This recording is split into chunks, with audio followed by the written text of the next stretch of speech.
Imagine coming back home and out of nowhere, your soul gets dragged straight into hell. That's what happened to Daesung, and I'm going to show you how a guy who had it rough and wouldn't hurt a fly ended up ruling hell. In the first 10 days, he went without food and just hid from the monsters. With no other option, he had to eat monster flesh to keep from starving.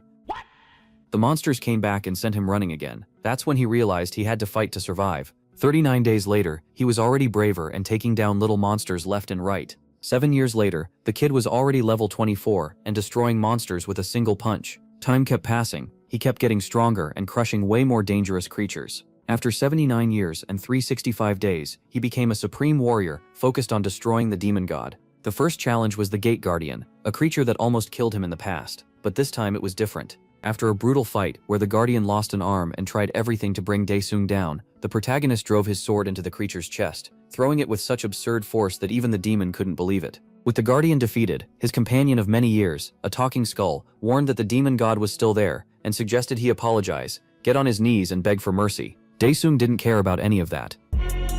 He rotted 80 years in hell because of that guy, and now it was time to collect. Hours later, his body was completely wrecked, broken and out of strength, but he made it. Daesung beating down hundreds of demons and keeping his promise to take down the demon god. He was finally at peace. Even after becoming the absolute boss of that hell, all he really wanted was to go back home. When the kid wakes up, he finds everything completely bizarre. A doctor tried to examine him and got bitten on the hand right away. After 80 years in hell, the animal instinct kicked in hard. While the doctors tried to restrain him, he found out that planet Earth has a massive hole opened up in the sky. Now there are even hunters to clean up the monsters when they show up. His childhood buddy, Chaho, who was right there with him the moment he got sucked into hell, came to pay him a visit. When his friend filled him in on everything that happened in the last 10 years, the protagonist completely lost it, because for him, it was 80 years rotting in there. But it actually makes sense it was only 10 years. If it had been 80, the protagonist would be basically a vegetable in the hospital from old age. Since his body was in terrible shape, his mom took him out for a walk to get used to Earth again, but the kid didn't get a single minute of peace. Two guys showed up to collect a loan that Gemma took out for the hospital bills. She begged for more time, but the guys didn't care at all and started beating her up right in front of Daesung. Since he could barely even move, all he could do was curse them out. The bully grabbed him by the collar, threw him on the ground and started kicking him repeatedly, using him like a ball. His mom panicked, thinking her son was going to die. The protagonist realized he had escaped hell just to fall into the hell of Earth. A mission window appeared floating. Since he was in a really bad spot, he just accepted it. Everyone around him froze and only he could move. The mission was to reach the marked location within 1 hour. The goal was to fix his body. Since his legs weren't responding, he dragged himself all the way there. The journey was brutal in his condition, but the kid used his head. The mission didn't say he had to walk, just that he had to get there. With only 35 seconds left, he threw himself into a wheelchair and pushed with pure rage. In the last second on the clock, he completed the mission. The reward was a healing potion. He didn't even think twice, and downed it in one shot. The pain disappeared and his strength got a boost. When time unpaused, the bullies were completely lost, looking for the kid. Security showed up and kicked those guys out. Daesung vanished without anyone noticing. That night at the hospital, he had one goal. He needed to get his body back in shape fast before those idiots came back. The answer came instantly. Out of nowhere, he was teleported to a bizarre dimension. There he got a bundle of missions to heal his body, 100%. There was a mission to train his punches, a mission to run 10 kilometers, a mission to do 1,000 push-ups, sweating blood to get back to 100%. 10 days passed, and the progress bar got stuck at 55%. The protagonist got furious because he was already dead tired. Then mission 10 dropped. A real fight. A portal opened up shooting lightning everywhere. A giant monster stands in front of Daesung. It roars the second it appears. The huge beast rushes straight at him and swings hard. He blocks as best he can, thinking a few more hits like that will turn his bones to powder. Pinned down by the pressure, he jumps at the monster and tries to take control of the fight. But the demon is quicker, smacking him out of the air and slamming him to the ground. Cursing, he forces himself back up, hurt all over. Getting beaten by a screaming demon like this is just humiliating. The creature doesn't let up and goes in again. It throws a non-stop combo, and Daesung barely slips past the blows until the monster spots an opening. Then it switches moves and grabs him. He groans as the thing starts crushing him. Then it hits him. Now he remembers exactly how he got caught before, and how he ended up getting crushed. The raging demon squeezes even harder. But all of a sudden, faster than expected, its hand gets cut, and Daesung appears with a weapon in hand. Then he realizes he forgot he could summon swords. Annoyed, the creature charges again, but the protagonist meets it head-on, telling it to go back to hell. He rains down attacks on the monster, refusing to lose this time. On the terminal, the mission clears, and the implementation progress stays at 55. Morning starts to break in the real world, and the hospital is still quiet. Someone opens the room's window, and the light hits Gemma's eyes. She wakes up rubbing them and asks who's there. A person is standing in the room. Shocked, she asks if it's Dasum. Dasum stands in the light, looking far healthier than before. With a soft smile, he says, "Mother." A little later at the hospital, a doctor checks MC over. He has Daesung do a few therapy movements while both he and his mother watch. She can hardly believe it. They said after the last test he'd need over 6 months to recover. So how is he moving normally after only 15 days? The doctor says he can't explain it. Medically it makes no sense. Gemma nervously asks if there's any chance Daesung could be. Still unsure, she asks if that's what this is. The doctor says no, it doesn't match the usual symptoms, so she shouldn't worry about that. Relieved, she thanks God. Annoyed, Daesung tells the doctor to stop fussing over him, and the man awkwardly admits he's just shocked by this impossible recovery. Gemma says this is such a relief. Dasum feels much better now. Walking and moving his arms and legs feels normal again. Even so, he still has to get back to his original body as fast as he can. When he reaches reception, he calls out to his mother and finds her thanking the nurse, who shyly asks what she even did. She says it's nothing compared to what a mother endured through those 10 years. His mother says it really feels like a miracle. Watching them, Daesung thinks he can't even imagine how much his mother suffered all those years. The nurse comforts her while she cries. That sight hits Daesung hard, and he promises he'll protect her. Later, in the hospital bathroom, he stands in front of the mirror and says Pantheon. A terminal pops up, entering the Pantheon. In the next second, he's back in that other space. He asks if the system can speed things up, and the terminal says he can choose mission difficulty. Easiest, easy, or medium. He decides he's finishing this all in one shot, so he gives one answer, Hell. The terminal confirms the setting changed to Hell, and energy and light start bursting from the sphere. Cracks spread across it until it breaks apart. A man steps out, holding a sword. Daesung scratches his ear, and jokes that it's not loud at all. The man stares back with a nasty grin. Then he finally understands what's happening, and blurts out, "Oh come on, no way this is..." He quickly realizes, the terminal labels the target as the absolute ruler, Han Daesung, a doppelganger, and says he has to defeat it. Daesung now faces his opponent in another dimension. The boy says this must be something he got from the absolute ruler of hell. The copy charges with a greatsword. The protagonist is caught off guard, and barely blocks the strike. His eyes turn red. The original Han blocks it too. The copy pulls away, throwing up sparks that make Han shield his face. Now he's clearly getting mad. The enemy rushes again, not giving him a second to respond. It's another overhead slash, and Han is already braced for it. He blocks again, but realizes something about this fight feels wrong. The copy looks like he's enjoying it. A storm of attacks follows, forcing Han to defend every single one. But one strike finally gets through and wounds him. Frustrated, Han realizes he can't keep up with the copy's power or speed, and the longer this goes, the worse it gets for him. The copy gets ready to strike with his hand, and it looks like Han won't avoid it. With an open palm, the double unleashes a heavy blow. In the impact zone, smoke fills the air, and Han is crouched inside it. Our hero uses the sword stuck in the ground to pull himself up, coughing. Covered in wounds, he jokes that the fake feels more real than the original, and that's not exactly good news. His eyes glow red, as he says this fight ends right here. Then he activates a power called naturalization, wrapping it around his body. The copy gets ready to keep going. Suddenly, a blinding flash bursts out like a tiny sun. The enemy charges once more. His downward strike cuts through what turns out to be an illusion, and when it misses, he turns to find the real target. But Han appears right where the fake image was. Closing in, he asks where the copy was looking, as he plants a hand on his face. Then he drives the other Daesung's head into the ground. Keeping him pinned, he forces the copy's face to stay turned toward him. Now he grabs his greatsword for the finishing blow, while the copy throws up an arm to block, but the strike misses. The other MC slips away by twisting his neck. A black blur flashes behind the original, and it's the imposter, using his speed to create distance and reset. The boy gives a cruel smile, then dark waves start pouring off him, as he uses a sinister power. Han is stunned. His copy can use naturalization too. Gripping the greatsword with both hands, the copy charges. They trade blows again, neither able to break the deadlock. Annoyed, Daesung tells his double to stop being such a pain, but the clash keeps going. Then something changes, and Han looks up. The copy uses that moment to slash him across the back. Furious, Han can't believe he got caught. The other Daesung drags the blade upward through his back, tearing open a huge wound. Cold sweat starts running down his face. The next instant, he's back in the hospital bathroom, shaking, drained, and barely standing. Someone is already knocking at the door. Han can't even move properly, let alone answer. A janitor on the other side asks why the bathroom is locked. Reaching into her pocket, she mutters that this is weird. She pulls out a key to the bathroom and slides it into the lock. Back in the battle, Daesung drops to one knee clutching his wound, thinking he can't go on like this. He's hurt badly, and if he loses now, everything he's done so far will mean nothing. Pressing his shoulder to slow the bleeding, he tells himself he needs some way to beat that other him in hell. Then an answer hits him. The inventory. Back in the hospital, someone calls out, "Mrs. Kim."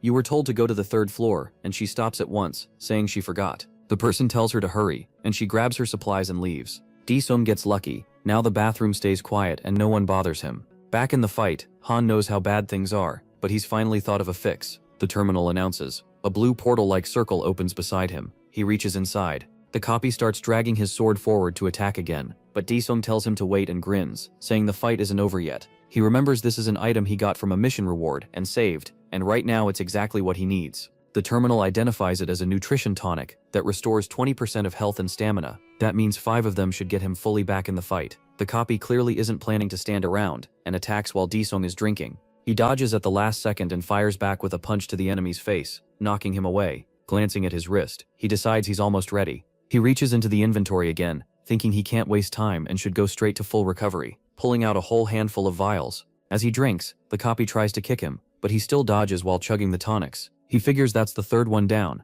and right then the creature is already back in front of him, attacking again. This time though, Di-sung has to block with his weapon. Annoyed, he counts to himself, 4, 5, then he goes right back to exchanging attacks with the monster. He can feel his strength returning, but it still isn't enough. All of a sudden, the enemy changes tactics. It grabs Di-sung by the throat and lifts him up, wearing a cruel grin. Then it goes for a killing strike, but the protagonist summons his inventory at that exact second. In the next moment, the sword plunges into the creature's stomach. The monster freezes. When it looks down, it sees the blade came through the inventory portal. Using the inventory as a shield, Di-sung turns the attack around and lands the fatal hit. At last, the enemy drops to its knees. MC calls up the inventory again, relieved that trick actually worked. He says the damn mission is finally over, and the terminal reports his body is back to normal, with the jade body at 100. It also says his body has been fully restored, and now he can use the hell system in this world too. Then something starts happening around Di-sung. He wonders what it is, happy to feel his power back, but the scars covering him remind him of everything he went through in hell. Finally, he tells the system to get him out.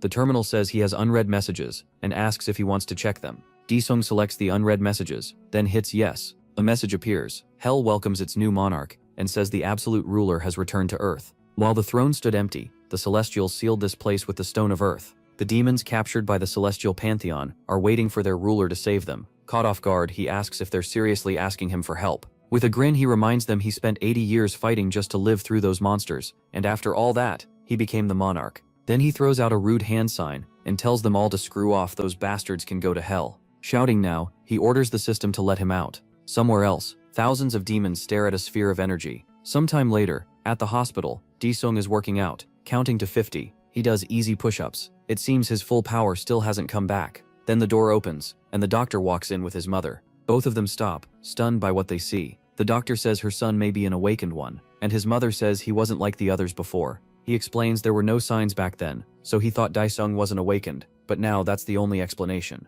His mother wonders how this could have happened to him. The doctor says that's all he can tell her, but suggests visiting the association. She thanks him for everything. The protagonist finally notices them by the door. Later in the city, he sits in the car thinking about awakened people and the association. He realizes he acted like he didn't notice before because he was focused on the mission, but now it's clear, his mother is hiding something. Looking at ruined parts of the city, he wonders what happened on Earth during the 10 years he was asleep. In a neighborhood farther out, she tells him to go in and wait, saying she'll be back through the next door. He agrees. Inside, someone is taking cash from a drawer. Daesung walks in and spots a girl crouching there, staring at her. He asks who she is. Startled, the girl can only look back in silence. His mother suddenly comes in, saying he needs to eat, then turns to the girl and asks what she's doing. She asks Jisoo where she's been, says she never answered her phone, and tells her how worried she was. Daesung is shocked when he hears that name. Then he notices the empty drawer behind her, and his mother asks in disbelief if she stole again. Jisoo hides her hands in her pockets, trying to cover it up, then walks off without even looking at them. Daesung thinks it shouldn't matter how many years passed. She used to call him Big Brother. He can't believe he failed to recognize his only little sister. She says he looks fine now, but every day had been hell for them. As she passes by, MC just stands there thinking. Their mother calls after her, asking where she's going now. Suddenly someone at the front gate starts yelling for her to open up. Daesung turns that way, serious, while his mother tenses up in fear. The men shout that if she doesn't open in 3 seconds, they'll come in anyway. They keep kicking the door and yelling at her to open it. From inside, he quietly watches it all. Out in the neighborhood, 2 thugs are kicking the gate to Daesung's house, screaming for them to open up. They yell that she really thought she could disappear without a word, while his mother desperately begs her daughter to come over. Still pounding the gate, one man says he knows she's inside and orders her to open it. The other asks if this is the place, curses that she thinks she can hide again, and wonders if they should just break in. But then Jisoo steps outside. She glares at them and says they're making way too much noise. Then she turns and walks off, leaving both men confused. The older one asks who that was, and the other says she's probably the family's daughter. With the door open, they head inside, asking if she's home. One of them likes what he sees. His mother quickly apologizes and says she couldn't contact them because her son was released from the hospital today. She says this is all the money she has right now. A second later, her wallet gets slapped away, and bills scatter everywhere. Daesung shouts for his mother. The thug curses at her, saying they didn't come all this way for pocket change, then hits her and throws her down. She lands on the floor, dazed. Seeing that, the protagonist snaps. At the same time, the other thug walks over and stops in shock. Feet. He kneels and asks what happened, but the beaten man can only point ahead. The other looks up at Daesung, confused, asking who he is. MC says he wanted to meet these two, and now they came right to his house. The thug angrily asks if he's that useless bastard who couldn't even walk, saying he isn't worth what his mother pays. As he closes in, he asks if the man knows how he survived in hell. The thug calls it nonsense, but Daesung grabs him by the face. He says that whenever someone gave him something, he always paid it back. Then he smashes the man's face and says 10 times over, no, hundreds. He keeps beating him, saying he'll repay it all for sure. The thug drops hard and the protagonist tells him to get up. They've still got a long way to go, but the man is already wrecked on the ground. Spotting a wooden box nearby, the other thug gets an idea. He grabs a chair and calls Daesung an idiot. Rushing in, he asks if the boy has lost his mind. MC doesn't hesitate. He punches straight through the chair and sends the man crashing into the gate. Then the first thug pulls a knife from his waist. Calling Daesung a brat, he shows off the blade and says he's going to cut him. He charges in, waving the knife and yelling for him to face him. The protagonist smoothly catches his wrist and asks if this was the arm. Then he asks if this is the arm that hit his mother, and twists it like it's nothing. The man screams and drops the knife. Clutching his hand, he howls, while the other thug starts to stand again. Annoyed, he asks if Daesung really thinks this will end well for him. Smiling, MC says there's only one way to make sure they never cause trouble again. His mother screams at him to stop. She begs him to stop, and the two men use that chance to run off through the neighborhood. They jump into their expensive car and speed away. The bigger thug asks if that was really the same boy from the hospital, and the other says he may look different, but yeah, it's him. Then he asks how someone who had been unconscious for 10 years could change like that. The thinner man asks what they should do, since the boss told them to handle it themselves. The other says that's not the real issue. The problem is how they're going to pull it off now. Then he spots a girl walking nearby and tells him to stop the car. Back at home, his mother explains that he collapsed, and they went from hospital to hospital because no one knew what was wrong. To pay for it, she sold the house and the store. She says she kept hoping he'd wake up soon, but in the end they lost the whole rental deposit and had to borrow money too. Even then, she says, paying the interest alone was hard enough. Forget the main debt. Daesung asks if Jisoo is still in school and what happened to her. His mother says Jisoo dropped out 2 years ago. Last year she got hurt while working at a restaurant because she wanted to help. She goes on to say Jisoo worked at a gas station by day and a convenience store at night. Tense, the protagonist says she should have stopped her and sent her back to school, but his mother says she tried. Jisoo was just desperate to survive and help him. Still, nothing got better. Then something happened a few months ago, and now she just wanders around. Hurt by all this, he asks why they didn't just give up on him. His mother tells him never to say that they're family. Daesung falls silent, thinking about her words. Then a phone starts ringing. His mother bends down to pick it up. She says it's them, and MC asks for the phone. Taking it, he says there's still something he needs to finish. Then his face hardens. What? Furious, he starts cursing. Meanwhile, the gangster's car moves through the city. One of them says they picked the wrong person to mess with and should have been more careful. He orders Daesung to get 100 million by today and wait for their call, figuring someone with his strength can make that much in a day. He warns him not to try anything if he wants his sister back alive. He clenches the phone in rage. His mother anxiously asks what's going on. He says he's heading out and will be back soon, but she tells him to wait. She says it's too dangerous, and if he hurts someone and ends up in jail, she wouldn't be able to take it. Daesung realizes he can't solve this by simply killing them. This isn't hell. Out of nowhere, a terminal pops up in front of the protagonist. He freezes while his mother watches, totally confused. A little worried, she calls out to him. Daesung tells her not to worry. With a small smile, he says everything will be fine. The terminal says he's a returned adaptation, and gives him a bonus basic skill. MC mutters that if they're giving him something they should hurry, then taps the terminal. A list appears: Poison, Stealth, Hellfire, and Summon Shadow Spectre. He hesitates for a moment. None of the choices really impress him. A little later, somewhere in the city, the kidnappers keep moving, and one wonders if the boy can even make it there. The other doubts he even knows the place. Even if he does, they still have his sister. Then strange energy flashes above the elevator, and it suddenly stops. The big man looks around, asking if the power cut and why the lights are blinking. Something starts rising from the floor. He turns, confused. Then he jumps back in shock as someone comes up through the floor, asking what the hell that is. It's Daesung. He shows up and asks what he just said. He says they wanted money, so he came to bring it. He picks Summon Shadow Spectre. Dark energy gathers in his hand. Figuring it'll do for now, he activates the skill. A black liquid forms in his palm. He clenches it tight. The liquid drips to the floor. Then something starts taking shape in front of him. Remembering the earlier fight, he tears off a piece of clothing. He orders the shadow to follow the blood and open a way for him. Then he tosses the cloth. A moment later, he's inside the elevator with the kidnappers and his sister. One of the men rushes him in anger. Daesung slips past the hit, grabs his face and drives him down, dropping him instantly. The big guy curses at him. He asks if Daesung is an awakened. His sister hears that and stares in shock. The protagonist asks what an awakened is. As the elevator opens, the man snaps at him to quit playing dumb. He yells for the others to beat MC down, warning them he's awakened, so they should go all out. Before he can do more, Daesung strikes from behind and throws him to the floor. Another gangster shouts to grab him, and the whole group charges. He steps up. As he advances, the lights flicker and spark. The first guy swings and lands a hit, but Daesung suddenly turns into liquid right in front of him, then appears deeper in the crowd. He snaps a backward kick into one man, while another charges in yelling. The protagonist avoids it with ease and slams a heavy punch into the guy's face. He moves through the group at insane speed, striking one after another. Even the lights keep glitching from his power. In seconds, every gangster is down. Daesung walks past them and heads back to the elevator, where his sister waits. He kneels beside her and asks if she's okay. Then he pulls the tape off her mouth. He tells her she's going home. She asks what he's going to do next. Daesung says he's finishing things here, and will see her soon. As the elevator doors close, she keeps staring at him in shock. MC turns back to deal with the rest. The lights keep flickering, like none of this matters. Bodies are scattered across the floor. The whole place goes dead quiet. Then someone starts coming up the stairs. The figure climbs with both hands in his pockets, hood up, one sleeve still torn, trailing behind two others. The rough group looks unsure. Daesung tells them the others weren't even worth calling bugs. The men can't tell what he's getting at. He finds it pathetic how fast the rest went down. Suddenly, a window at the top floor bursts apart. Elsewhere, someone makes a call using another person's phone. A tattooed man answers. Annoyed, he says he already told them not to call while he's in the sauna. The caller says there's a problem, and he needs to come to the office. He shouts back, asking if he's some kind of dog to be ordered around, but the voice begs him to come. There's a monster there. He tightens his grip on the phone, clearly shaken. Then he crushes it in his hand. Standing up, he finishes smashing the phone apart. Back at the building, one window is shattered, and several men are sprawled across the floor.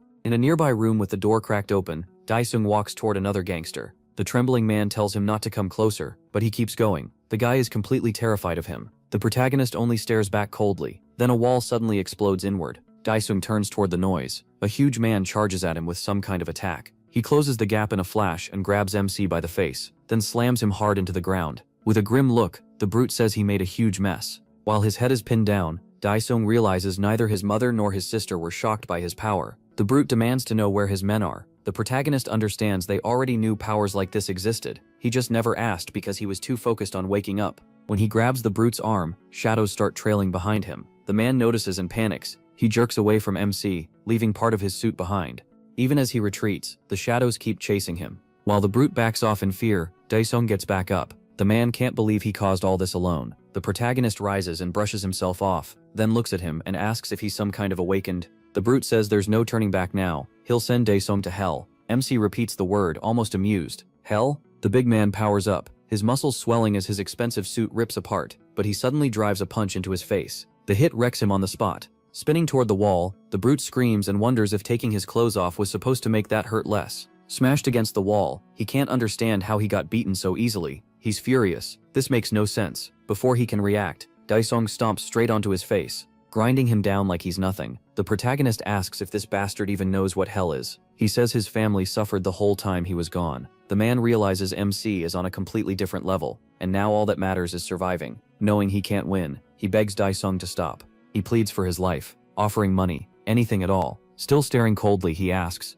"Money? Where is it?" The man points ahead and says it's in the locker. The protagonist looks over and sees it. He asks if the man really means it, and warns him not to lie. Then Daesung walks over. As soon as he goes for the money, the brute bolts. MC watches him run and says he'll die if he doesn't disappear fast. The man screams out an apology. In the parking lot, he jumps into a car. Battered and furious, he curses the kid and swears he'll kill him, child or not. Then Daesung suddenly appears right by his ear and says he forgot one thing, the password. The man stammers, nearly losing himself in fear. He says that part matters. More than that, he warns the man he can visit him anywhere from now on. The brute speeds off screaming. On the rooftop, a portal opens and piles of cash spill out. Seeing it all, Daesung figures it's 532 million won. He wonders how long that kind of money could keep him going, and how many apartments it could buy in Seoul. Later, at a busy phone shop in the city, someone mentions the newest foldable model, priced at 2.99 million won in cash. Daesung picks up a phone and asks, "This one?" The clerk says it's the newest model and really popular with girls, then offers it for 1.99 million won.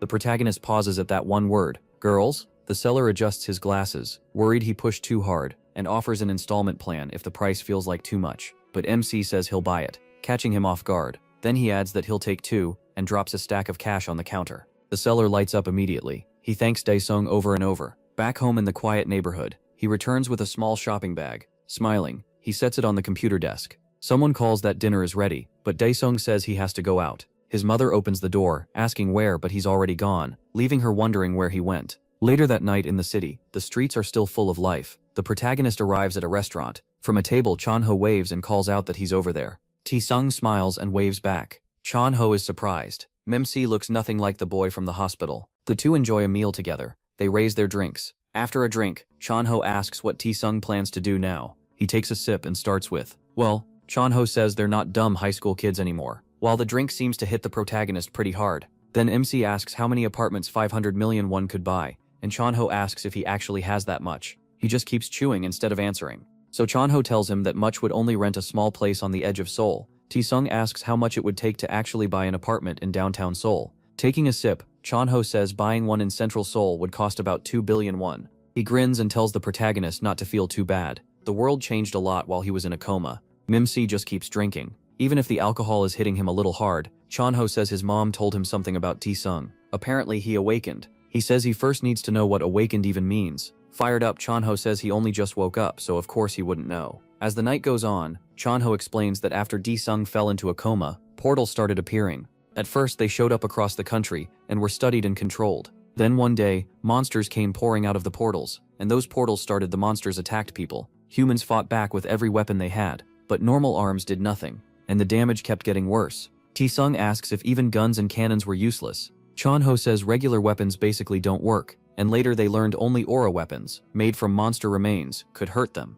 The people who can use those aura weapons are called awakened. Chonho says he's one too. Looking at his phone, Taesung says that means he's awakened just like him. Chonho notices the foldable phone and asks if he really bought one. The protagonist asks if it isn't cool. The seller said it was top of the line. Smiling, Chonho says that model was probably a recent free giveaway and asks if MC actually paid for it. He realizes he got scammed, and Chonho starts clowning him. Then Chonho gets back on track and says even without an aura weapon, an awakened can still boost their body with power. He explains that physical ability jumps way up, and he heard Taesung beat up the gangsters who came to his house. Annoyed, the protagonist asks if Chonho would lend him money if he wasn't awakened. That catches Chonho off guard. Irritated, he asks what MC is trying to say. He just asks how much he makes. Right then, the space near them starts cracking like glass. Both of them stare at it, worried. A portal begins opening on the spot. Shapes of creatures can be seen inside. People nearby panic, shouting that it's a portal. A huge monster steps out, cracking the ground, and more of them follow. Different monsters march out one after another. It looks like a whole army, pounding wooden weapons in rhythm while people watch from a distance. The crowd freezes in fear. The monsters look like they hype each other up for battle. People scream for everyone to run, but Taesung and Chonho stay behind. Chonho warns that the portal just had a sudden fracture. Han wonders what these things are. They're not like the enemies from hell. He stomps the ground hard enough to crack it, then picks up a chunk. Tossing the rock up, Daesung says he wants to test something, and Chonho has no clue what he's doing. The protagonist lines up the throw, then launches the fragment with all his strength like a discus. Even that small piece explodes into bits when it hits the creature's arm. Chan grows curious about what kind of monster this is. From the impact, he figures out their skin isn't the problem. They're covered by some kind of barrier. The creature glares angrily at what struck near it. Panicking, Chonho repeats that even guns and cannons can't hurt them. One monster breaks from the group and charges. Lifting its wooden weapon, it swings at the two friends. Chonho thinks they're dead and throws up his arm, ducking to protect himself. He squeezes his eyes shut and braces, then realizes someone else took the hit. A second later, he notices he's still alive and untouched. When he looks over, he's stunned. The monster went down from a single blow by Daesung, and Han sees it too. Ignoring Chonho's panic, MC says that punch did the job. Chonho can barely process it. Bare fists against monsters makes no sense. Then two more rush in. Daesung steps up to one of them, already winding up another punch, and drops it. Now it's 2 monsters down. He keeps going, tearing through them with ease. Watching him move, Chanho starts wondering if he is above B class. The protagonist glances back and sees a crowd still standing there. He tells himself this isn't the time. Weirdly, the rest of the city still seems unaware of the nightmare happening here. Across the street, 2 monsters stare at a crowd too scared to move. The people realize monsters are everywhere, and think this is the end. Trying to be their hero, Chanho tells them not to panic. He knows a path to the shelter through the sewers. He tells everyone to follow him and move fast. But before they can go, more creatures appear. The looks on their faces say it all. They think they're doomed. The monsters get ready to attack, and chaos erupts as people run in every direction, leaving one little girl frozen in place. The creatures keep charging. The girl cries for her mother. As the beasts close in on people, desperate screams fill the street. One monster raises its weapon at the trembling girl. She's bent over, soaked in tears, too scared to even call out anymore. The hammer comes down, but it misses. Chanho jumps in and yanks her out of the way. In the next instant, something slams into the creature from the side and knocks its teeth out. It was Daesung, dropping the beast with one crushing strike. Relieved, Chanho shields the little girl so she won't see the aftermath. The monster crashes to the ground like a fallen tree, and MC lands beside it. Han tells Chanho he's still exposed and needs to move now. Chanho smiles, thankful Daesung saved them both, and quickly pulls back with the crying child. Then he yells for everyone to hurry into the sewer. There's no time left. Somewhere else in the city, someone is live streaming on a phone and asks the viewers if they're seeing this. The stream shows him smashing monsters near the buildings. Chat explodes. People ask if it's real, and freak out that Han is fighting all of them alone. The person filming says he came down from his building after hearing monsters had surrounded the area. He realizes Daesung is in serious danger, and he is, because more enemies keep coming. Still recording, the man shouts that they just keep coming one after another.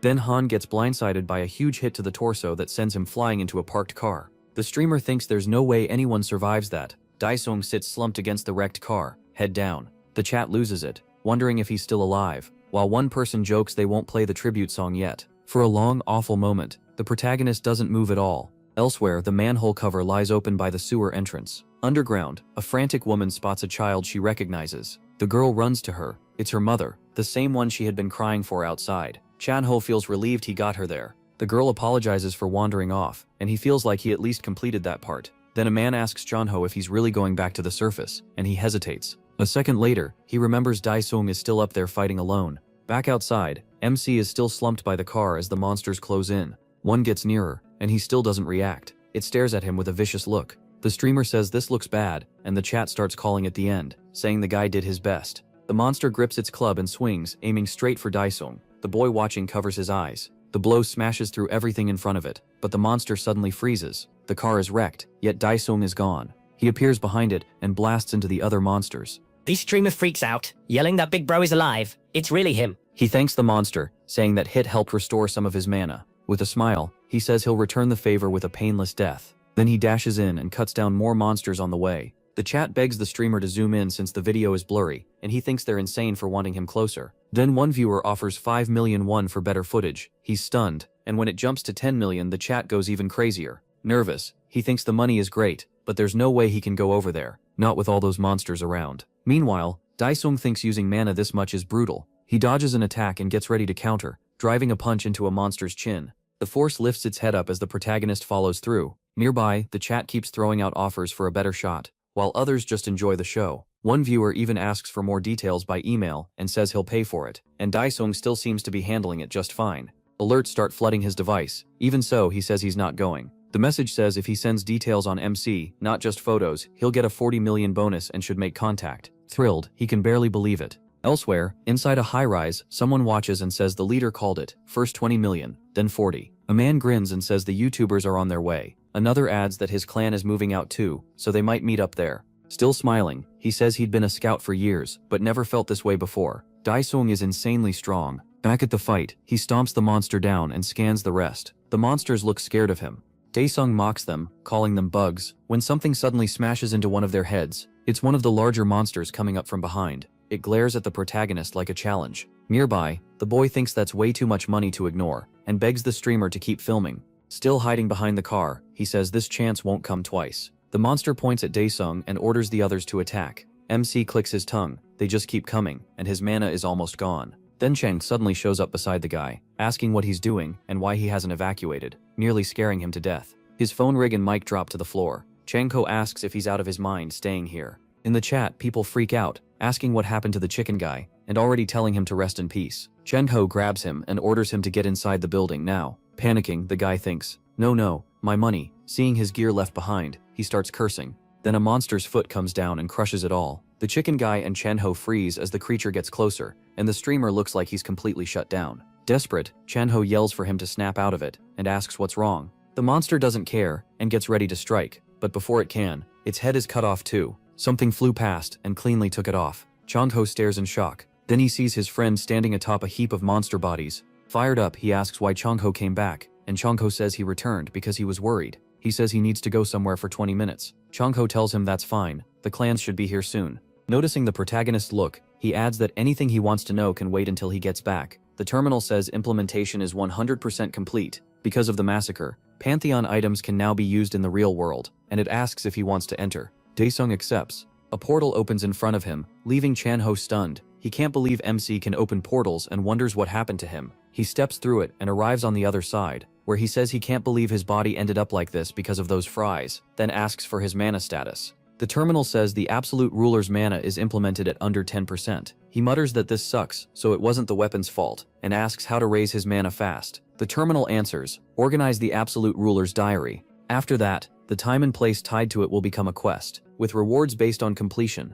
Daesung asks if that means the diary he wrote every day just to stay sane. The terminal asks if he wants to organize the diary. He says yes. A book suddenly appears in front of him. The terminal shows the process has started. Energy begins pouring out of the diary. The organizing continues, and the terminal says recording has begun. Everything that's happened so far comes rushing back. Then the diary bursts into flames until the recording finally ends. Holding his head, the protagonist says he feels awful and asks to get back to the mana part. He chooses page 16, the Forest of Predators. The terminal reads, page 16, year 5, day 75. Event recreation in progress. He appears in the middle of that place, wrapped in mist. Back in the city, Chen-ho and the chicken guy head up the stairs. The guy thinks maybe the address he got belongs to Han, and he's glad he recorded it. Then he asks if Chen-ho knows where Daesung went. Chen-ho asks why someone offered him money for a picture of MC's face. The guy says nothing. When a loud sound makes them both look up, Chen-ho says there could be survivors on the roof, so they need to move quietly. The guy keeps climbing. Then his phone starts ringing. He pulls it out to check. It's a message from Junyoung, leader of the Seoul clan, saying weekend traffic will delay them, so they need to evacuate the area fast. Worried, he hopes Daesung comes back soon. Meanwhile, in that the terminal says the Forest of Predators has been recreated, but because of a dimensional seal, info on this place can't be shown. Daesung notices how calm he feels. The terminal gives the mission, medium difficulty, eliminate the celestial beings occupying the forest. Reward, increased mana. He looks around for them, not noticing the giant creature appearing nearby. It declares that it has detected an unknown intruder and will eliminate it. Then it fires a beam down at him. Daesung dodges just in time. As the beam tears through the area, he moves through it fast, then stops ahead. The grotesque celestial creature watches him. The terminal identifies it as the White Colossus of Justice, a machine life form, an autonomous weapon made by the beings of paradise. Daesung repeats, beings of paradise, while staring at it. The giant attacks again. Its fist slams into the ground, but misses. Thinking he has no time to waste, the protagonist decides to finish it fast. He drives a huge punch into the creature. The blow caves in its face and slams it flat to the ground. Daesung lands right after, but it's still not over. Long fingers stretch from one of the weapon's hands toward him. MC watches them come in. Annoyed, he decides to crush it for good. Then he bursts forward. The celestial weapon lashes out with its extended limbs, but he keeps advancing without getting hit. As the attacks keep coming, Daesung readies another strike at the heavenly weapon. This time he hits its stomach. His fist punches straight through it, shattering the thing into pieces. The colossus crashes down in dust. Looking over his shoulder, Daesung says, "Okay, next." A red sphere rises from the wreckage. Then something about it catches his eye. Back on Earth, Chen-ho and the streamer reach the roof. When they open the door, they find several bodies. The guy stares, uneasy, while the boy behind him looks horrified. Both of them take in the pile of bodies. One person seems barely alive. The boy asks if that man is still breathing. They rush to the man slumped by the ledge. Chen-ho kneels beside him and asks if he's okay. With great effort, the man says, "B." The guy leans in, then the man finishes, "Behind." That last word makes Chen-ho go still. A huge demon is above them on the building,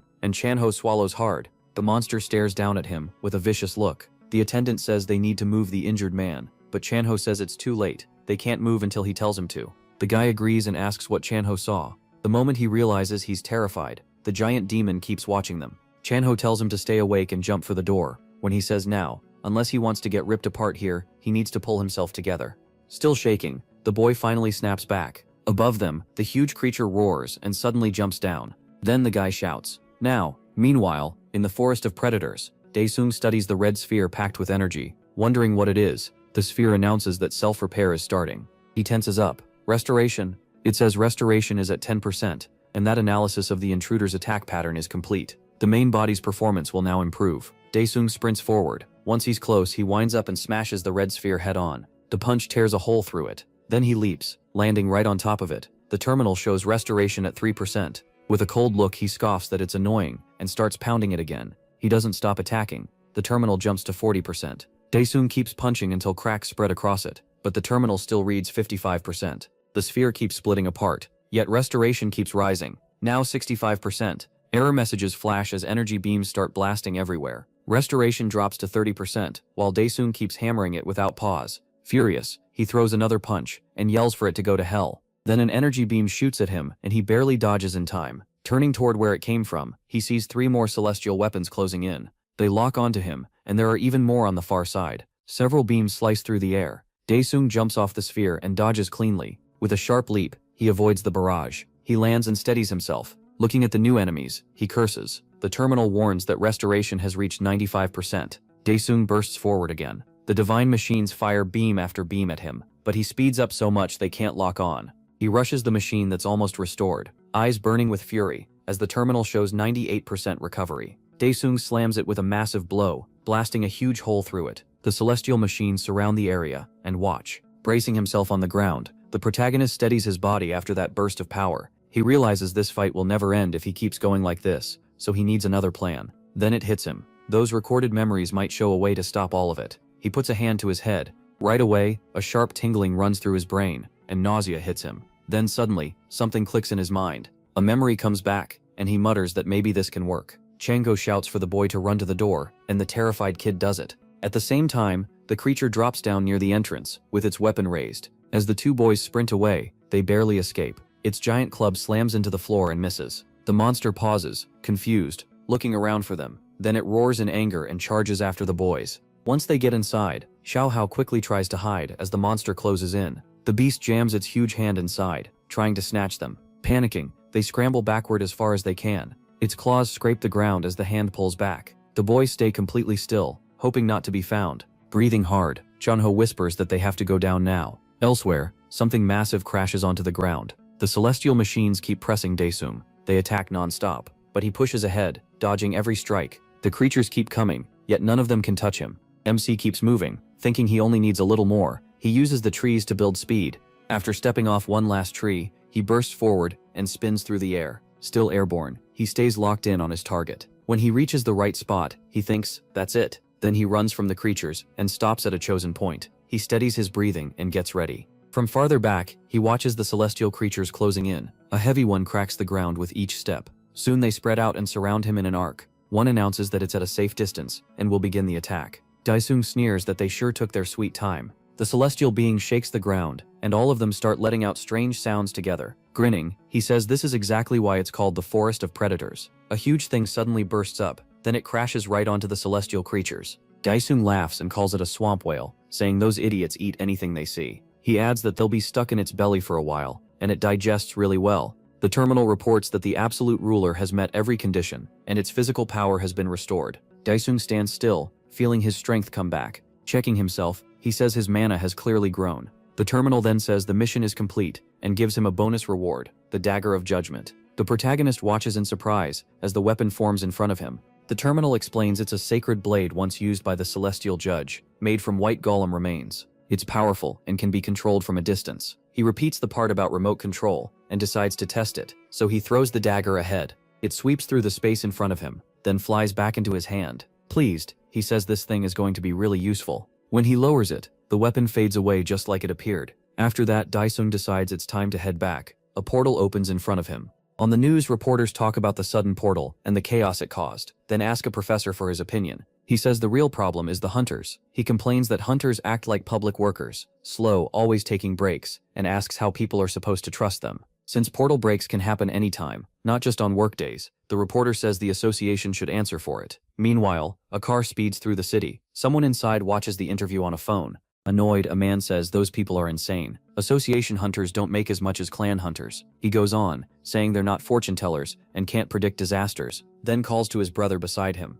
The well-dressed man tells him to quit complaining. If they can't handle this, they won't even have a team, and he's supposed to be the leader. He keeps glaring at the phone until a breaking report says a mysterious hunter showed up and solved everything there. The car keeps moving through the city. Somewhere else, the chicken boy shakily says the rooftop was covered in bodies. Chalho says he knows it's awful, but for now they just have to wait for rescue. A sudden loud crash makes both boys jump. They peek over the counter where they're hiding, and the whole place seems to be trembling. Chalho wonders if hunters finally arrived. A huge impact hits next, filling the area with dust. The boys shield themselves as best they can. Terrified, he thinks the monsters found them. But then Daisung appears, saying he's starving, and they better not get in his way while he steps over the remains of the creature. The boy lights up with relief and calls out to his friend. Smiling, MC asks if he's late. Still stunned, the boy asks what is wrong with him. Daisung hugs himself and groans, and Chanho quickly asks if he's hurt. He asks if he's really seeing them, and the chicken boy says yes. Then the protagonist tells them to get some meat ready, because he's starving. That leaves the two boys who just survived hell, staring at him in shock. Scared out of their minds, they ask if he seriously wants to eat meat here. The whole area is a complete wreck. Looking at the meat, Daisung wonders if it's monster blood on it, then says it's fine, he doesn't care. The boys can only stare in horror as he eats. They're clearly grossed out too. Then someone rushes in, shouting that there are survivors here. A soldier asks if everyone is alright. The attendant happily thanks God and says he's going to live. The soldier looks startled by what he sees, while the boy keeps thanking him. Then his eyes land on Daisung still eating, and he awkwardly tries to speak. Chanho greets him, thanks him for the hard work tonight, and explains they missed their chance to reach the shelter, so they're glad he came. Trying to help MC out, he adds that his friend acts like this when he's in shock. Chanho grabs him and says they should head to the hospital first, but he asks what's wrong. The soldier tells them not to leave on their own, and says he'll take them to the exit, so they should follow him. Chanho agrees and pulls something from his suit. He says to contact them if there's any trouble, adding that his clan may have work too, and shows a Soul Clan team leader card. Once the soldier sees he's from a clan, he relaxes and says he'll lead them out. Chanho thanks him. Later, the military fills the area. The two hunters from the car arrive as well. The leader stares and blurts out, "What the hell is that?" He yells at the younger man, calling him an idiot, and saying if he has time to throw up, he has time to check for survivors. The boy quickly apologizes. Then he says he's a hunter and should follow the soldier, and the soldier agrees. The leader thanks God and mutters about what kind of kid that was, just as savage and strong as the monsters. Later, a car moves through the city. Chanho suggests they stay at his place for the night. Daisung refuses, saying people at home must be worried. Chanho says it's nice that he cares, but if they see him like this, they'll be completely shocked. The protagonist looks down at himself, covered in blood. Then he says he'll call his mom and his friend, and after they clean up, they can get some chicken. Sometime later, in a tall building, Daisung looks surprised. His friend tells him to wash up and come back, while he orders chicken. A while later, the food is laid out. MC stares at it and asks what all this is. Chanho says it's been 4 months since he had meat, so he should eat as much as he wants today. Daisung asks if Chanho really made a lot of money, and if that means he's a hunter. Thinking back to their earlier talk, Chanho says that's right. He adds that these days people say hunters aren't much better than scammers. Then he asks if he is thinking about becoming one. The protagonist just makes a sound with his mouth full. Chanho takes that as a yes and says if he goes to the association, he'll probably rank above B. If things go well, Chanho says he could even make rank A. Daisung asks what rank B and rank A even mean, so Chanho explains that it's the hunter ranking system. A rank B can join a big association or clan and make around 3,000, while rank A gets even more. Curious, MC asks if there's anything above A, and Chanho says yes. There's only Chanho jokes, asking if Daisung plans to become the 6th S rank, then says he's kidding. Still, he warns him not to expect too much. Reaching rank A would already be huge, especially in Korea. Then he asks one last time if he really wants to become a hunter. He says yes, and Chanho tells him to trust him. Raising a toast, he says he'll make the protagonist great. MC thinks to himself, become a hunter. Meanwhile, in another high-rise, inside a fancier room, someone eats an expensive meal and says, "So, a crazy debtor." He tells the other man to keep talking while he eats, then says they'll try again. Repeating the words, he asks if that crazy debtor really destroyed the man's whole organization. The other man quietly says yes. Wiping his mouth, the man says that if it's true, it's pathetic, and asks why. If that's the case, he even bothered coming here to report it. The man tries to answer, but stammers, terrified, finally saying he has nowhere else to go. This is Lee Sok, a general of the Hongna clan. He says it would be stupid for a gangster to run to the police, right? The frightened man quickly agrees. Lee Sok asks why he's been shaking this whole time. Then he asks if it's because of the gangster lying dead on the floor. That man is dead, and pieces of his body are gone. The gangster shakes even harder at the sight. Lee keeps a hand on his shoulder and calmly watches. Terrified, the gangster begs him not to kill him. Lee says that's fine, they only need the money they came to collect. The man can only stammer. Lee says the robbed office doesn't matter since they must have hidden cash somewhere, but the man swears he doesn't know because he was in the back. Panicking, he insists that's the truth, and begs to be believed. Lee just studies him in silence. Then he smiles and says he believes him, making the gangster light up. Sweating and stumbling over his words, the man thanks him. Lee says he's thankful too, and suddenly crushes the man's head with his energy. He does it without any emotion. Blood bursts out from the body, soaked in it. Lee steps back. Then he looks at a paper on his desk. Picking it up, he tells someone to deal with that guy. The photo on the document is Dae-soon. Lee adds that it should be handled properly. A person waiting in the corner answers yes. Sometime later, he reaches the Korean Hunter Association. The building carries the KSH initials. He's just arriving there for his awakening test, and Chanho tells him the staff will guide him from there. Dae-sung says okay. Chanho reminds him to speak politely, or people will think he's nuts, and the protagonist agrees while getting another warning not to mess anything up. Chanho says he's heading back to work, and tells him to text once the results are out. Seeing how proud his friend looks, MC admits he's nervous. Still, he heads into the building with confidence. Outside, he notices a few staff members smoking and having drinks. There are also other people who seem to be here for testing. On the way in, he passes a man grumbling that this is humiliating. Dae-sung thinks Chanho was right. This could make good money, but it's a pain. Inside, he makes it to lab room 3. Quite a few people are waiting there. He checks his slip and sees he's number 9. Hunters really are popular, but being 9th means the wait shouldn't be too bad. Then his phone rings. It's a text from his mom asking if he's still with Chanho, and when he's coming home since her back hurts and she needs to rest. He decides not to tell her the truth. Instead, he says he's still at his friend's place and will shower before heading home. His mom asks if he ate, then tells him to come back and eat, since his sister went out to buy lunch. Glad to hear that, he plans to head home as soon as he can. Then the door opens, and a woman in heels steps out. She calls for the next person, number 9. Inside, an old man is yelling that he's not crazy and that he's obviously awakened. A staff member apologizes, saying the meter gave no value, and the old man snaps. What? He rants that he's said over and over the meter is garbage, asking if this is really how the association works. Now, people at the front complain that he's hurting their ears and tell him to leave because others are waiting. The old man keeps arguing that all his hair fell out overnight. If that's not an awakening side effect, then what is? He's sure he awakened. At the doorway, people try not to laugh. Dae-sung wonders why this had to happen right when it's his turn. Everyone's waiting on him. The miserable old man says he won't leave and will complain straight to the branch manager. Then someone suddenly grabs him by the head and growls, "Hey you!" Pulling the hand away, the man asks who thinks they can do that. Dae-sung glares at him and asks if he can't see all the people waiting behind him. The man nearly wets himself from fear. Shaking, he says the meter has to be broken because he's sure he awakened. He asks if he's really that sure. A man in a suit says they can test it with him since he's awakened. He walks over to the machine and places his hand on the sphere. Energy starts to gather. He holds it there as the machine activates. Soon the sphere glows green. The man says green means rank C, so the machine is clearly working fine. The old man goes stiff and can only mutter.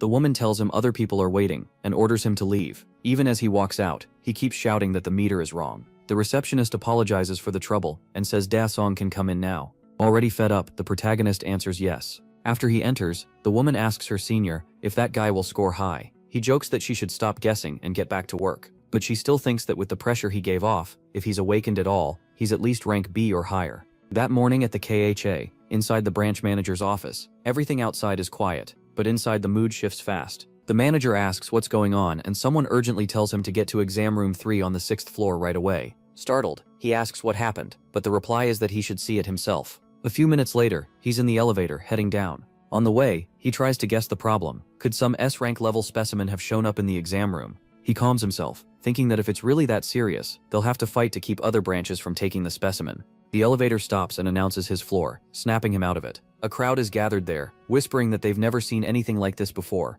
The manager steps into the hall, confused by everyone just standing around. He pushes through the crowd, asking them to move. Then he gets close enough and is stunned. One glass measuring orb is shattered and still smoking. Looking around, he sees 2 more are broken too. The suited man can only mutter, "What the hell?" A nervous employee rushes over, fixing his tie, and the manager demands to know what happened. Both of them look toward Dae-sung as the younger worker starts explaining. He says that MC put his hand on the crystal ball, while MC stays quiet. At first, the crystal's color started shifting strangely, and Han asks if that's normal, as mist and changing colors swirl inside it. An employee says that part can happen sometimes, but this was different. Then cracks spread across the crystal. The young worker panics because he has no idea what's happening, and Daesung is just as confused. A second later, it explodes, and smoke blasts through the room, frightening everyone outside. They quickly open the door to clear the smoke. A researcher coughs behind her hand, while Han stands in front of the shattered crystal, and another nearby one is broken too. One worker is left sitting on the floor in shock, and Daesung just stares at the wrecked crystals.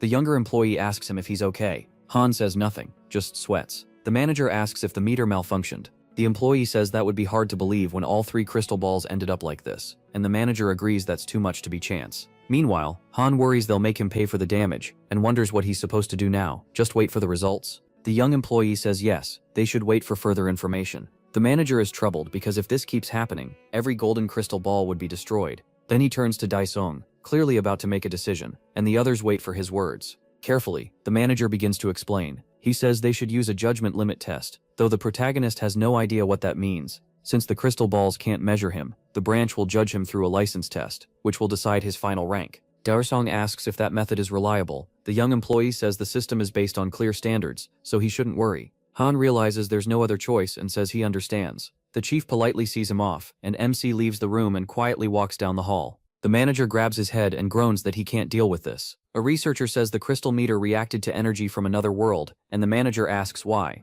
Adjusting her glasses, she says maybe the issue is that his energy works differently. Han's otherworldly power may be interfering with the crystal's function, which is why the orbs exploded.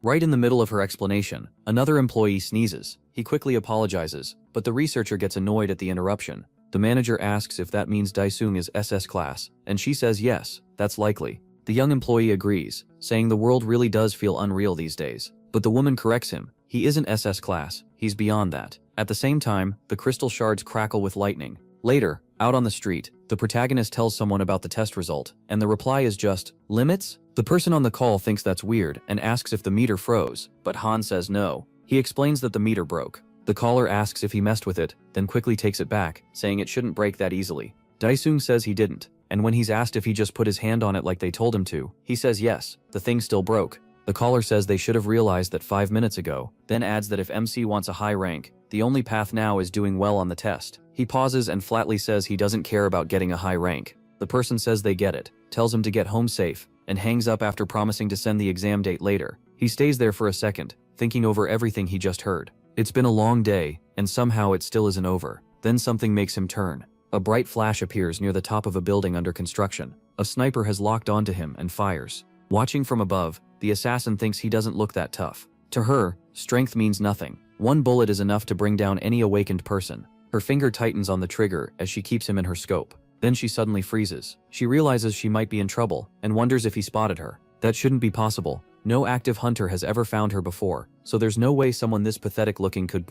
Staring right at her, Daesung tells her to look over there. Annoyed, he corrects himself. No, right here. She can't believe it. Not only did he notice her, he's speaking to her from the street. Her first thought is to run, but a voice suddenly echoes in her head, ordering her to shoot, and it scares her. Shaken, she pulls the trigger. The shot flies straight at Daesung, while he keeps looking her way. Then an explosion erupts where he stands, kicking up a cloud of dust. The assassin lights up, thinking she got him, but the next second, she sees something impossible. Daesung is still standing there with a crater around him. She panics. That wasn't a normal round. It was an aura bullet. Below, the protagonist keeps staring at her. Terrified, she wonders what he is, and decides she has to escape now. She drops everything and runs. Then something suddenly flies at her and smashes into her legs. She cries out and crashes to the ground, unable to move. In the next instant, Daesung is already up there, looking down at her. The assassin stares at him in fear. He apologizes but points out that her bullet hit him right there, just not hard enough to kill him. The weapon stuck in her starts fading as she reaches for another hidden one.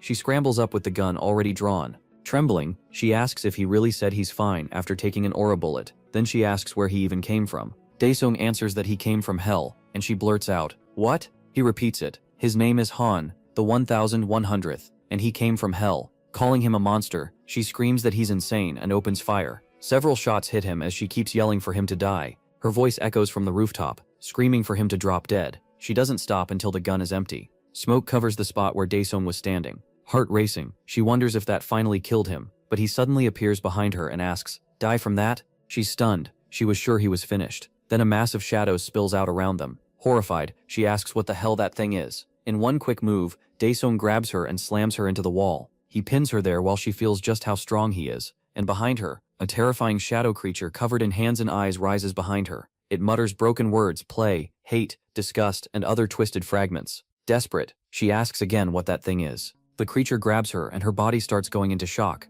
Daesung asks if she's really about to pass out without saying anything. Then he notices some items on the ground. As he bends down, he says he doesn't want to kill her. He checks inside the guitar case and finds more evidence. There's a file, along with photos of him, his sister, and his mother. He lets the bullets fall to the ground and flicks one at the girl's head, forcing her awake. As reality hits her again, she screams in despair. Daesung tells her to answer him, warning that if she screams or talks nonsense again, he'll kill her. He looks down at the photos of his family. Then he asks who sent her. She thinks she can't mention the Habma clan, so her mind jumps to that gangster instead. Since he was reported missing, she figures he wouldn't know, so she says Kim Song-hun, and he asks who that is. She claims he's from the private loan group the protagonist wrecked and says he stole 500 million from that guy's vault. MC asks if she means the 500 million, and she thinks she can use that lie if she gets out alive. So she tells him to let her go, and she'll tell him where that man is. Instead, he throws a bullet at her so hard it punches through her shoulder and leaves a huge hole. She screams, cursing and asking why. Barely able to speak, she insists she already told him.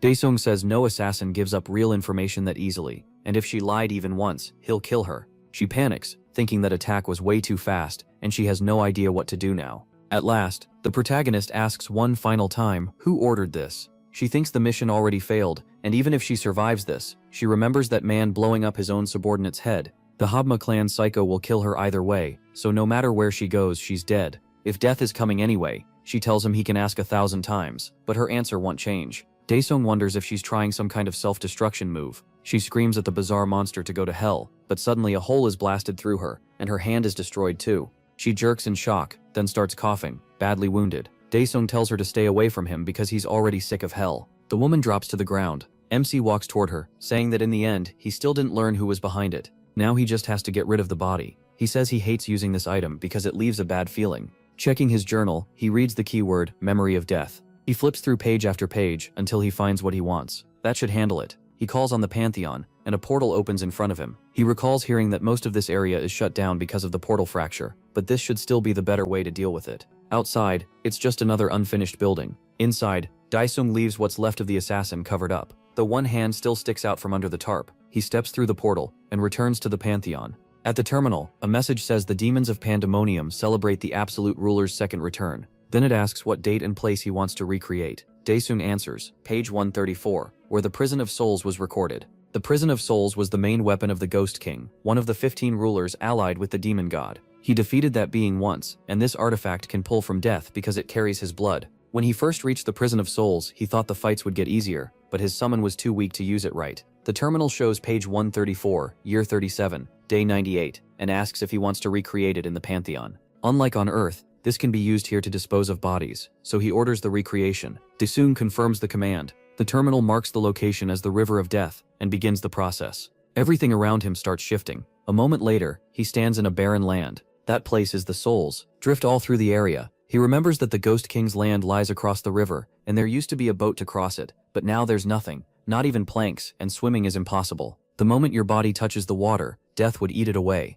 The terminal shows the mission goal: defeat the celestial beings occupying the river. Reward 50 implementation of the Prison of Souls. Suddenly, a voice announces they have found an unknown intruder and are waiting for approval to remove him. Daesung watches them and asks what they are. Up close, they look like white insects. The terminal identifies them as autonomous weapons, mechanical life forms made by celestial beings. Then the creatures announce that elimination has been approved. The celestial monsters rush Daesung, launching some kind. He slips past them easily, and the attack hits a tree behind him. The spot it struck starts corroding. The protagonist wonders if killing them might earn him a boat. He summons his savage dagger and waits for the huge insect to rush him. Then he bursts forward, charging the giant creature to strike. His blade punches through its shell, cutting down through its body. One of them is split clean in two. It crashes to the ground as Daesung resets his stance. Then several purple shots come at him from every side, leaving almost no easy escape. Daesung thinks they're like poison bullets, and dodging them won't help much, so he gathers his energy as the barrage closes in. The spheres slam into a shield around him, and he stands there without a scratch. He says picking them off one by one is a pain.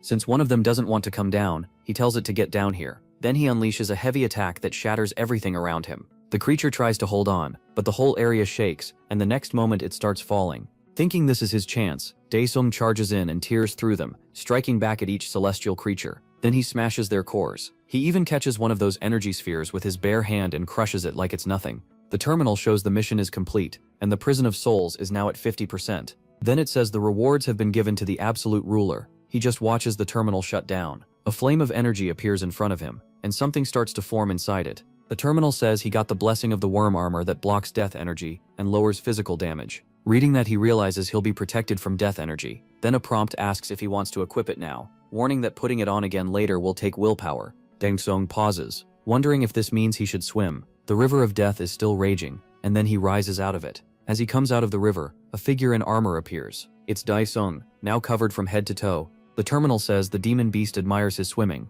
while the demons of Pandemonium apologize for not helping their ruler. Dripping with that dark red water, he tells them to shut up if they already know that. A strong golden light appears ahead, and it spreads everywhere. Sometime later, MC reaches the Ghost King's territory and finds it empty. He looks around and says no one is here, and even the old castle is gone. The terminal says the beasts of Pandemonium are sorry. The Ghost King's sacred castle vanished, and Daisung snaps that he doesn't need them repeating the obvious. He says the main objective may have been a side mission, then asks if another side mission can lead him to the castle. After that, he keeps moving forward, staying on guard. Suddenly, a huge crash rings out, and debris flies everywhere. Something massive starts pushing up from the ground.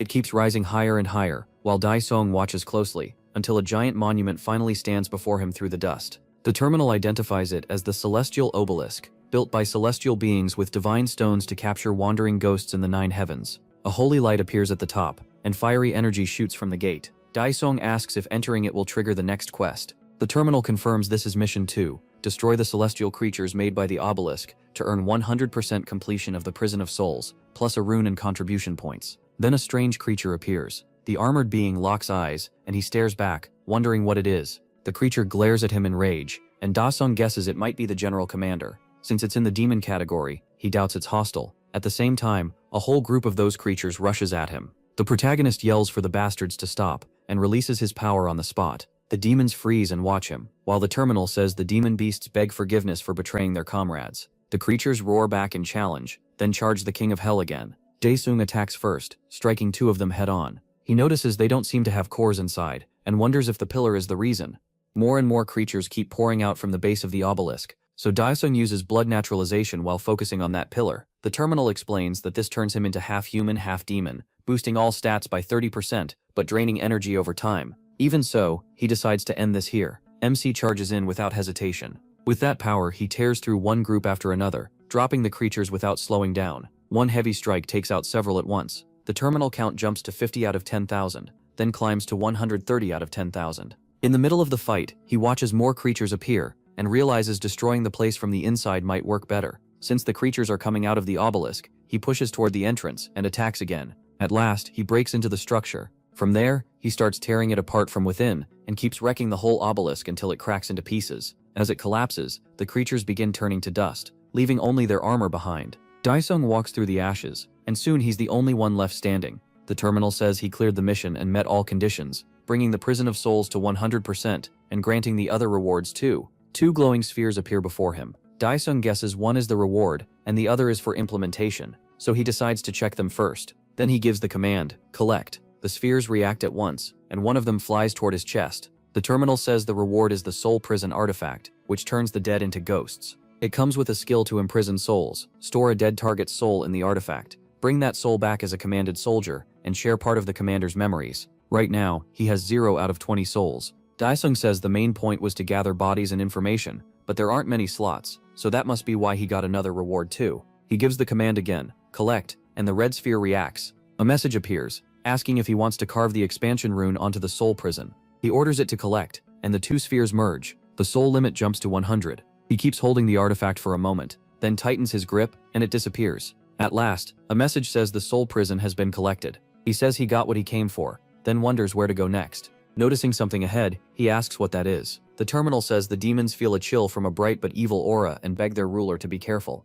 He asks if he really has to listen to all of them, then decides to use the collect command on the sphere. The yellow light starts shining hard as he looks at the golden flame in his hand. A burning engraved circle appears on his fist. Then something new finally shows up before him. The terminal glows yellow, and he wonders what this one is now. That object starts breaking apart, and Daesung says he expected something useful, not a waste of time full of pointless riddles. Finally, he says he wants to go back, and a portal opens in front of him. Back at the construction site, he stares ahead in surprise and disgust. The body he left there is gone. Daesung wonders where it went. Later, at home, Jisoo quietly watches. When the protagonist comes in through the gate, she tells him the rice soup is cold. He apologizes, and she tells him to come eat. Once he gets inside, the meal is already served. The news is talking about how serious the portal fracture case is, but his mother turns off the TV and says it's time to eat. Daesung says the world is changing fast, and he's even seen monsters on the news. His mother watches him eat and says she's scared he might be shocked, so she can't bring herself to tell him everything. She apologizes for being a mother who can't do much, even though she kept pushing on. Daesung tells her it's okay. He says he's just thankful she survived in a world like this. She looks surprised by that, while Jisung keeps eating like she doesn't care. MC wonders what this weird mood is about. Then he asks if there's anything his mother or Jisung want. Jisoo asks why. Does he want to buy them something nice? His mother asks if he wants more soup, and he says yes. Jisoo points out that's a double serving. Elsewhere, at the Seoul clan, someone asks what's happening, and another says they were on their way underground, asking if this is about the licensing exam. On the phone, someone compares it to training in the mountain cave, but Chenho says it's nothing like that, and asks if they really want to go back there. Daesung says he found a bug, but it vanished in an instant. On the other end, his friend asks what he means by bug, and he thinks about how the body disappeared without a trace. Still, he says that while he's gone, he wants his friend to look after his family, and Chanho agrees. The protagonist thinks he also needs to make sure he doesn't get caught. After hanging up, Chanho wonders what Daesung is planning. Elsewhere, someone reports that the body was thrown away, but the target must be dangerous if he made a B-rank assassin look weak, and asks how they should handle him. The general says to leave it for now. The target will show up at the coming test, and they'll kill him there. Then he asks a man named Jengul inside a tank if that's correct, and the man says yes. He tells Jengul to start at once, saying he's waited a long time for this day. A doctor reports that Jingsil's A-rank heart is stable, and asks if they should begin the serum injection. The general warns that the pain will be intense, and tells him to be ready. Jingsil says he made up his mind the day he joined them. Without hesitating, the leader orders them to begin, and the doctor obeys. He says he'll start the injection and presses a button. The machines start up, the serum enters Jingsil's veins, and the computer reports 20% injection with his heart still stable. Inside the tank, he struggles through the pain as the injection reaches 40%. Jingsil keeps enduring it, and says good. The injection reaches 50%, and the computer displays his data. The doctor panics and says they've gone past the normal limit, but the order comes back right away. Keep going. The doctor warns that if they continue, Jingsil could die. The general says if that dose could kill him, they never would have brought him here. The doctor nervously reports that it's reached 80.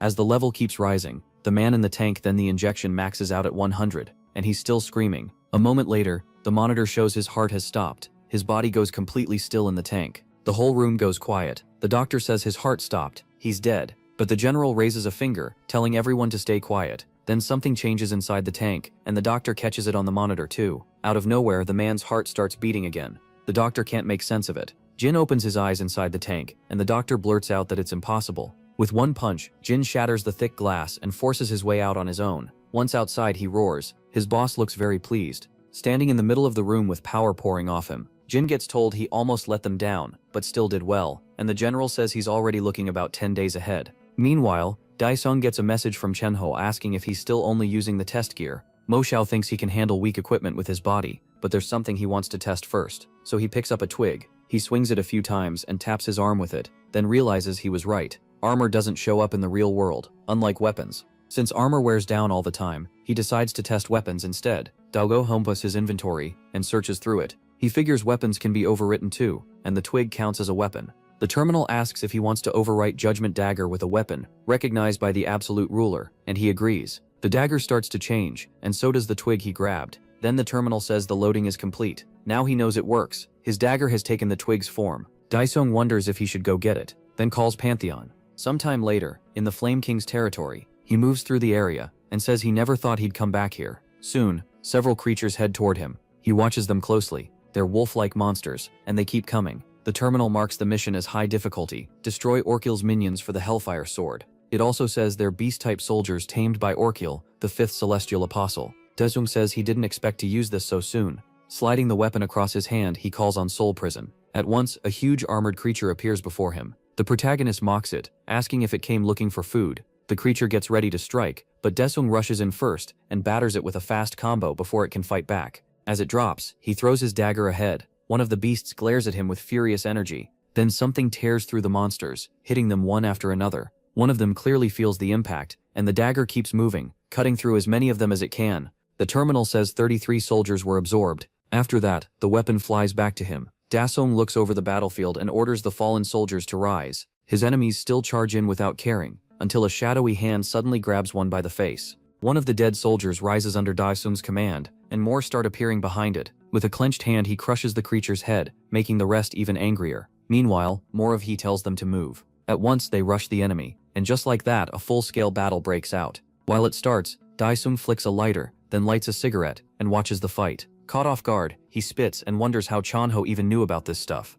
Up ahead, the battle turns chaotic. The clash goes on, and one of Dasong's soldiers seems to be losing badly. He smiles and says they're fresh bugs, but that still doesn't mean he can relax. An enemy charges at him in a rage, but something comes after it. Right before it reaches him, it gets seized. Then he explains that as long as the stigma stays on the body, they can keep regenerating forever. His soldier yanks the creature back and closes in to attack. Dasong says the undead don't feel fear or hesitate because of death. The terminal shows he's collected 12 soul stones out of 1,000. The protagonist says this won't do if he leaves it all to them. He'll be here all night. Mission progress is only at 50, so he thinks maybe it needs one or more unfinished missions. He slams the ground to build momentum and launches into the sky with huge force, thinking wiping out thousands of them in 2 hours isn't even that hard. From high above, the army below looks like ants. Looking down on them, he thinks the best part is that this would look pretty awesome. Then he dives at them like a meteor, closing the distance fast. He keeps dropping at full speed until he's almost right on top of them. He crashes into the middle of the army like a blazing comet and slams down with all that stored power. The creatures snarl at him, just as white light floods the area. A massive explosion erupts from the impact point. Back in the human world, at the Soul Clan headquarters, a monster gets stabbed through the stomach. It howls from the hit as someone pivots and slices upward from bottom to top. The terminal announces that all targets have been eliminated. The creature starts fading away while the woman finishes with her sword raised. This is Shin Cho-young from The Disappearing. The terminal says she is leaving the hunting simulation and thanks her for her work. A man in a suit, the head of the Soul Clan department, asks the captain how she can enjoy this. Clan leader Huang Zhang says it's not bad. He explains that she gets nervous in real fights and acts before thinking, so this training is good for her, especially with 10 days left. He says they should raise the training by 2 levels, because if they want to beat the Mad Dogs, they first have to beat. The department head cuts in, asking if he means John Jin of the Habma clan. The leader says yes. Without him, no one would likely beat Shin Cho's score. She's rank B, while Jun Jin is rank A. Jun annoyed says no, it's more about what the Habma clan is planning. The man says come on, and asks if that clan wasn't banned from the rookie test for a year after that incident. The chief says that's exactly why they've gotten dirtier. They're desperate to make up for this year's gap. His subordinate says that in the end, Shin Cho and Jun Jin will dominate the first part of the test, and the stage will belong to those two. The chief agrees, unless some other monster shows up. The terminal says the demons of Pandemonium admire the absolute ruler's amazing skill and are grateful, even tossing in a thumbs up. Then it shows only 1 soulstone remains. Daesung wonders if there's a mute option while still smoking. One surviving creature groans under him. It looks at him with fear and anger, but MC hits it and tells it to shut up while he keeps smoking his cigarette. Standing on a pile of bodies, he tells it to stay quiet. The terminal says the cleanup is done and the mission is complete, rewarding him with conquest points and 50 implementation for the Hellfire Sword. Then spheres of energy start rising from the dead creatures. The same thing happens across nearly all of them, and every orb moves toward Daesung, merging into one single sphere. The terminal tells him to offer the soul orb at the altar. He wonders what altar it means. He hasn't seen anything like that. He reaches toward the orb and thinks he'd better not have to waste time searching for it. Then a structure suddenly rises from the ground. It looks like the altar is forming, and Daesung notices the huge thing appearing out of nowhere. Surprised, he says it looks nicer than he expected. The terminal says the creatures of Pandemonium shake their heads at the absolute ruler's words. The protagonist flicks the rest of his cigarette onto the pile of monsters. The terminal announces the second mission: offer the soul stone at the altar, and prove himself to the Snake Guardian. When he gets there, he places the stone into the altar. The stone immediately reacts, and the spheres on the pillars begin giving off the same energy. Then something gigantic appears before him. Daesung just stares at it, and a giant serpent reveals itself, locking eyes with him.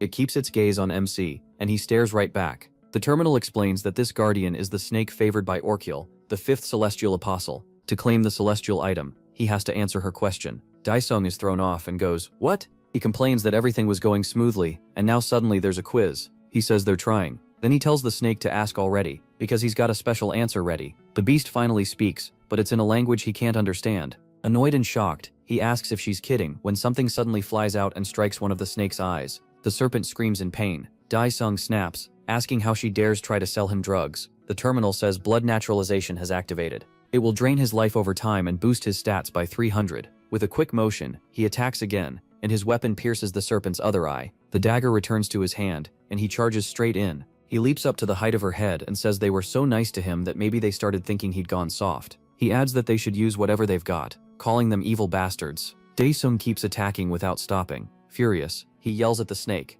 Standing on top of her, the monster writhes under the hits, then suddenly starts to swell. A second later, its head explodes. Daesung drops back to the ground, as pieces of the snake scatter everywhere. He mutters that it smells like fish, then notices something odd. He says this trick was way too obvious, so of course he saw it coming. Where the head used to be, something starts changing, and a new one begins growing back. He realizes it might be exactly what he thought, and soon the giant serpent is fully restored. This time, it's even more enraged. Daesung says that kind of cheap move won't work on him. He squares up and tells the monster to come at him. The protagonist watches the raging beast, and the snake lunges straight at him. Already ready for it, he waits for the bite. Then he jams his arm between its huge teeth, steps on its tongue and forces his way into its mouth.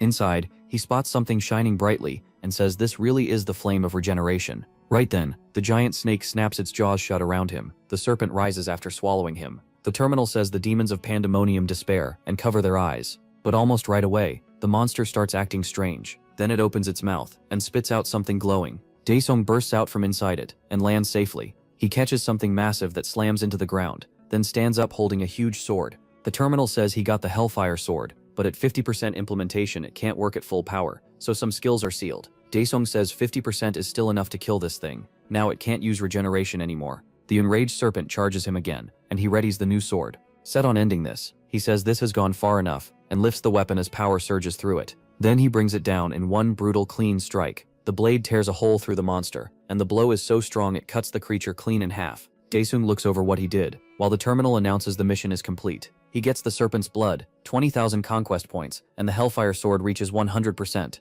Suddenly, the chains wrapped around the sword snap apart, and MC looks at the completed weapon with satisfaction. The terminal explains, this is the Hellfire sword, and the trials were meant to prove he truly wanted it, by enduring the burning pain for a set time. He figures that means one last step is needed to fully understand the blade, the trial of scorching hell. Then the terminal shows 239 hours left, adding that it won't kill him, but the pain will continue. Daesung realizes he'd have to endure the burning for almost 240 more hours, 10 days. As flames swallow everything around him, he thinks for a moment, then decides he doesn't need to suffer through this trial at all. He asks if Fling King has become a dog that can't even recognize its master. The terminal still shows 239 hours and 54 minutes left, but Daesung tells it to get that countdown out of his face before he slices it up and burns it to ash. At once, the terminal changes the remaining time to 0. The flames begin to die down, and a voice calls out to its lord. It begs forgiveness for not knowing who he was, until hearing his voice. He tells him it's fine. It has been a long time, King of Flames. A bright light shines through the smoke,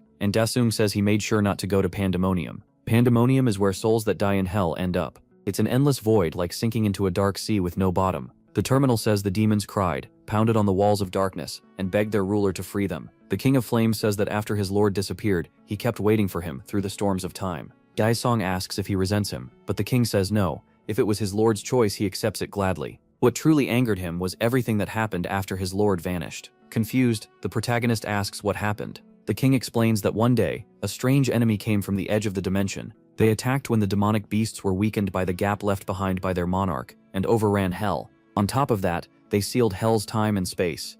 Then they banished the demons to Pandemonium. He says all he could do was watch them get crushed, and in the end he was forced to be swallowed by a giant white snake. His pride was stripped away, and since then he's wasted his time on meaningless things. Still, his lord has finally freed him. He adds that, with respect, he doesn't understand why Daesung came back there. MC says he needs his help, and he'll explain the rest when the time comes. The King of Flames says he's thankful his lord came for him, and he asks if he knows what that thing is. The king says he doesn't know, but it gives off a strange energy, the same kind he felt from the outsiders. He warns the protagonist to be careful since he has no idea what it really is, but the protagonist barely listens. He says the system has never betrayed him after all his hard work, and he can be careful later once he's done collecting everything. Then he grabs the object. A golden terminal appears, saying he has obtained 2 out of 3 required entries. MC says it looks like he now has permission to enter somewhere. The terminal asks if he wants to leave the Pantheon, but he says no. He thinks that until now, leaving the Pantheon just meant going back to the real world. Then the terminal asks if he wants to leave this area and return to the Pantheon, and Daisung remembers there are still more items to get besides the sword, so he orders it to send him back to the Pantheon. Back in the human world, one person says the massacre video is blowing up, and another says that was bound to happen. It was no joke. They ask if the manager saw it too, and he says of course he did. Chanho thinks there's no way he can admit Daisung is his friend. That would be way too embarrassing. Then a man walks over and asks if he can speak with team leader Chanho for a moment. Chanho asks what brought the director there. The director tells him to take a break and come smoke. A little later, out on the terrace, the director says Chanho never mentioned he was at the scene and asks if he found anything. Tensing up, Chanho wonders what answer the man wants. If he says Daisung is his friend, the director will do anything to recruit him. So he says that if he knew anything, he would have reported it. And the director asks if that's really all. What a waste. He says if Chanho had known something, they could have brought him into the clan. Chanho decides to keep acting clueless. He agrees, then says it's only been 7 days since the license test, and asks how Cho is doing. The director goes quiet for a moment, and Chanho asks if something's wrong. The man says no, he's just worried she's pushing herself too hard. Elsewhere, with 7 days left before the test, Xiaobei keeps training hard. A voice announces there are 10 minutes left in the simulation program, and 10 targets still remain when a stone slab appears. Xiao brushes toward it and swings her sword, cutting it clean in two. An instant later, more of them appear. One forms behind her, then opens up and reveals a monster inside. The creature bursts out of the stone shell and charges with shocking speed. Caught off guard, Cho turns to face the one in front of her, but another monster suddenly bites into her shoulder from behind. At the same time, the first one keeps coming, rushing straight for her face, until a voice cuts in and says that's enough. It announces that the training program is over. She turns around. The chief is standing behind the glass, watching her. In a serious tone, he tells her to come upstairs because they need to talk. Still frustrated in the medical room, she says she could have kept going easily. He tells her she's overdoing it, and asks if she doesn't see that. But Cho fires back that he's always told her to achieve what she wants, even if she has to push hard. She throws his own words back at him, then says this isn't physical overtraining, and adds that she knows her own limits. The director asks if she really knows better than the AI system. Pointing at the screen, he asks if she sees the data.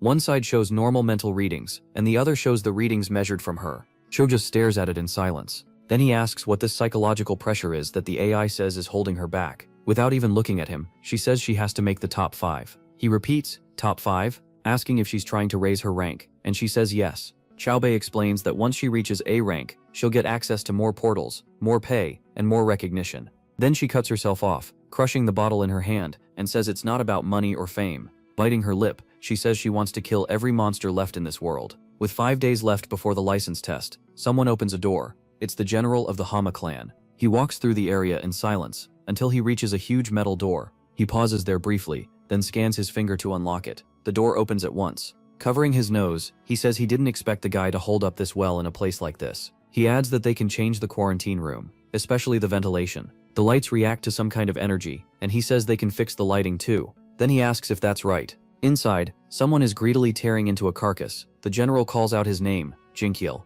He says Jinkiel looks fine, and even seems to like the food. He tells him to eat well and rest, so the medicine can do its job. After all, he'll be the star of the coming license test. With 3 days left, the terminal shows his mission is complete. In a frozen area, our hero watches with his sword in hand. The King of Flames asks if his lord is finally coming back. Daisung confirms it, and now there's only 1 day left before the license exam. On exam day, the number of awakened people is up 25% from last year, so the first hunter test is more competitive too. Because of that, the association says it changed the testing method this year to handle all the applicants. Then a luxury car suddenly races in and stops with a loud screech. The flashy car causes a scene, and reporters rush over yelling that it's Hama clan's Lee Sik-woo. 2 men step out. One looks like a top executive, the other like a movie star. A reporter introduces herself, and asks Lee if the young man beside him is Hama clan's rookie, then asks how the clan will do today. Before Lee can answer, another reporter brings up the clan's ban over cheating, and asks the rookie what he thinks. Inside, Lee is already sick of these vultures from the very start, but he still answers that he regrets what happened 2 years ago. The reporter presses him, asking if calling it an incident is just a way to dodge responsibility. Right then, someone taps the reporter on the shoulder. Sik-woo calmly says this year's test will be fair and clean. The two keep walking away from the car and the swarm of reporters, while the younger one glances back. Soon, they reach the test complex. They keep moving until they arrive at the exam area. Annoyed, the Hama clan rookie says he shouldn't have ignored what those people were saying outside. Lee warns him by name. The other just says he was kidding and won't do anything. Lee says having fun is fine, but he needs to stay in control, especially if something gets exposed because that would cause a lot of trouble. Then a man walks up behind them saying he'd like to know what kind of trouble they mean, catching both off guard. Sai-Wu looks back slightly to see who got that close without being noticed. It's Captain Huang Junyoung, and it's been a long time since the three last met. Lee jokes about his outfit, saying he looks like a gorilla in disguise, and Huang says it's because of the reporters. Huang adds that at least he doesn't have to act fake for cameras, like some people do, and the comment clearly hits the younger man. Then he notices something unusual. He studies Lee's companion and senses an aura that's steady, powerful, and perfectly controlled. With a tip of his hat, Huang thinks the young man made a very smart move. Sick-Woo catches that right away, and points out that the captain is already focused on the rookie before the exam even starts. Zhao Young apologizes, but says he's worried he may have to report that rookie again, like he did 2 years ago, and hopes it doesn't happen. Lee answers coldly that it won't, then the two walk off, leaving the captain watching them. Irritated, Jen notices the old man is still staring at him, and asks Lee if that guy has a problem. Lee calmly says he gets why Heo feels that way, but reminds him the old man isn't their target. Jen replies that first they need to find the real target. A woman passes them while talking on her phone, heading the other way. Jinkyeo watches her closely, and his expression shifts. Sikwoods explains that she's Shin Cho-young, a strong fighter from the Soul Clan, but Jinkyeo barely cares. He just thinks beating her would be easy. Lee tells him strength isn't the point. What matters is that the clan and that old man are working together. But instead of backing off, the rookie gets even more excited, and says she'd be fun to break. From a distance, Huang senses something is off, and wonders what Lee is planning this time. But whatever it is, that young woman won't fall for it. Then something else suddenly grabs the captain's attention. Our hero arrives at the complex too, walking down the same hall with a heavy aura around him. Zhao Young is deeply shaken by his arrival. Huang keeps staring even after the young man passes, almost frozen in place. Now standing in front of him, Shine calls out to the old man, as Dai Sung walks away. She calls him again, but he still seems stuck under the boy's presence. Clearly rattled, Huang finally speaks without looking away, and tells her to be careful. The sudden warning confuses her. She thinks he's talking about the Homai team boys, and says she won't let her guard down. But Huang says he doesn't mean those two. Still watching the boy walk off, he says he's talking about him, and the young man has no idea they're even discussing him. Someone apologizes for not coming in person, because work piled up. Hearing the clothes will be returned later, they say to just use them well, since they'd end up as rags anyway. A voice alert announces that the hunter license test will begin soon, and all participants must take the provided gear and head to the exam room. Han pauses in front of a machine like a vending unit. The screen tells him to place his finger for a scan so he can collect what's inside. He does what the machine asks, and a box with his name pops out. He checks the contents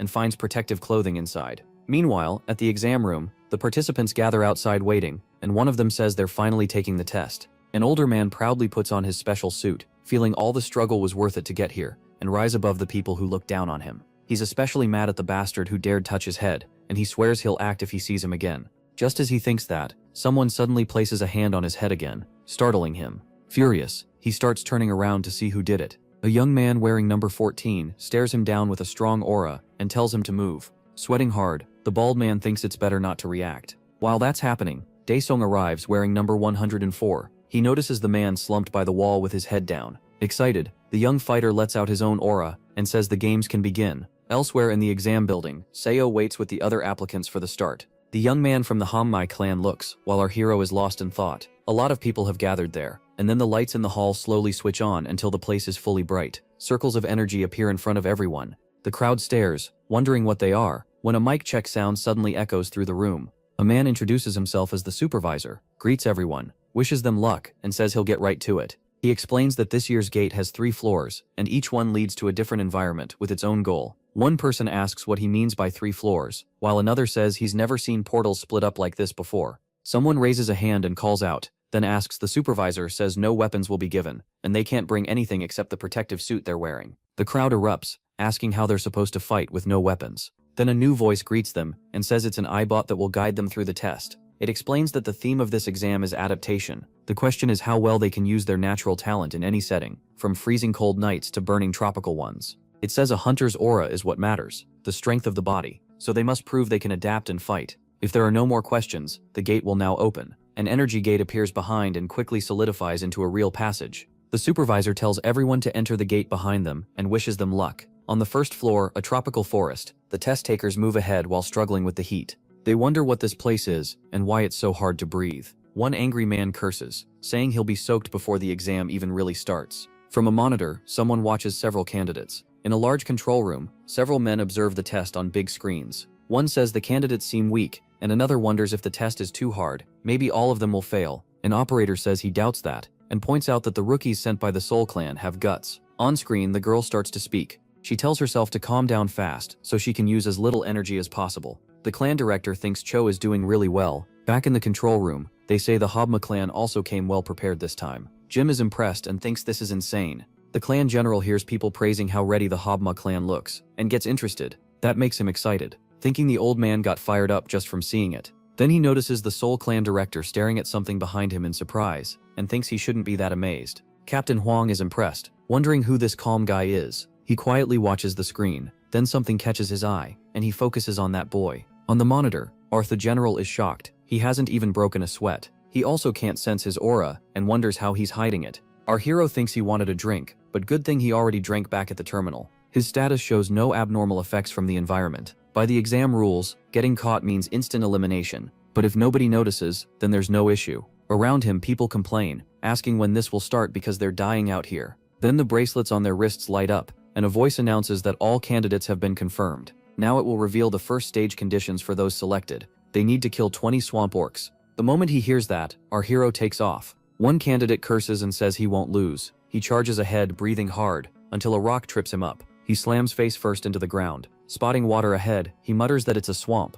Still, he's thrilled and asks if that's really water. Maybe he can finally survive. He crawls toward it on his knees and reaches in to scoop some up, but instantly realizes it isn't water. A sticky worm grabs him. It uses slime that looks like swamp water to lure prey. The bot announces that candidate 94 has been eliminated, and emergency protection is starting. The creature suddenly swells, and its head bursts, sending the man out into a forest clearing. He's lowered safely to the ground, as the bot says protection will stay active until the recovery team arrives. Elsewhere, another candidate keeps moving. Our hero keeps making his way through the forest. He glances aside and thinks it still doesn't seem to be there, so he picks up the pace. The rescue team reaches the eliminated candidate and starts recovery. Then their communicator beeps. He checks it and sees that candidate 104, Handasun, is being tracked. The rescuer is surprised, wondering about number 104. At last he finds a swamp orc, and it spots him too. He says that's a shame. He wanted to smash its skull with a rock. The orc glares at him. Looking at the huge rock overhead, he asks if the monster agrees, calling it a pig. The creature roars in rage and rushes him,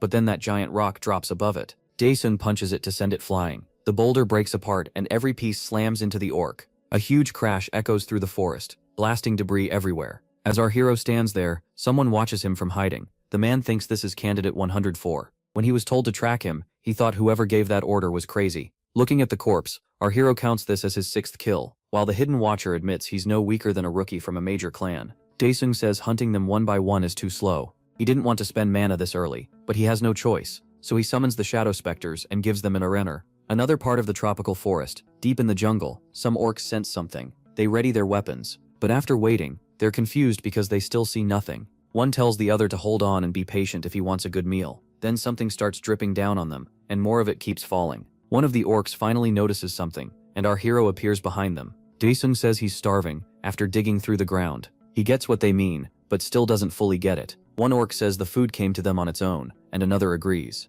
The protagonist counts them and realizes there are probably more than 20. Then he asks what exactly they're trying to say. The Flame King tells his lord they see him as food, and asks for the command. Looking at the group, Daesun says they're hilarious. Then he finally gives the order, burn them all. Elsewhere, someone moves through the forest. Xiaobei uses her aura opening skill and forms a protective field around herself. As she advances, she casts Expand Search and spreads her aura to find targets. The next second, she finds one. She quickly changes direction, rushes toward a tree, and kicks off it hard. An orc is launched into the air, and the girl appears with aura and sword ready. She figures that at this rate she can clear the first floor in an hour. The orc gets back up and tries to run. Seeing that, she moves in to finish it and charges, calling out fourth. But someone beats her to it and cuts the monster's head off first. She turns back in shock and sees that guy from the Habma clan, wearing a scary look. The orc drops dead. As Jun stares at her, she realizes it really is the guy from Habma. With a satisfied look, he says, 5. Annoyed, she says that's just like the Habma clan stealing other people's prey.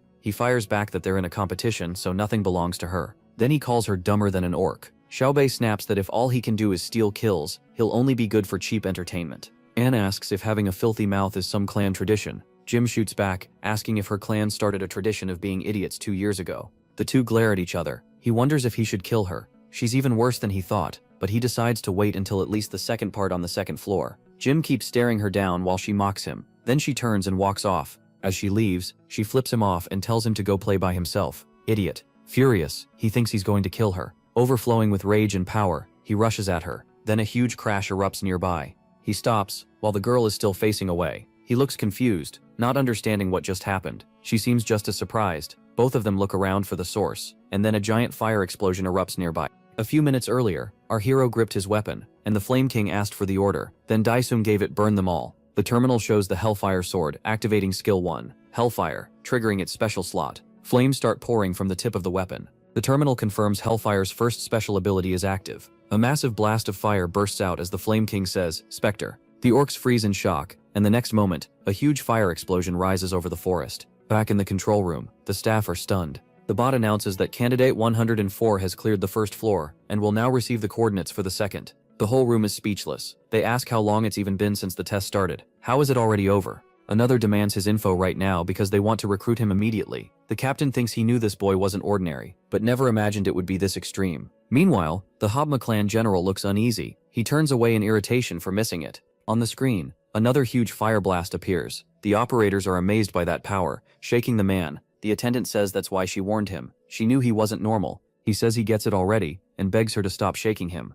Another staffer stammers, asking if this is even real, then says okay fine, but they still wonder why old Ginseng is there. He walks over and picks up an orc axe, standing among the dead monsters with the weapon in hand. He notices one is still alive. He runs over to the orc and gets ready to strike. Then he keeps hacking at it, counting 1, 2, 3, while saying this is delicious. Excited, he calls it his 11th kill, and says following that trash number 104 was a great idea. The operators are stunned, asking if this cowardly move counts as cheating. Another says he's not sure, the test is about adaptation. But someone points out that old man is a normal person who couldn't even pass the awakening test, so how did he get into this exam? The girl explains that Han Dasan broke several measuring spheres that day, and someone asks what she means by Han Dasan. She gets mad, while the other person apologizes and asks her to explain. She says the rumor is that after breaking the sphere, he asked them to erase the result. The man asks what happened next, and then says he heard a flood of complaint reports were sent to the association, probably because of that. He flicks the girl on the forehead, and tells her to say something that actually makes sense. Then he adds that no amount of complaints would be enough.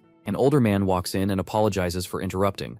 The three bow and ask why the branch manager is here. The manager says he was the one who approved that person, shocking the staff. One of them asks how he could lock Silla walks. The manager explains that 3 nights ago, they caught him trying to sneak through the portal with bombs strapped to his body. A woman asks if he was trying to kill himself because he isn't awakened. The manager says no. He explains that the man lost his entire family in a portal break years ago, so this is likely revenge. Everyone falls silent. One says that if the system accepted motives like that, the whole thing could fall apart. The other two start whispering, and he nervously asks if he said something wrong. The manager cuts it off. Either way, this should have been absolutely impossible. But he caused that incident the other day. He got his pay cut for 3 months, yet he doesn't mind. He feels like he found a real gem. The operators wonder why the monitors are glitching, and try to contact support. Then our hero appears on the main screen. A little later at the test site, 2 men in suits show up. A communication device suddenly flies off. The general says the control room must be in chaos by now, while the other man picks up the communicator. He asks if candidate 104 was supposed to be taken out on the 2nd or 3rd floor.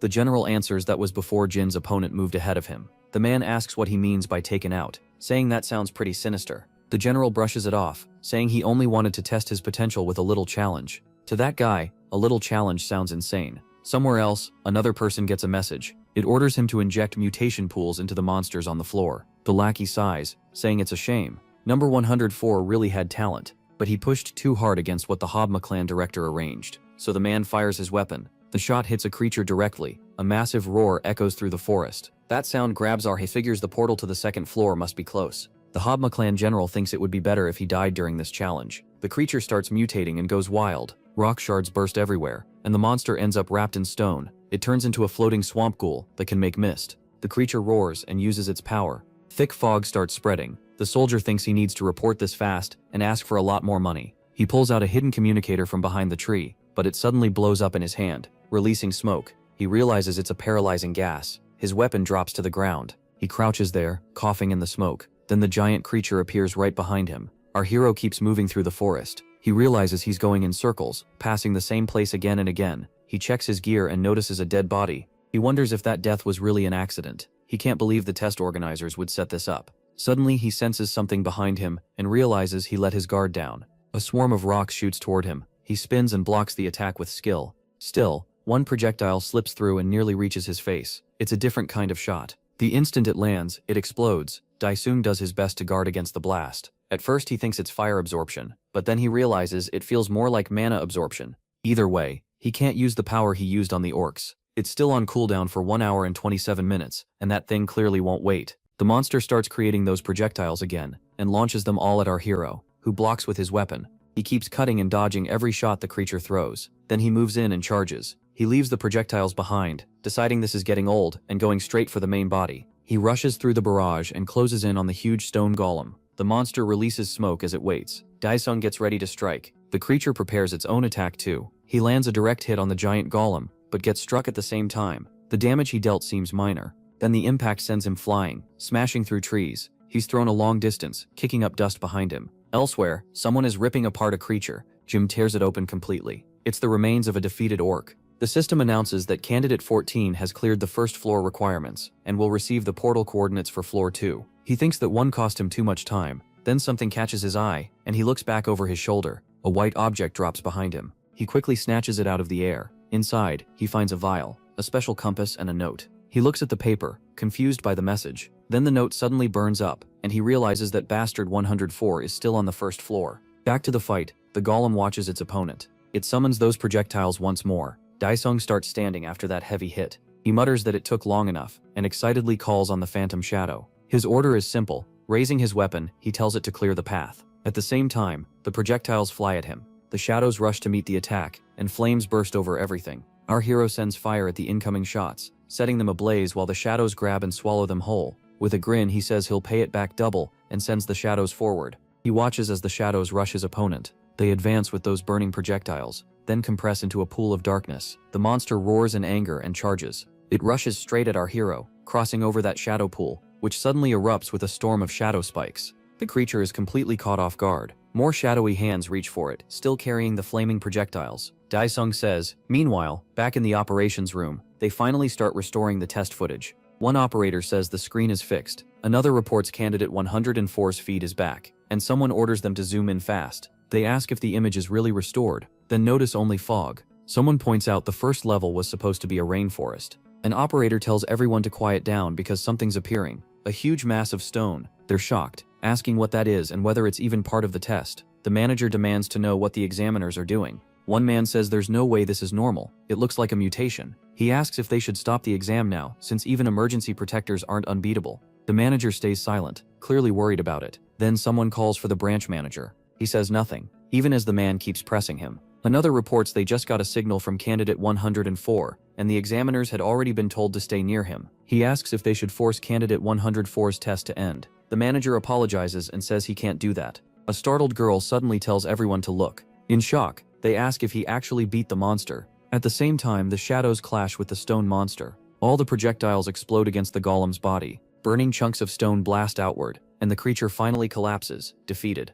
Smoke rises above the trees. Everyone stares at the main screen in silence. The manager thinks classifying him won't be easy. He's right on the edge, and he had assumed it was just a measuring mistake. Now he's not so sure. This might be something far beyond what he imagined. The girl asks if he really brought that thing down, and if he did, isn't that amazing? Another operator says whether he's amazing or not has nothing to do with this test, and the girl asks what he means. He tells her she still doesn't get the situation, and says to watch closely. Jim will reach the second floor portal first. The two girls glare at each other while a man in back asks the manager if they should pull out the people stationed there. The manager says no, tell them to report back once they learn the truth. Back in the forest, someone moves fast, only stopping to check his compass. Jim figures the place must be nearby. He keeps moving through the trees until something suddenly draws his attention. He stops at once and studies the area. The mist is fading, so he assumes it's already over, but that doesn't matter as long as he gets there first. He thinks he'll, but not until he reaches the portal. Nearby, the creature's remains are scattered across the ground. Our hero pours life force into it, starting the Pukthar, then he activates Soul Prison and commands a new soldier to rise. The people in the operations room watch it all on screen. Stunned, they ask what else he's doing and what that thing could be. Then a stone golem appears, now under our hero's control. One man blurts out, "What the hell is that?" The creature lets out an intimidating roar. Daesung says there's no time, so it should stop showing off and lower its head. The creature actually looks embarrassed and bows to him. He plants his boot on the monster's head and says, "Run, Rock." Nearby, Jim seems to have found something. Seeing the portal, he says there's no way he won't finish first. But suddenly, something shoots past him at crazy speed, leaving him speechless. Stunned, he wonders what that bastard is. Back at the exam building, the Hobma clan general walks through the hall, hearing shocked voices from inside. Satisfied, he says this should be over now. The door to the room begins to open, and the big screen shows his candidate frozen in shock, staring at something. The boy looks completely stuck. The boss angrily thinks he's an idiot. And now our hero appears, sitting comfortably on the head of his. He tells it to follow this route because it's the fastest one. Daisung says he'll make the road, tells it to go straight, and names it Rocket. Then he orders the flame cane to blow, and fire bursts from the weapon. That huge blast clears a path through the forest. He asks what it's waiting for, and tells Rock to run. The golem charges down the path with our hero on it. Then he commands the flame cane. In the control room, one person says 104 used some kind of summoning skill, and another says it's a technique they've never seen before. Someone asks if that's even possible with an aura skill, and another answers that anything feels possible in this world. Now, the girl says test or not, this is definitely going on YouTube. He's fighting like he's in a fantasy movie. Suddenly, the girls turn in surprise, and so do the other men in the room. The Hobma clan general looks furious. After that, the room goes completely silent. One of the men walks up and warns him not to do it. He answers with nothing but an angry stare. One of his subordinates steps in and tells the man to back off. The boss rubs his head, trying to calm down. Then he apologizes, saying he just got carried away by that amazing performance. The captain finds it sickening that he failed to see this coming, no matter how careful he was. Still, he believes Xiaobei will make it there too. Back in the forest, Jin curses Daisong. Then he glances back and spots someone else rushing his way. Caught off guard, he turns for a better look. It's Cho, coming straight at him. She's moving so fast that he starts running too.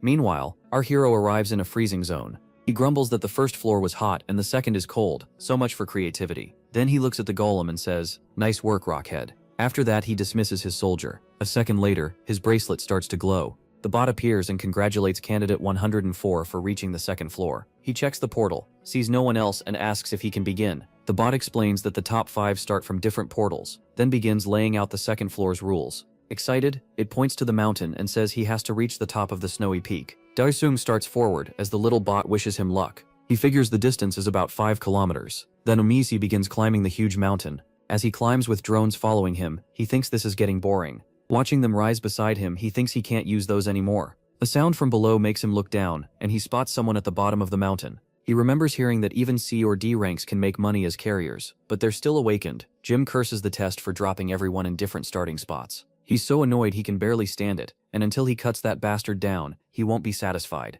Then something grabs his attention. From a distance, he asks who else is there. He spots an old man struggling through the cold, complaining that he can't even feel his fingertips. Jim stares at him seriously. His first thought is that this pest showed up too. The desperate old man slaps his own face. He says he can't give up. He has to think about his family, who died without even getting to scream. Then he yells that it's not even that cold. Right after that, an avalanche slams into him. He starts screaming for someone to save him. With a cruel grin, Jang tells him to go die, and curses him as he sends the old man to hell. Suddenly the screen cuts to disconnected. The operators panic, asking what happened. Another says the drone feed is dead, and a third says everything seems to be down. Lee Seokjae takes it all in quietly. He thinks it's finally started, and hopes Jinchel won't fail him again. The snow keeps pouring down on the mountain. More people show up, and one of them asks if they really have to climb all the way up. His partner stays confident, and says what's the problem? They're the strongest combo here. Out of nowhere, someone drops in and stomps the guy who was giving a thumbs up. His partner freezes in shock, but before he can react, the attacker grabs him by the head too.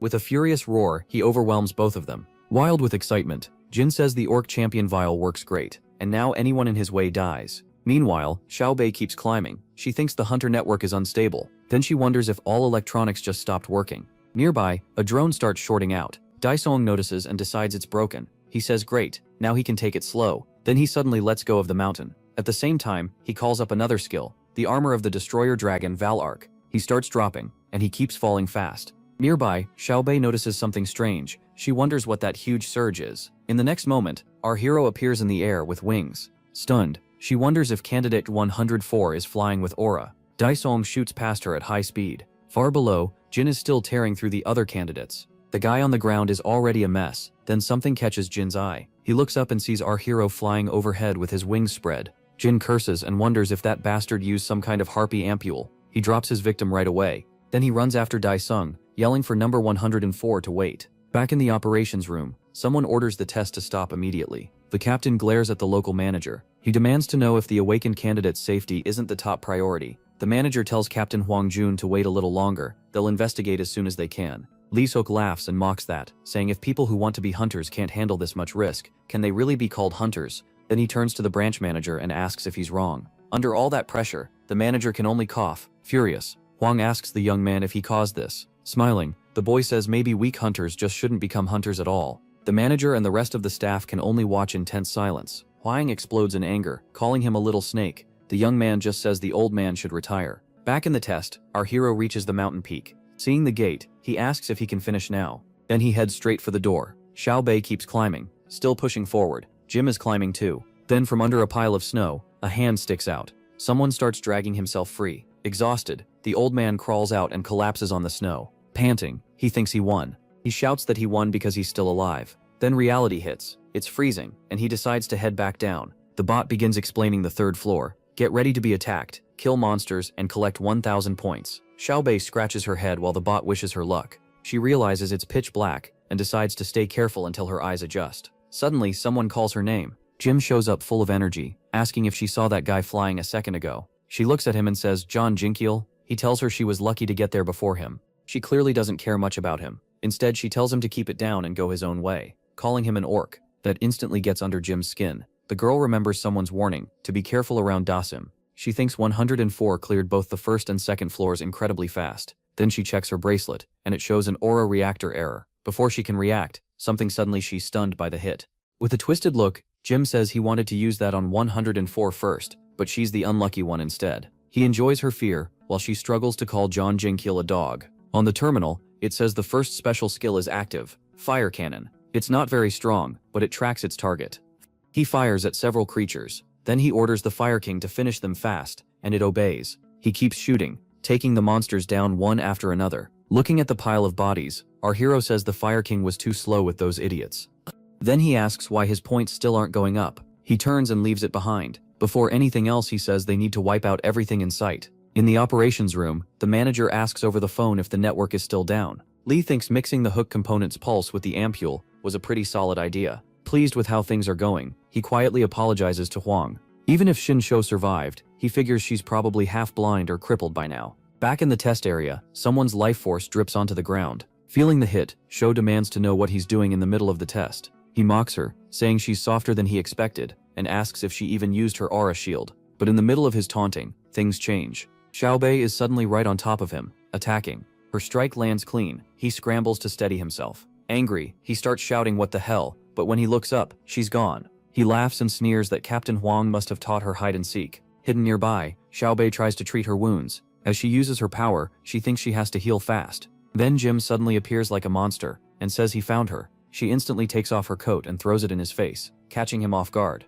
Before he can react, she drives a kick into his groin. Covered by the coat, he screams in pain. Then, without stopping, with a knee to the face, sending him staggering back and knocking the coat off. Dazed, he struggles to recover. Getting ready to fight again, she says her name is not bitch. It's Shin Shou, champion of the Soul Clam. Then she drives a heavy punch into his stomach. This time Jim really feels it. He goes flying backward, spinning through the air, then he crashes hard onto the ground. Furious, she calls him filthy, rude and beast-like, then says her leader was right. She spits at him in disgust, and turns to leave. In the operations room, Huang thinks he didn't raise her to be weak. Our hero says this is ridiculous. The thing really broke. Half panicking, he wonders what he's supposed to do now, and even calls out to the organizers, asking if he can just leave. In the end, he keeps moving while cursing the whole mess. Shawazet wonders why she still hasn't seen any other candidates. Then something suddenly rushes past her at high speed. A candidate drops right in front of her, and behind her Jin shows up again, looking fully healed. Enraged, he shouts for Shin Shou. She doesn't hesitate. She turns and runs. As she escapes, she wonders what he did to that guy, and whether he killed the other candidate. Then something suddenly jumps out in front of Shou. It's Jim, staring at her like he's lost his mind. Then he drops down and starts pounding her, while she does everything she can to block the blows. He grabs her by the hair and tells her to scream. After that, he says he'll make her die slowly. Jim keeps beating her without stopping. Every hit is clearly hurting her. Yanking her close, he mocks her. Go ahead and cry for help. Maybe someone will come save her. Then he laughs and reminds her the comms are broken so no one's coming. While he enjoys himself, Xiao Bei suddenly drives 2 fingers into his eyes. He jerks back with a scream and lets her go. Covering, Xiao Bei knows she has to recover fast. She needs to get away. But something starts changing in his eyes. As she crawls off as fast as she can, the man suddenly calls her name. A moment later, he grabs her by the neck again and growls that the game is over. His eyes glow red with fury as he tells her to die. But then something pulls his attention away. Dae-sung shows up just in time and asks what he thinks he's doing. Thrilled, Jim blurts out that it's number 104, then drops the battered girl to the floor and starts cackling. He greets number 104, saying he's been searching for him. Then he vanishes from sight and thanks him for showing up. In the next instant, Jim is right above him, but he stays calm. He takes a small step, slips past the attack and heads straight to Xiaobei. Jim freezes, confused about how that worked. Kneeling beside Shou, the protagonist says the pain must be brutal, and since she's healing this slowly, the wound was probably deep. He glances back and finds Jim staring at him. With that same wild look, Jim says number 104 seems pretty talented, but Dae-sung ignores him and asks if he did this to her. Jim says she didn't understand her place, so he taught her a lesson, and laughing says MC will end up the same way. He answers with one word, no. Then he asks if this is the one who broke the meter, but Jim just keeps laughing at him. Clapping his hands, he unleashes a storm wave attack. Dae-sung notices his bracelet reacting to it. Jim says he forgot about the emergency shield, but since it's broken, the protagonist is out of luck. Before he can finish, MC rushes in and punches him in the face. Jim is sent flying and skips across the ground. Holding his face, he snarls at Dae-sung. He doesn't let up and fires off fire cannon. Jim panics and tries to block it. A rain of shots tears toward him, but he insists his talent isn't below the protagonist's. Then something catches him off guard. Dae-sung is suddenly right in front of him, with his summoned soldiers behind him. MC says this bastard is really pushing his bad temper. In the operations room, someone reports that the second floor network is back. The manager asks about the third floor, and the woman says server replacement is still going on. It'll take another 30 minutes. He orders security to the second floor and tells them to wait at the third floor gate. The girl confirms it. Lee tells the manager to take his time, then mocks the whole thing. Weren't these supposed to be hunter candidates? And Captain Huang thinks he really is his snake's child. Just then, the door swings open and someone rushes in calling for the branch manager. He says the security team reported 1 death and several injured on the second floor. The manager is stunned and asks what happened. Lee only watches with quiet satisfaction. Captain Huang, though, looks uneasy. On TV, the news says the hunter test video feed has been down, and there's been no update for the past hour. Chanho realizes that's where his friend is taking the test. He grabs his jacket and runs out, thinking he has to get there now. Back at the test site, something is moving insanely fast. Jim starts running, thinking that person is the devil itself. Then something flashes past him and tears off his leg. Jim screams in agony and crashes to the ground, rolling hard. He can't believe it. Then he remembers he only has 1 regeneration ampule left from the wooden golem. Dae-sung says even bugs from hell can regrow after being cut, so Jim's no different. Jim screams at him in pure fear. Back in the control room, someone says the system is restored, and another tells them to call security. Shocked, Lee stares at the screen and asks what's going on. Everyone sees Jim on his knees in front of Dae-sung. He begs for his life, saying he has no regeneration ampules left, and asking to be forgiven. The protagonist repeats, regeneration ampules, then says that's a problem. He'll have to cut him in half and see if he multiplies. Jim panics, realizing an ampule won't save him if he's split in 2. MC also notices the camera is working again. Seeing that, he decides he'll let Jim go if he answers 3 questions honestly. Jim looks shocked and asks if he means it. Then Dae-sung flicks his weapon up and holds it over his head. He warns that 1 lie means getting cut in half. Jim is terrified of him. Dae-sung starts with the first question. Did you do all of this at the test site? The general of the Habma clan grows nervous, and Captain Huang tenses up too. On the screen, Jim is frozen, not sure what to say. He presses him. Was he the one who ruined the test? Jim stammers, trying to think fast. Dae-sung mocks him for thinking so hard, and asks if he should just slice him in half first. Maybe that'd be more fun. Jim breaks and screams that yes, he did it all. Every bit of it was him. The protagonist thinks over the answer, while Jim stays stiff on the floor. In a hard voice, Dae-sung asks who ordered him to do it. That's question 2. Jim thinks he might live through this. So he says the leader of the Habma clan ordered him to weaken the other clans, and he only followed orders. MC asks, Habma? In the operations room, people turn to General Lee, and ask if what John Jin said is true. They ask if he's really the leader of the Habma clan, and someone calls him Lee Sukwu. Annoyed, Lee thinks John Jin is a dog. He shouts that the bastard caused all this and is trying to pin it on him, then orders everyone to grab him now. But someone calls out to leader Lee Sukwu. The manager says they'll hear his explanation through the Hunter Inspection Agency. Lee curses, knowing he can't fix this from here. After straightening himself, he says fine, they'll appear before the inspection agency when called. People whisper that Lee Sukwu actually bowed his head,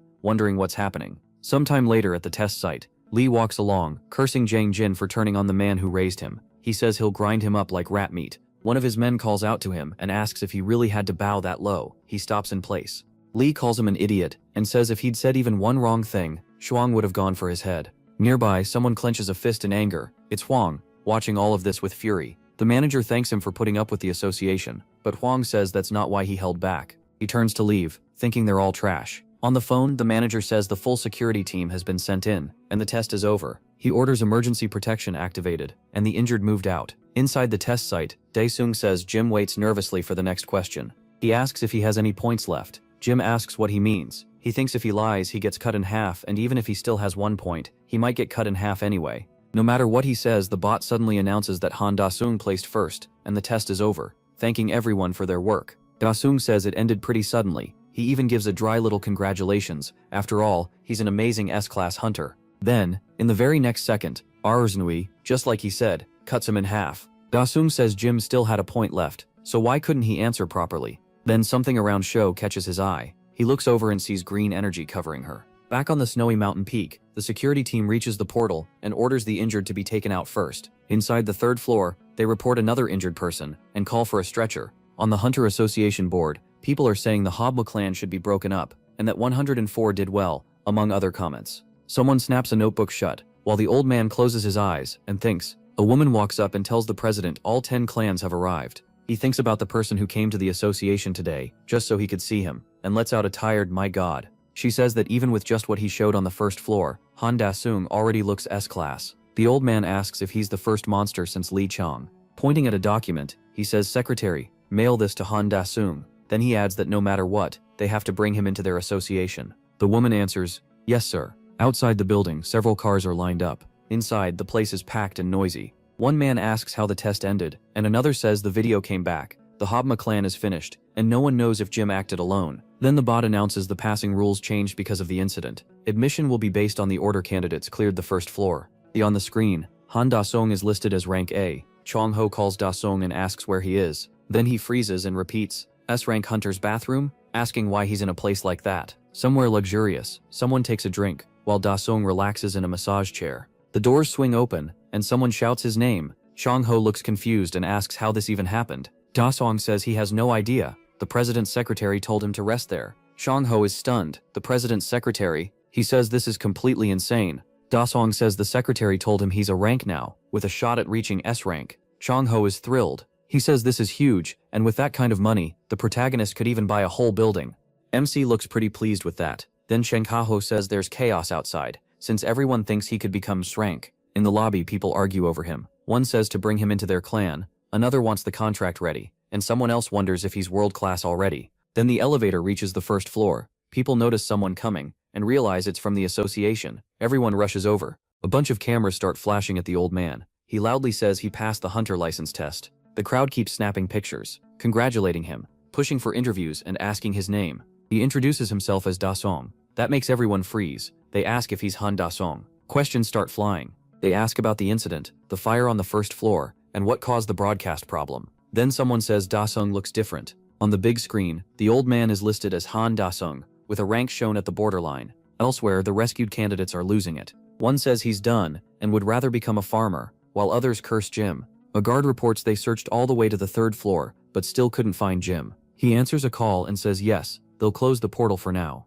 Annoyed, he wonders if that bastard really got out alive. The news reports an accident during the hunter test, while most of the candidates were still fighting. At home, Ajuma says Da-sung needs at least one more set of clothes since he always wears the same thing, and she wonders if she should get a job. On TV, they say Da-sung got a rank with a rare skill, and experts think he could become the 6th awakened S-class. His mother is stunned. Then she yells for her daughter from inside the house. The girl runs over and asks what happened.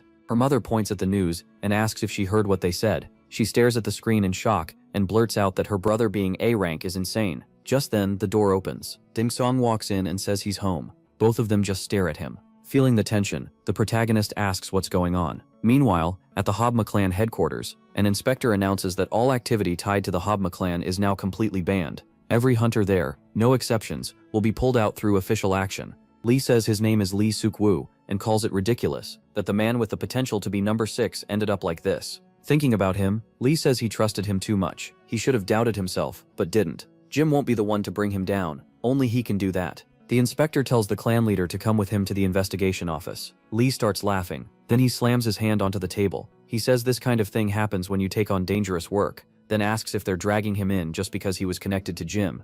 As his aura starts rising, the inspector asks if he plans to come quietly. Lee turns to manager Kim Song-soo and asks if he knows how he got that position. He says the promising 6th-ranked Lee Suk became clan leader after the old leader died mysteriously, and there's proof he was tied to that death. Lee asks what they expected, sending 2 rabbits into a snake pit. He adds that Park lost his judgment the moment he got old. The inspector shouts for Jung-woo to get ready. The other inspector tells the manager he never said any of that. Then he warns that if they don't want to die to that bastard, they need to kill him first. Lee says his position was never something he got for free. Both sides get ready to fight. But out of nowhere, the other inspector drives a sword into his own manager. Stunned, the manager calls out to Jong-woo. The man struggles to answer, insisting it wasn't him. Lee mocks them, saying the inspector side has plenty of problems too if they're killing each other. The inspector asks Lee if this is his ability. Instead of answering, the man tells Inspector Kim Song-soo good luck and activates puppet aura. Threads of energy whip across the room. One man screams. He watches his boss collapse, dead, shaking. He apologizes and keeps saying he didn't do it.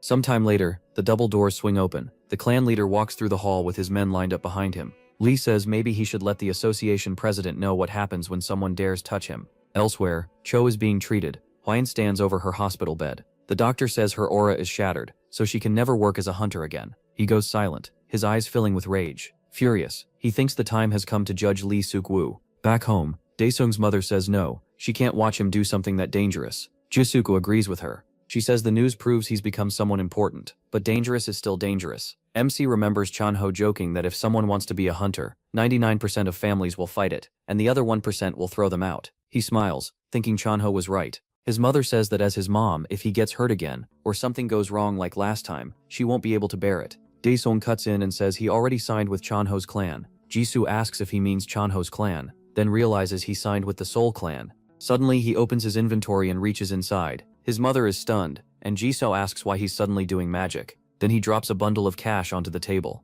Daesung says it's the advance from the Seoul clan. He tells his mother to pay off every debt, and use the rest for living costs. It's a huge amount of money. Still shocked, his mother asks when he got paid already, while Jisoo gets excited that they even gave it in cash. The protagonist asks why they're so surprised. He says he'll make even more later, tells Jisoo to focus on school, and promises his mother he'll handle the house. From now on, he says he'll protect both of them. The two are moved, but neither says a word. Awkwardly, he asks what kind of reaction that is. Wasn't this supposed to make them happy? Ajuma wipes her tears and says it's fine. Jisoo admits she's still worried, but the money is changing her mind. Daesung thinks that if this is what you get for returning from hell, then maybe it's not so bad. Somewhere else, a terrifying monster appears. With a roar, it gets ready to attack. A man. Then another man rushes in, slams his knee into the monster, and tells it to get lost. The hit sends the creature flying. After that, he asks the rookie if he's exhausted. The rookie, desperate, tries to call him agent, but the man just turns and walks off, leaving him on the ground. He tells the other man to keep today a secret. Then he glances back at the rookie and tells him not to give up.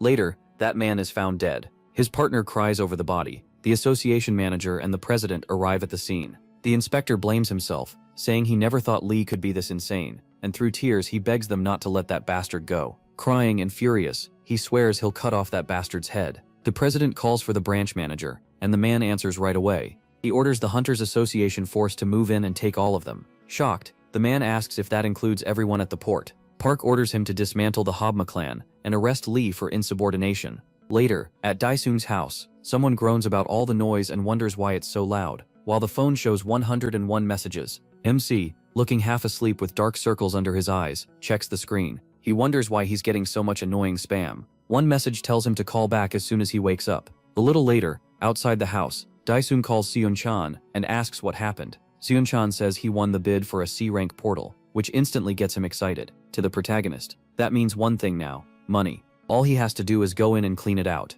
Elsewhere, security vehicles race toward their target. At the Habma clan headquarters, the cars stop and officers pile out. They head straight for the clan building. Under A-rank awakened Kim Kai-hong, the team quickly forms up. Sion Man orders Hunter Team First Assault and the 2nd Cavalry Regiment forward. He says if they resist, subdue them like anyone else. And if awakened fighters get in the way, they can be killed. Kin gives the order to move. The assault team closes in on the building and pushes inside. But the leaders suddenly stop in the main hall. Bodies are everywhere, and some are still breathing. Shocked, one man asks what the hell happened, and turns to his superior for orders. All around them, injured people cry out for help. The leader orders the cavalry regiment to fall back, while the rest stay with him. More bodies lie scattered everywhere. In a chair, the center of the hall, Captain Huang sits there, worn out from battle. The path beyond him is covered with more bodies. They keep moving through the Habma headquarters until they reach a larger chamber. Someone shouts, asking where that bastard Lee is. Then he spots a broken body on the floor. The Habma clan leader looks dead. More people rush into the hall. The assault leader demands to know what happened here. He steps closer, shocked at the state of the body, and curses under his breath. Crouched nearby, the operation leader tells Jung Woo to stop and says Lee is already dead. Even so, the man keeps shaking with anger. He turns to Captain Huang and says this went way beyond personal revenge. Huang explains he only handled the outside. He wasn't the one who killed Lee. That answer catches him off guard. Elsewhere, in a pit area, the news reports that Lee of the Habma clan was found dead. Right now, the main suspect is Director Huang from the Soul clan. More awakened members of Habma were found dead too, and drugs were recovered at the scene. The old man swears, asking why nobody is answering him. He thinks he built the Dorman clan himself because no one would take him, and if this keeps up, he'll starve before he ever sees a monster.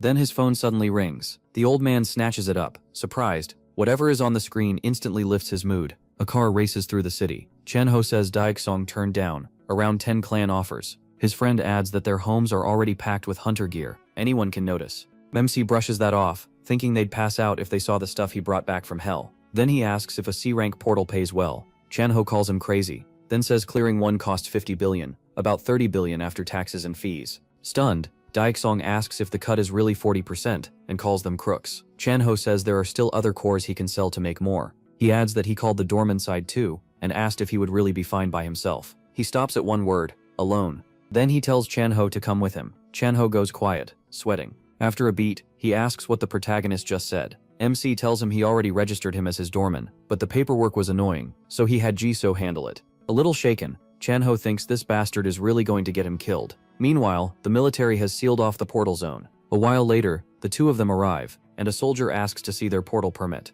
Chen Ho takes out the papers and hands them over. The soldier looks startled as he reads them. The form lists just one hunter, Daixong, and one operator, Chen Ho. Caught off guard, the soldier says this is a group portal, and asks if they're serious. Usually a C-rank team needs about 100 hunters. Chen Ho says that's exactly what he told him. He asks if an A-rank like him still can't go in, but the soldier says rules are rules. In the end, the soldier orders the barricade opened, muttering that these guys are insane, and he wants no part of it. Chen Ho still asks if the protagonist can rethink this. He warns that even with S-rank potential, this is still a C-rank team portal, and the top 10 clan members won't risk themselves if it weakens the rest. Daixong grabs him and tells him to trust him. Panicking, Chen Ho begs for 1 second so he can get away. He says they should just go home. If anyone has to jump, it'll be him first, so MC better not call him disloyal. MC ignores that and drags him in. Elsewhere, Lee lies on the ground, worn out and terrified. Dark energy wraps around him, and he cries out, begging to be saved. He starts to rise into the air, screaming. Still pleading for help, he sees something like a black eye open in front of him. Then an arm pushes out of it. It reaches straight for the Habma leader. A second later, that hand tears out his heart. Lee feels the deadly blow hit. As the arm slips back into the portal-like space, the Habma boss drops to the floor. Later, agents and the association director review the footage in a meeting room. The director brings up Suk and asks if they still can't tell who gave the order. The inspector says there was only one camera, so there's no solid confirmation. An autopsy was done, but they still couldn't identify any aura-based skill. Park can only mutter, well, shaken. He says that means it really was a ghost. Back at the portal site, the military keeps moving around. The old man arrives, thanks them for their work, and introduces himself as Ga, the hunter handling today's byproducts. The soldier looks confused and asks why processing is here so early, when the portal only started 30 minutes ago. He asks if Daesung is the one inside today, then says to wait a second. After checking the paper, he confirms it. The old man lights up and says, great. He thinks this is a team portal, so he got lucky nobody else answered the doorman call. If this works out, the hunter inside could become a huge star, like winning the lottery. Back on test day, inside a cave on the snowy mountain, something strange happened there. Jim keeps healing and thinks he wants to live. He wants to survive and get revenge. Then something appears in front of him. It asks if he wants revenge, and if he'll allow it. The giant eye stares at him and laughs. Meanwhile, back in the portal, someone has just gone in. Daesung studies the area, while Chanho looks nervous. Chanho hates this already. It's his first time inside a portal, and he's never seen anything like it. He says they called it a team portal, but the number here is huge. Chanho asks, where? Then he sees it, an army ahead. Chanho asks what those giant things are. Daesung says this is abandoned land, and those are class 3 lizards, a protected species. The creatures rush them, screaming for food. The protagonist pulls out his massive sword from his inventory. He says a pack this big is perfect. Then he tells Chanho to watch carefully. He bursts forward at full speed. Chan-ho can only stare in shock. Daesung jumps over the swarm and crashes down on them like a meteor. The terminal shows Hellfire's third skill has activated. Dar MC uses Volcano, driving his weapon down and setting off a huge blast. The lizards catch fire before they can fight back. Some try to flee, while others only scream. A few seconds later, the whole army is gone. Daesung stands alone in the burned-out mess, and Chang-ho wonders if that's really his friend. He looks over the heap of dead lizards. He thinks it smells like roasted seaweed. Chang-ho calls him a bastard. He says Daesung could have warned him. What a jerk. Hiding power like that and acting fearless. The protagonist says fine, he'll show him now. Then Chang-ho suddenly says he's made up his mind. They're doing this. MC has no clue what he means and asks, doing what? Chang-ho says they're making a new clan, one that goes beyond Korea, a clan with global power. Outside, people are shocked because the portal seems to be cleared in less than an hour. A soldier panics, says it might be a portal fracture, and orders headquarters to be contacted at once. Another confirms it. The old man points ahead in surprise and tells them to look, someone's coming out. Right then, Daesung walks out casually, with an overexcited Chun-ho right behind him. Chun-ho proudly announces that the portal is cleared, so they can start handling the byproducts. The soldier is stunned. It's already cleared. How is that even possible? The old man hands over a Dorman clan card and says he's the hunter who took the test with him last time. He explains that he's handling the byproducts today, and Daesung notices the man has the same name as him. Chang-ho asks what kind of Dorman clan this is, if he's the only one here. The old man says he started the Dorman clan himself, so this won't take long. Chang-ho gets curious when he hears the man's name is also the protagonist.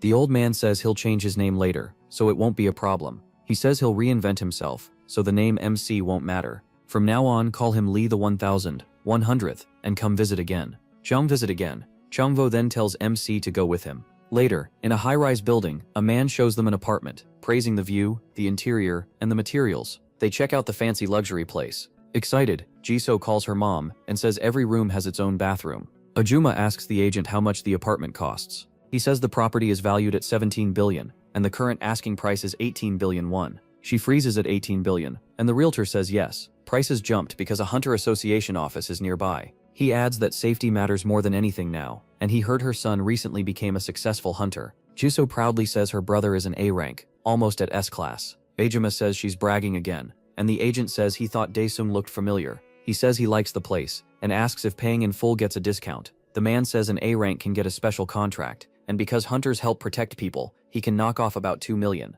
It's pricey because an S rank lives there too. The protagonist asks how low it would go if he were S class. The man laughs and says if he were S class, it'd be around 10 million as a deposit. Both women are left speechless. Daesung figures that means he could buy the place for 8 billion. Later that night in the city, everything seems normal. A woman glances back, worried that someone is following her. She starts walking faster. Then she bumps into someone. Startled, she asks who he is. The strange figure tells. He says she was chosen, so she should be thankful. The woman is horrified when she sees him clearly. Sometime later, at the National Police Agency, inside the autopsy unit, someone says this woman died the same way as Suk, only this one was in Seoul. She's the 10th victim. One officer says they can't delay a public investigation any longer. Another thinks only an awakened person could have done this. He says just when portal disasters seem to calm down, now they have a serial killer. One investigator asks the boss to let him take the case, promising he'll catch the killer. For now, the boss says they have no choice but to assume it's the same one who killed Suk. Still, he refuses and says their main focus should remain tracking portals for headquarters. He adds that they'll release the case to the public and get full support from the investigation agency.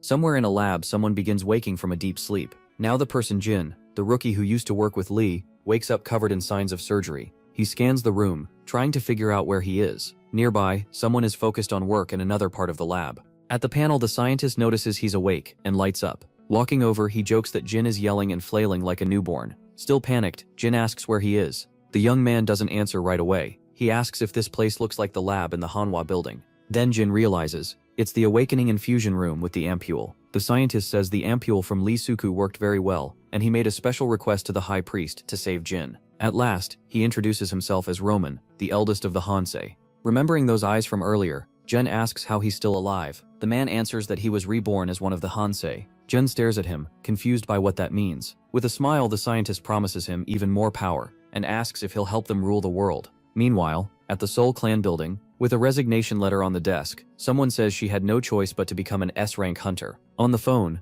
John-ho says the top priority is clearing the portal. Then he cuts himself off. The caller wants an S-rank promotion before buying a new house, and now asks if he can bid on every portal. Caught off guard, John-ho wonders when he started caring about houses, then agrees. He says there's still a lot to handle, and tells Han to pick up the gear he needs from the market, which makes the young man remember something. Out on the street, he realizes he forgot the equipment. A terminal asks if he wants to complete the ruler's field implementation. He tells it to begin. The terminal lists 6 field types: Predator Forest, Ghost King's Territory, Flame King's Territory, Exterminator's Nest, and 2 more. Daesung picks field number 5, Ballarks, Iron Fortress. The terminal explains that each field ruler had their mind erased by heavenly transcendent beings, and the mission is to defeat them. Another prompt asks if he wants to start Protocol 212, Iron Castle, 45 years in the past. Our boy gives. A flood of images rushes through him like downloaded data. Daesung watches it all and gets ready. He already knows this fight won't be easy. A portal opens before the fortress. He carries a wooden shield marked with a sun.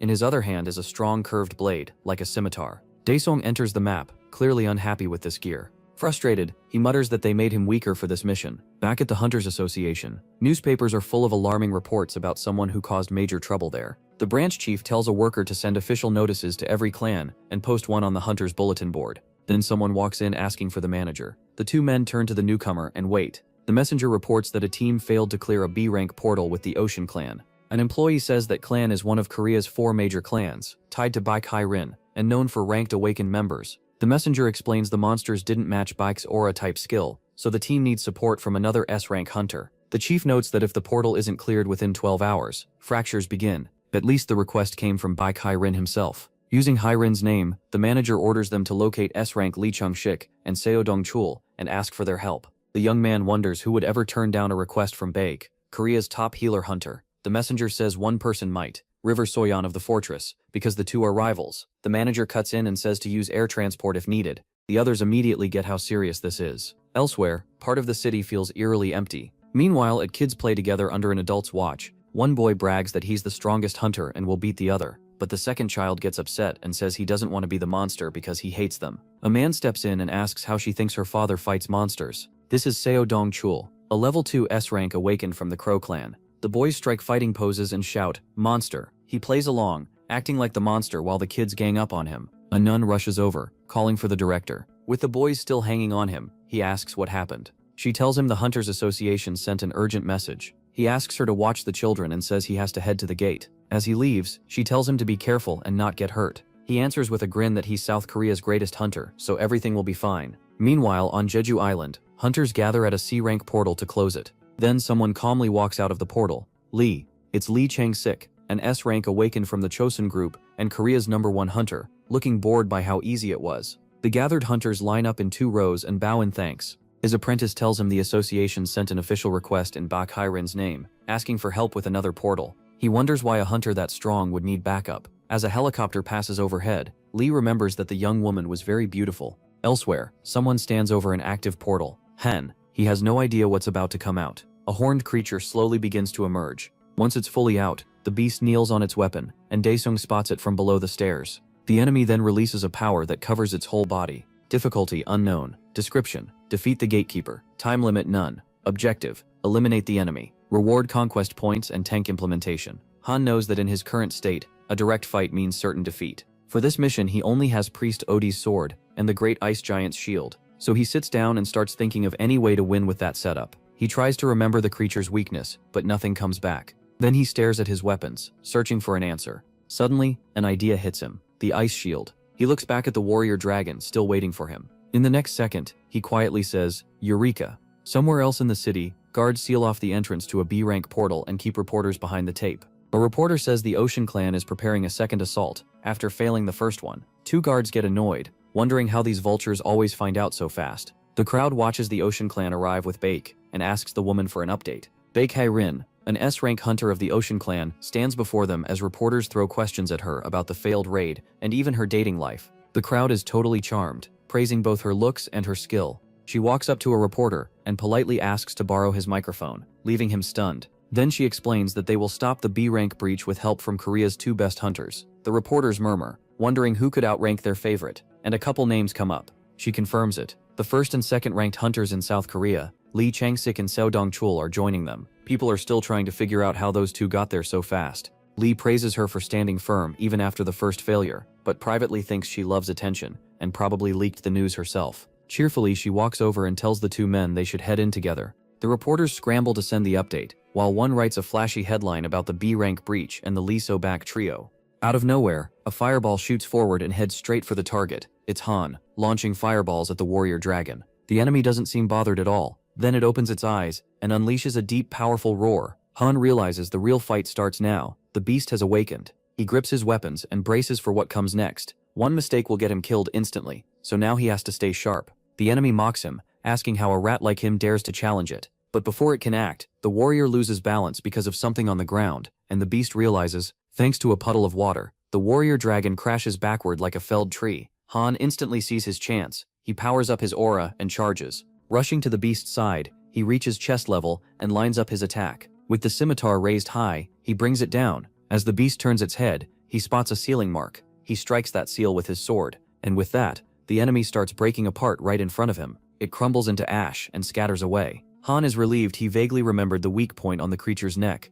Dropping the sword and shield, he says he won't need them anymore. The terminal announces that Han defeated the enemy and may now enter the castle. Mission complete, and the implementation reaches 33. Han stops and realizes he needs a weapon before going any farther. Spears are stuck in one of the castle walls nearby. Further in, he spots a floor trap packed with deadly spikes. The terminal updates the mission: go to Balaric's chamber. There's still no time limit, and the reward is conquest points plus 5 extra points. Daesung touches the wall and feels like something is hidden there, so he keeps running his hand along it, searching for a clue. That patience pays off. He finds a brick that moves and pushes it in. Right after that, part of the wall slides away and reveals a secret door. He steps up to it, waits for it to open, and gets ready to go inside. A terminal tells Han this is Balaric's treasure room, and he can use it for 5 minutes. He enters a huge chamber filled with weapons and armor, and the countdown starts, but he already knows what he wants. About a minute and a half passes before he heads straight for his target. On a shelf, 3 different weapons are hanging. The terminal explains that the Black Dragon Slayer sword is deadly against dragons in Hell, and all its skills are built for that purpose. Han tells himself it isn't as strong as the Hellfire sword,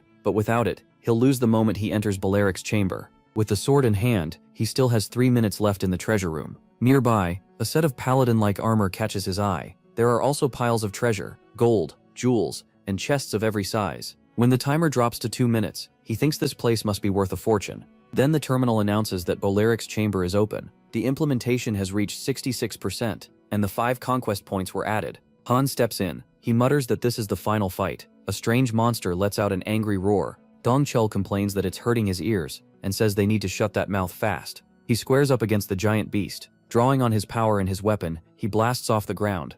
While rising, he sets up a counterattack. Then he swings with everything he has. A huge, and he turns back, yelling for everyone to attack. Now, the hunters rush in together, shouting as they charge. They hammer the monster without stopping, screaming for it to die, but one of them realizes he can't even cut through it. From the back, Harin cheers Dongchul on and tells him to finish it. Then someone behind her calls her name and asks if she'll really go on that date. If he says so, she turns, shocked by Chang. A moment later, she uses her healing aura. Feeling better, he gets up and says, "Nice." She asks what his problem is. He turns to Harin and says it's a gift. The gift is a dangerous monster corpse, a class 2 ogre king. Stunned, she asks if he took down an ogre king by himself. He hugs her and asks if that doesn't make him look cool, but she gets mad and tells him to let go. Someone suddenly yells to avoid Jisoo and bring the injured guy back. Using his power, Dongchul remarks that it's been a while since he had to carry anyone. As he heads back to the fight, he reminds her not to forget that date promise. Then he bursts away and disappears. Confused, she wonders when she ever promised that.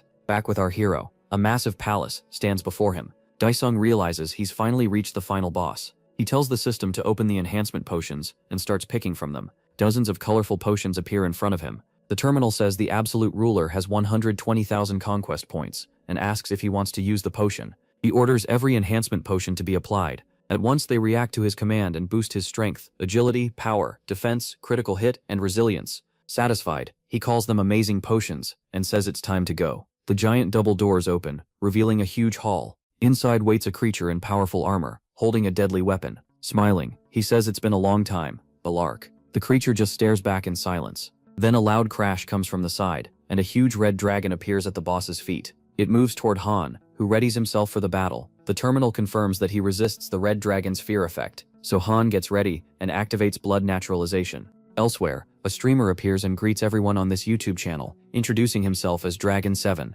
He tells viewers they're kicking off the weekly hunter rankings. First place, he says, is Immovable, the youngest son of the Chibble family, who who hunts as a hobby and leads the Chosun clan as its president. He also mentions the director of the Hope Orphanage, a man who calls himself the father of the orphans. Then he moves on, saying the hunting grounds have bloomed again, this time with Bakuran. He reports that this week's B-rank portal crisis was solved in just 6 hours by the Lee Subek pair. Then, something catches his attention. Sitting at his computer, he mutters that he's seen this guy before. A solo clear on a team-type portal sounds impossible, but he still feels like he knows him. Excited, he wonders if it's that older guy from the other day. Sometime later, at the Habma clan, word spreads that the Seoul clan leader was arrested, and Daesung cleared a Type C portal alone. Someone notes that portals are being cleared faster and faster. One guy calls out to Jae-xie and asks him to go drinking, but Jae-xie says he has things to do at home and is heading back instead. The other guy says that's fine, and they can do it another time, and Zhang agrees while staying at his computer. He studies a map marked with glowing red points. Then he says they're running out of options, and he'll need to change the mood.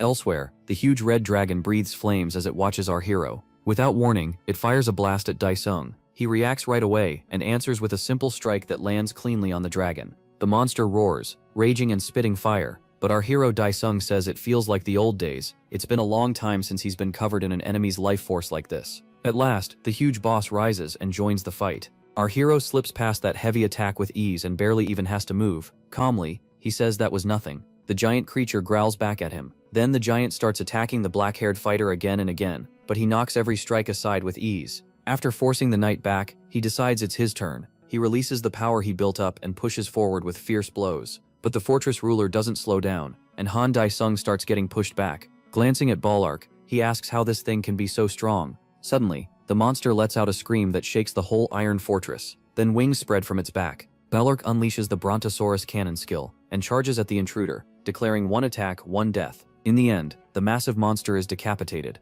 Han Daesung looks back with a grin, amused that the lizard became a dragon. Then a white liquid starts pouring from the dead monster's head, and a new creature begins to take shape. Even the ruler of hell has never seen anything like this. The Snow White being appears furious, and demands to know who disturbed the rest of the holy apostles. Red blood keeps dripping near its feet. Elsewhere, a fanatic squeezes the last blood from his heart, and prays to his lord that the sacrifice works. Then something starts rising from the red puddle, and a portal opens in front of the man in the raincoat. Meanwhile, at the Hunters Association, a scientist gets a call at work. He introduces himself as Jake, director of portal search engines. The fanatic reports to his master that the sacrifice with the hearts he collected was a success, and that he used the ones gathered earlier. Hearing that, the man smiles. The scientist says he'll notify the Hunters Association. After that, his underling asks when the ritual should be finished, and the man in red replies that once they have enough scapegoats, he'll end it. Several alerts pop up before Han Daesung, warning that an unknown creature entered the system. The system identifies it as a powerful celestial, then starts glitching. He can tell right away that this thing is insanely strong. Another message appears, saying he can now use his own power because the terrain implementation is complete, and it asks if he wants to activate it. The ruler of hell smiles and says the timing couldn't be better. Then enormous energy erupts around Han Daesung. Seeing that, the celestial smirks, calling him a tiny bug that thinks it can stop the universe, and orders him to die. A violent explosion tears through Ballark's iron tower. The celestial assumes nothing is left of him, but out of the smoke, a black-haired boy bursts forward with sword in hand. In the next instant, he drives the blade into the Snow White monster. Then the battlefield goes still for a moment. With a red-eyed grin, the celestial asks if he really thought that weak attack could hurt him. But the ruler of hell was never counting on that. Han Daesung uses hell's final skill, one that only works in hell, and whose power depends on his realization level. The monster is dragged into a vast echoing space. It looks around in confusion, as a glow forms behind it. Han Daesung's skill, fiery pond, eternal suffering. As the celestial faded away, he couldn't believe a mere bug had pushed him this far. He tried to warn the other celestials, but the black hole swallowed him whole. Then the system popped up for the ruler of hell. The elite celestial was dead, the system was restored, and the mission would end once he took the ruler's throne. He moved toward the place he had earned. Then Han Daesung broke into a run for the golden throne. The moment he touched the base of the throne, it started to change, and a staircase rose up in front of him, leading straight to the seat. As he climbed, messages from the imprisoned demons appeared before him. They were thrilled to see this happen. Soon another notice appeared. The Ballark mission was cleared. Han Daesung gained 2 S-class skills, Terrain Exchange and Ballark Celestial. He could now summon defeated enemies into his shadow army. The monsters bowed to their new master and swore eternal loyalty. Han told them to be quiet. They were too noisy, and he'd call them when he actually needed them. Once seated on the throne, he decided the plan was simple: close these portals and make some money. At the same time, the Hunters Association issued a first-level alert. A level 8 portal had been found in Gangnam's Dogokdong. Before ordering a full evacuation, they chose to send in an operation team first. Chief Leader Park Chung-ho entered the observation room and asked if this was the same portal that caused the disaster 5 years ago. The chairman confirmed his fear. What stood before them was definitely an A-level portal. Park Chung-ho rested a hand on his chin and thought it over. Then he quickly ordered them to call every hunter they could and request backup from the World Hunter Organization. The dark-haired subordinate bowed and said it would be done. Meanwhile, the system showed the ruler of hell his updated stats. Han Daesung's physical realization had reached 48, and his magical realization was 41. He also got a new skill, terrain exchange. It let him swap part of the real world with terrain from hell. Right now, the only area he could use was Balark's Ethio Iron Fortress. Reading the notices, Han realized his realization level was still too low, so he decided to pick up a few more skills. Standing alone on an empty platform, he activated terrain exchange. This was recorded on page 124 of his diary, 3 years ago. Then the Colosseum before Han Daesung slowly began to change. Back at the Hunters Association, the top leaders gathered around a round table. Several other important figures joined the meeting online. After checking that everyone was present, the chairman began the meeting on how to deal with the A-level portal in Gangnam. A police bus moved through a crowded street in Korea. Hwang Jun-hyun sat inside, surrounded by escorts. He kept wondering who the killer could be. Lee Suk-bo wasn't someone who could be killed easily. Even a skilled mercenary would have struggled. So the bearded man knew a powerful person had to be involved. More than anything, Hwang Jun-hyun hoped his student was safe. Then the hospital room door opened, and a nurse walked in with a fresh meal cart. She noticed the patient hadn't touched the last tray either. The nurse told Shin-chan she would take the food away since there was no point leaving it if the huntress refused to eat. On the bed, the girl tightened her shaking fist. Shin-chan barely heard the nurse. She was lost in thought, blaming herself for what happened to her master. Meanwhile, the meeting continued. An old man named Ryu Jones, head of the Fortress clan, said their huntress son had been missing for a month after going out to investigate. Then Cho Hankyu, deputy head of the Marble clan and brother of Cho Hunho, the 5th-ranked S-class hunter, explained that his brother had been in Silicon Valley developing aura weapons, but after hearing what was happening in Korea, he was rushing back home. Hearing that, the chairman said Lee Chong-shik, So Dong-kal, and Baek Hae-rin would lead the attack this time. Dong-kal agreed, saying they had no other choice. If they failed to stop this, everyone could die. The blonde boy, though, barely cared. He only agreed because Baek Hae-rin was going, and she had promised him a date. That made the girl mad. They already had one, she said. She even bought him meat and dessert. How could he forget? Lee Chong-shik still refused to count it. A real date should be just the two of them, and since she brought Dong-kal along, it didn't qualify. Furious, she snapped that if she called it a date, then it was a date. Watching them argue, Dong-kal felt embarrassed to even know them and said they could settle that nonsense later themselves. Instead, he suggested asking for A-rank volunteers to join the mission. Everyone liked the idea. If 3 S-class hunters cleared an A-level portal, it would be a huge moment for Korea. After hearing everyone out, Park Chung-ho ordered them to gather at least 100 A-rank volunteers and 10,000 Aethers. That shocked the leaders, since 10,000 Aethers was the association's yearly stockpile. Jake sat quietly among them, listening closely to every part of the association's plan. Before long, alarms rang across the city, warning of a level 1 danger, and telling all residents to take shelter in the association's bunkers. Heavy rain poured over the construction site. A uniformed man rushed up to the 2 guards in raincoats and handed them the order. With that, the assembled hunters got ready to begin the operation. Not everyone in the crowd was pleased. It had all happened too fast, and some had only come to watch the top hunters. Throwing his bat over his shoulder, so Dong-kal said they should finish this fast so the two could go on their date. Hearing that, Lee Chong-shik told the older man to stop showing up. The black-haired man said he had no interest in getting between them. He just told everyone to calm down and wish each other luck. The place inside spread out before them. Looking back at his squad, so Dong-kal ordered them to check their gear and spread out through the area. Lee Chong-shik told Baek Hae-rin he was going to scout nearby and warned her not to wander off. As soon as he left, the girl contacted the black-haired man and reported that Hunter number 1 had gone to investigate. He got annoyed, saying Lee Chong-shik could have sent that through the radio himself. Then he turned to the others, passed along the report, and ordered the hunters to split the main camp into 2 lines. The hunters immediately started carrying out the order. Meanwhile, Chon-ho stood in his office, praying his friend would finally answer the phone, and this time, luck was with him. The dark-haired man picked up and asked what he wanted. Holding back his anger, the guy in the suit asked why he'd ignored his phone for so long when there was an emergency. Instead of answering, Chon-ho heard Han Dae-sung talking to his mother, telling her not to pack so much useless stuff for their new home. Dropping into his chair, Chon-ho asked if he was moving. Han said yes, then asked what had happened. Chon-ho told him an A-level portal had opened in Gangnam, and now the association was calling in every hunter above B rank. Han was surprised something that big had opened so close to his home, but he still didn't get what kind of portal needed that many people. So Chon-ho explained that 5 years ago, this same portal caused cracks in other portals too. Back then, 3 S-class hunters barely managed to close it. Even while hearing that, Han could still be heard telling his mother not to take any kitchen stuff because he'd buy everything new. Then he shut his eyes and wondered if closing this portal would get him promoted. That bold question left Chanho speechless. Inside the portal, a pack of blood wolves appeared. They were ranked at danger level 2, and their favorite prey was human blood. Hiding behind a rock, so Dongkal reported wolves at 12 o'clock, 3 o'clock, and 9 o'clock. Then one of the hunters spotted another pack at 6 o'clock, and sent the warning over the radio. The black-haired man's eyes narrowed when he realized their squad was surrounded by blood wolves. Aethers are created when monsters inside a portal are defeated. Right now, they range from E-class to S-class. Humanity was heading toward collapse because of uneven growth, environmental damage, and reckless use of natural resources. Then Aethers appeared. Their special energy helped humanity avoid that destruction. More importantly, if aura weapons are charged with Aether, and that power is infused into an awakened person, their abilities improve by a huge amount. Aura weapons matter for attacking portals, and Aethers matter just as much for strengthening hunters. So Dongkal grabbed a bottle and told the senior hunters to load up on a feather. At once, the assault team injected themselves with ampules filled with some unknown drug. Their aura spiked hard, and they were ready to fight. The blood wolves charged. Then something like a meteor slammed down in front of them and sent the beasts flying. The hunters realized that Blur was Li Changshik, the top-ranked hunter. As he ran across the battlefield, he hated having to use this power, but he had no choice. In the next second, he unleashed his aura at full range, and a massive wave burst out from his body. The blood wolves froze, drool hanging from their mouths. Then, a white-haired young man darted in front of them and pulled all their attention. So Dongkal told the girl to guard their rear while Li Changshik drew the monsters away. The team split up at once and moved in different directions. While fleeing the pack, the blonde hunter told the elder to keep running straight. A quick glance back confirmed the wolves were still on him.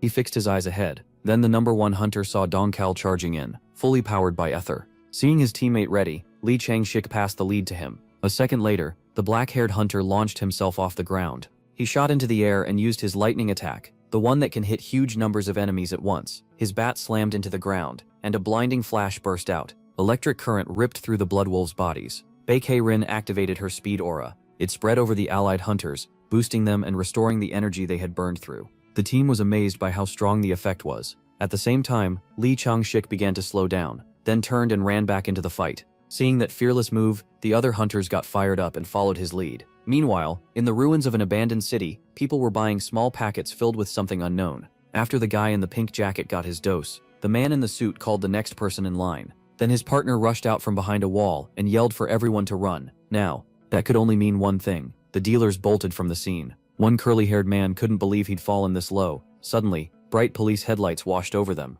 A voice from the car ordered everyone to drop their weapons and surrender. If not, they'd be charged with illegal drug trafficking. One black-haired man gripped a crude blade and cursed under his breath. Then the patrol car door cracked open and someone in dark shoes stepped out. The man smirked. He never thought the entire Red Horse clan would sink this far and become trash. The group tensed up. They hadn't expected anyone to know who they were, and now they wanted to know who was facing them. Then Chang stretched out his hand and invited his old comrades to see a new world. They were speechless, because standing there was a man who was supposed to be dead. Meanwhile, the last blood wolf inside the A-rank portal was killed. The hunters weren't that shocked. They cleared such a hard portal without losing anyone. With 3 S-rank heroes there, some expected nothing less. Baekei Rin moved from one wounded hunter to the next, and one of them was thrilled by her power. If he had an ability like that, he'd never leave the portals. She didn't look pleased by the compliment. She reminded him her skills burn through money fast. They need A-rank Aethers, and with Dongkal using one too, they're sinking deeper into debt. The black-haired man realized he felt better even without treatment. He was already starting to build resistance to her yelling.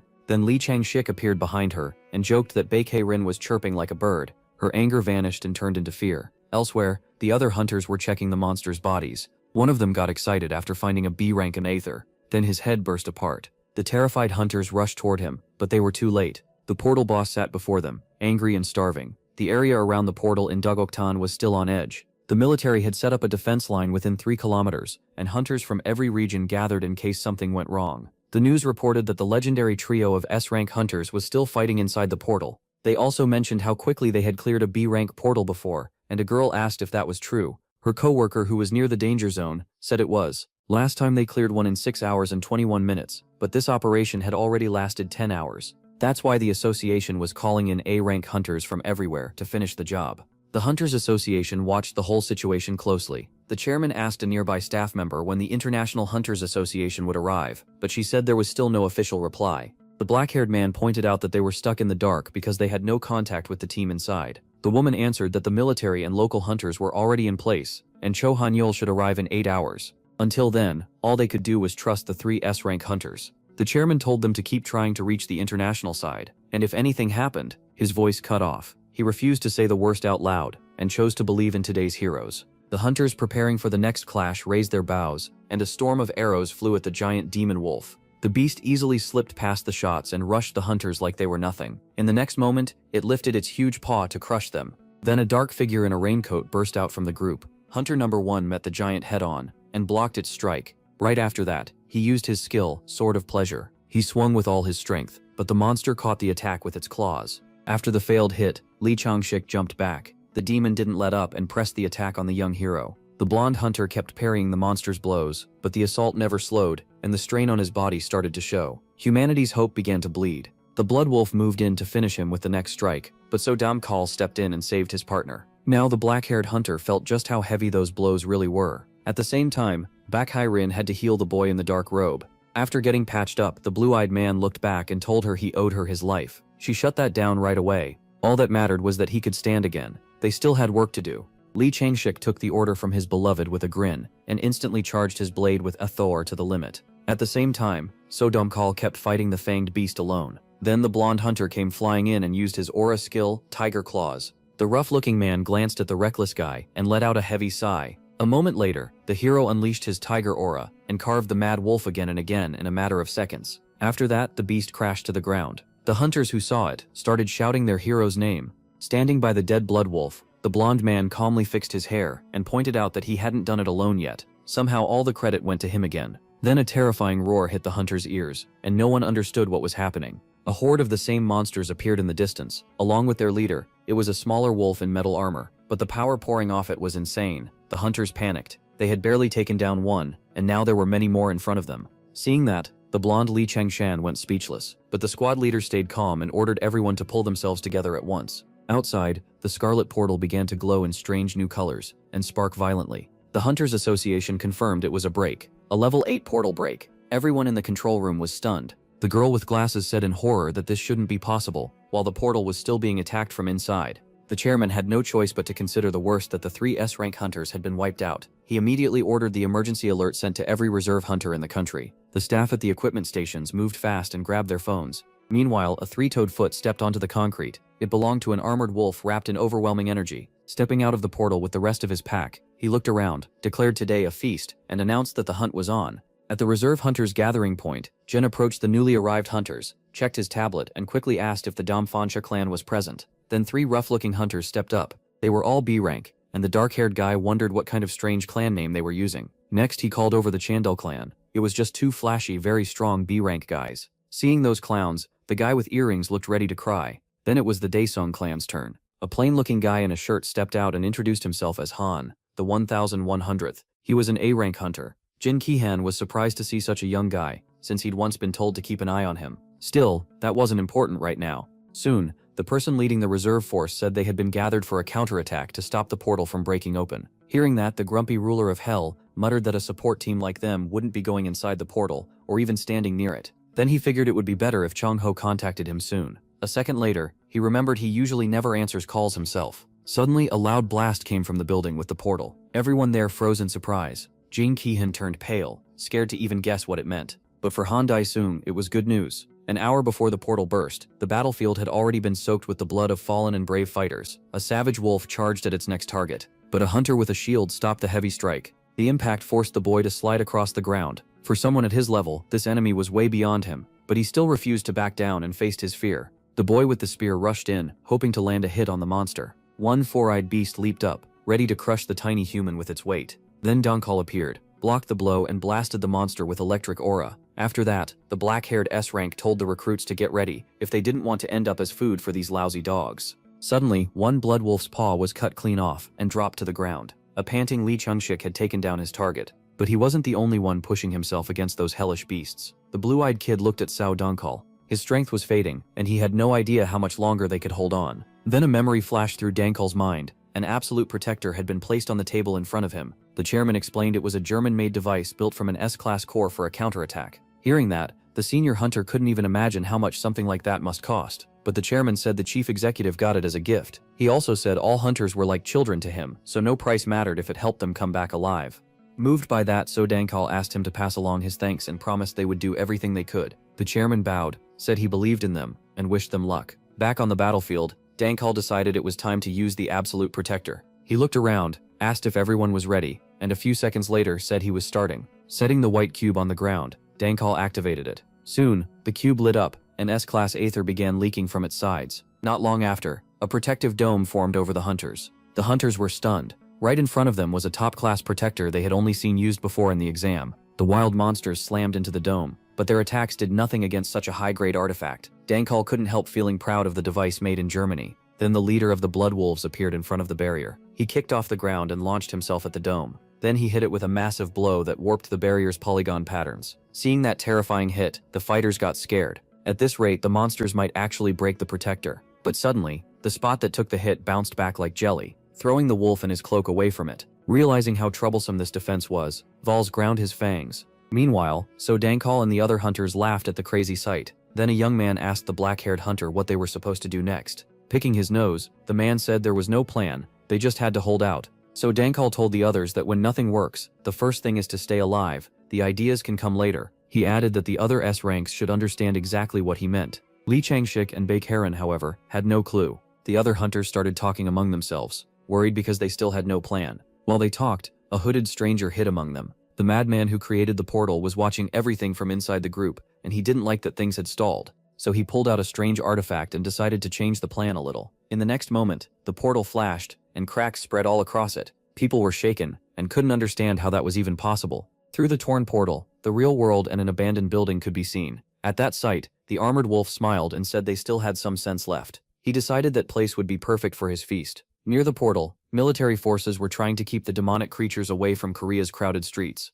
But suddenly, the blood wolves broke through the line of fire, and tore into the soldiers with their claws. Then the armored monster rose above the others, and landed on the road. The soldiers opened fire at once, but the metal bullets only buzzed around him like flies. With one swing of his huge weapon, the monster sent the helpless bugs flying in every direction. A moment later, drones began circling above the armored beast. The wolf studied the strange little machines, then decided to wipe them out with his breath. His powerful roar made the flying electronics start failing, and the video feed on the screens cut out. Furious, the chairman slammed his fist on the control panel. Then he turned to the nearest worker and asked where the monster squad was. The shaken employee answered that they were now near Building H. The dark-haired man ordered a high-level satellite screen connected and told them to send reserve units to the portal. Night covered Korea under a bright moon. A quadcopter moved through the dark sky. A kid called 7th Dragon Yongsol greeted his viewers. He was streaming right from the scene, risking his life for the video. From a rooftop, he took control of the drone to capture the best footage and chase his dream of becoming the biggest streamer. After calming himself, he asked the chat to type 1 if they could see the drone feed and 2 if they couldn't. The chat flooded with 1s when people suddenly started warning him that something was behind him.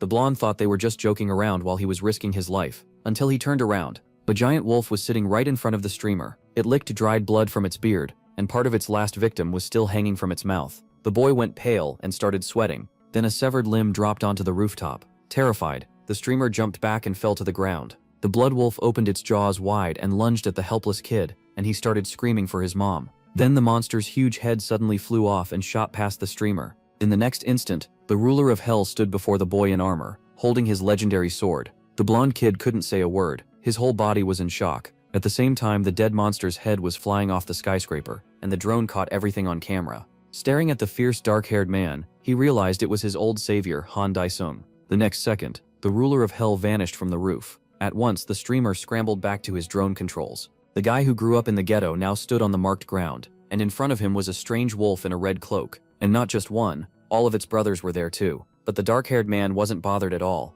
Smiling, he asked when so many stinking dogs had started roaming this area, and where their pathetic owner was. Hearing that, the monster in armor bared its fangs in fury. With an axe in hand, it charged at the careless bastard. A bright flash burst out from the clash of the two strongest fighters, but somehow, the road stayed intact. The great Han Dae-sung casually blocked the attack and asked if it was his turn to hit back. Elsewhere, citizens crowded the entrance to a bomb shelter near the Fells building, demanding the doors be opened. Some of them found a live stream showing the battle, so everyone there ended up watching the idol stream. When he saw the viewer count had passed 100,000, the guy swallowed hard. What shocked the blonde even more was that the kid who had saved him still hadn't died and was still fighting. Glancing back, the streamer wondered if he should finally run for shelter. Ion, who was in the control room, saw the live stream too and told the chairman to watch it. The chairman looked at the phone, recognized the figure, and ordered them to put it on the main screen right away. At the same time, Han Dae-song appeared before the hunting association leaders. The staff recognized him right away. He was the boy who had just ranked first on the exam. But like everyone else, the chairman couldn't understand why he was out there alone in the middle of this. A pack of blood wolves rushed the armored young man. In the next second, they seemed to swallow him whole. But Han Dae-song had already slipped away. Standing off to the side, he mocked them and asked what they were looking for. The wolves turned on the Lord of Hell with killing intent in their eyes. Then they charged again without a thought. Han Dae-song drove his stormblade into the ground and said one word, rage. A wild blaze instantly swallowed the charging wolves. Their screams filled the air as the monsters burned alive. Soon the weakened beasts collapsed onto the asphalt, but the pack leader didn't stay still. Seeing his brothers suffer, he swung his huge axe. The force of the strike blew the flames away. Before long, the wolves got back up and thanked their master. The armored wolf told them to finish clearing the other areas, while he handled this insolent human himself. That only made the ruler of hell smile wider. He liked seeing a dog act so sure of itself. So he decided to show who really ruled this land, and began calling up his demons from hell. The space around the Devil King started to twist, and a terrifying power poured out of him. Once again, the ground was covered in strange light. Even the bloodthirsty wolf flinched at that foul energy. The nearby streamer was just as confused and had no idea what was happening. Then, a figure appeared in the sky, crouched on top of his beast. The guy started stuttering when he realized it was a real dragon. But Han Dae-song wasn't done. He kept summoning more troops. Watching from the control room, the chairman could only stand there with his mouth open. That night, Korea witnessed something no human should have been able to see. Faced with that sight, some hunters even started begging their lord for mercy. Soon, Han Dae-song stood surrounded by his powerful servants. Even the dumb wolves lowered their heads in fear at that overwhelming power. Han Dae-song then declared that the big dog was his, while his summoned demons cleaned up the rest of the trash. Baylor, riding his dragon, faced the helpless monsters, while Jin Ki-han and a reserve squad watched from the side. Without warning, the winged beast bit into one of the wolves. Its jaws snapped shut, tearing the monster apart. Seeing this, Jin Ki-han couldn't make sense of anything. Were the demons killing each other, or was the dragon actually on their side? Then a huge morning star crashed down on another wolf and crushed it. After that, the summoned demon lifted his weapon and kept hunting. The helpless wolves tried to run from the slaughter, but Balor wasn't about to let them go. He couldn't understand how such low creatures dared resist someone as noble as him. The blood wolves could only whine in fear, but the demon showed no mercy. Meanwhile, inside the sealed bomb shelter, everyone stared at their phones and watched the battle above. No one could understand the madness. Monsters were attacking other monsters. At the same time, the doors to the association's control room opened, and Han's friend walked in. Chan-Hu introduced himself and said he was on the same team as Han Dae-song. The chairman, clearly worked up, thanked him for coming so fast, and asked him to answer their questions at once. First he asked what Chan-Hu could tell them about him. Back in the fight, the armored wolf realized the dark-haired man's power wasn't from this world, and only one question remained. Who was he? Still smiling, Han Dae-song asked the mutt if she really couldn't tell who stood before her. Then he stopped holding back his demonic energy and slowly walked toward his enemy. The wolf in metal armor declared himself the king of the white wolves. Then he lunged forward and ordered the arrogant man to bow. The red-cloaked beast unleashed a brilliant strike, so strong the ground split under the ruler of hell's feet, but Han the protagonist blocked it with total ease. Then the dark-haired man asked in a chilling voice, "Are you done?" At that moment, the wolf lost all his confidence, and his instincts screamed at him to run.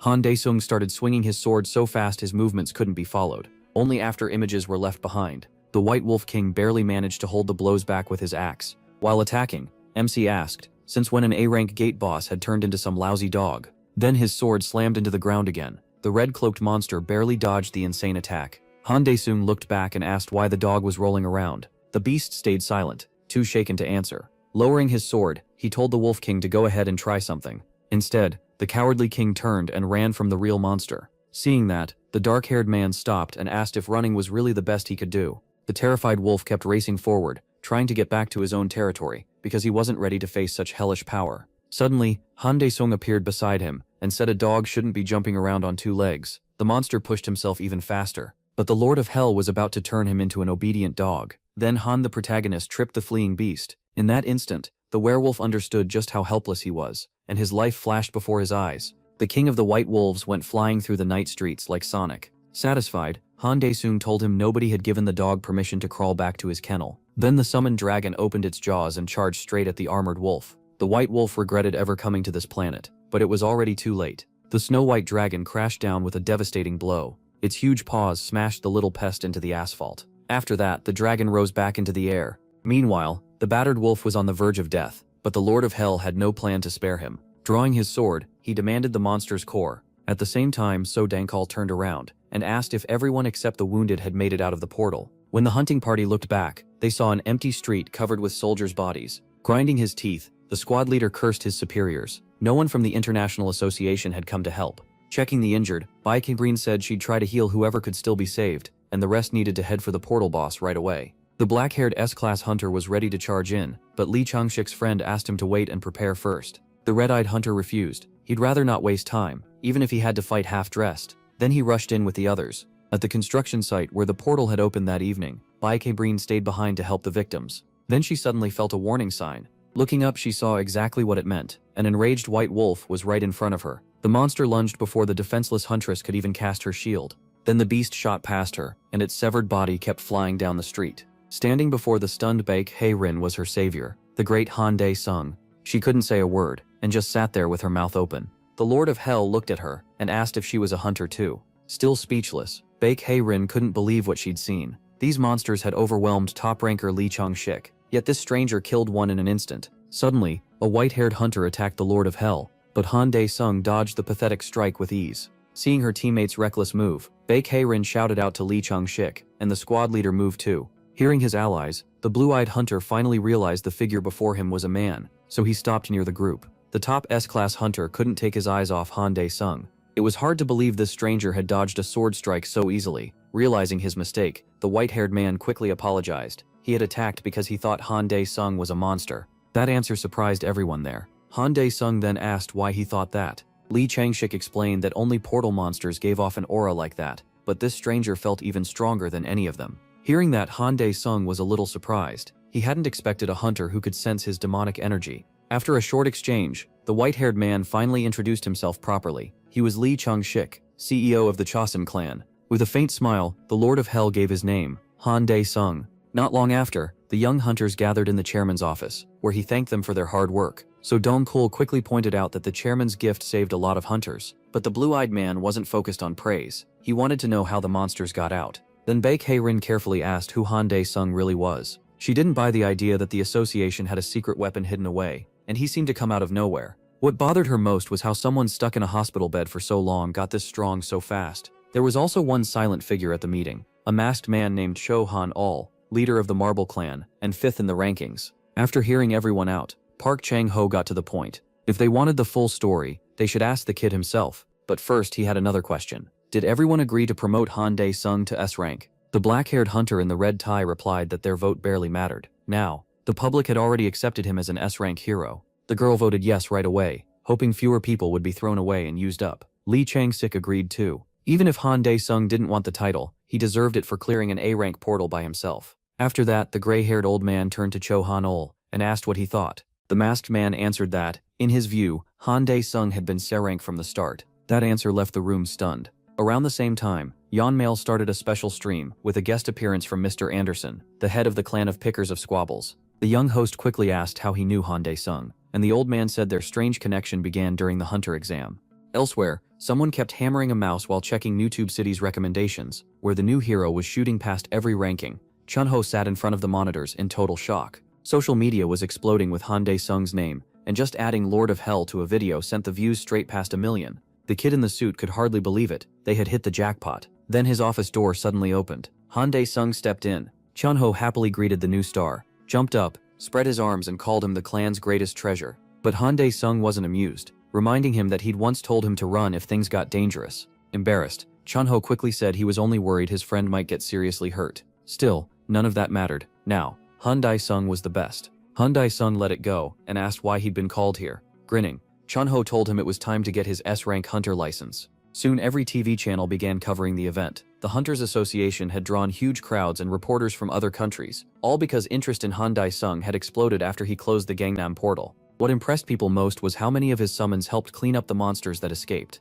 A red carpet and stage had been set up in front of the Hunters Association. A black Mercedes rolled up and came to a stop. Then the man dominating every headline stepped out. Han Dae-sung arrived with his loyal friend Chun-ho. The moment fans saw the young hero, they started shouting his name. People of all ages and from many countries had gathered there. Han Dae-sung hated the attention. He hadn't expected Chun-ho's talk about his rising fame to be this real. Chun-ho cheerfully nudged him and told him not to look so gloomy. He should wave to the fans instead. So Han Dae-sung gave in and raised his hand. The crowd instantly erupted, and one person even shouted for him to marry them. Soon, on behalf of the association chief, Park Chun-ho thanked Han Dae-sung for closing the A-rank portal and helping prevent major damage. Han Dae-sung answered that he was only doing his job. The gray-haired old man ignored that modest reply and called for his secretary. A small box was opened, revealing a gold badge engraved with the letter S. The brown-haired guy stared in disbelief. He never thought he'd see an S-rank hunter's badge up close, something normal people could never touch. Then Park Chan-ho officially congratulated Han Dae-sung as South Korea's 6th S-rank hunter.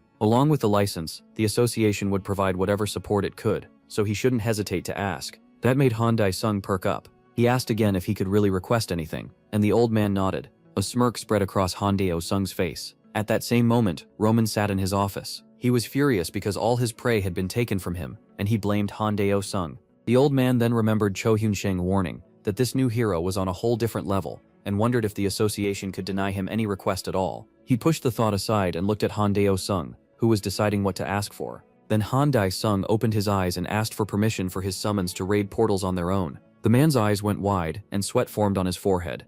One day, in a house in the capital, someone sat at a gaming computer in an apartment, clicking a mouse. She was watching the news, and every report was about Han Dae-sung. The girl grinned and said his name. This was Inferno, Ryu-seong from the Fortress clan, ranked 5th among hunters. She was sure a chosen one had appeared, someone who could solve her problem. She got up from the desk in pink socks and wandered through the house, humming a favorite tune. A little later, she opened one of the doors and let her father in with a sly smile. The man was stunned. He shot up from his chair, unable to believe it. His daughter Son hadn't left her room in 6 months because of social phobia. But this time, she had a reason. She wanted something. Hearing that, the old man asked, still in shock. Elsewhere, the leader of the Ohiesu clan was furious. With Han Dae-sung slowly taking over all the portals, the rest of the hunters were being left with nothing, and he wasn't the only one upset. A lot of people hated that Han Dae-sung ignored business rules and practically monopolized every portal. After hearing this, the man felt a headache coming on. His worst fear had come true. No one expected the guy to clear dungeons with summons this fast.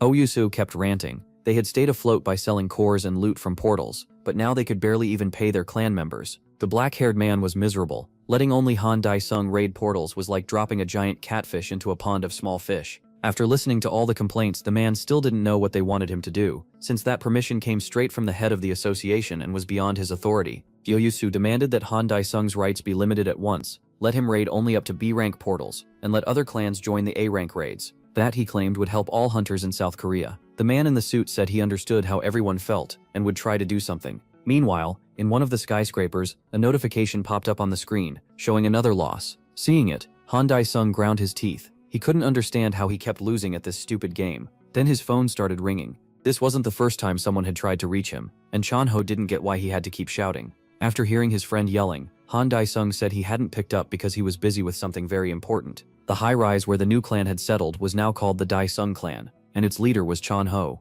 The association called them in to change the portal bidding rules, and the black-haired man couldn't tell where this was going at first. The man in the suit explained that from now on, they could only bid on B-rank portals and above. For A-rank gates, they'd have to work with other clans. Jang-ho pointed out that Dae-sung's portal monopoly had pushed small and mid-sized clans into money trouble. Dae-sung didn't mind. By now they'd already made plenty, and had no reason to keep taking low-rank gates. The brown-haired man carefully asked if he was really fine with that. Dae-sung had no reason to be mad. He'd already made a huge pile of money. Chang-ho agreed. Unlike other clans, they didn't need a big team to clear portals, so their costs stayed low and each raid brought real profit. That's how they were able to buy this clan building. After hearing that, Han Dae-sung said they should just focus on clearing the biggest number of valuable portals and leave the smaller ones to everyone else. Looking at him, Chang-ho realized this jerk really did have a sharp business mind. Then the brown-haired man brought up the gear Dae-sung had handed over to sell earlier. He didn't think hunters would buy it, since the gear couldn't be charged with ether. That disappointed the ruler of Hell, who had already counted on that money for more buildings.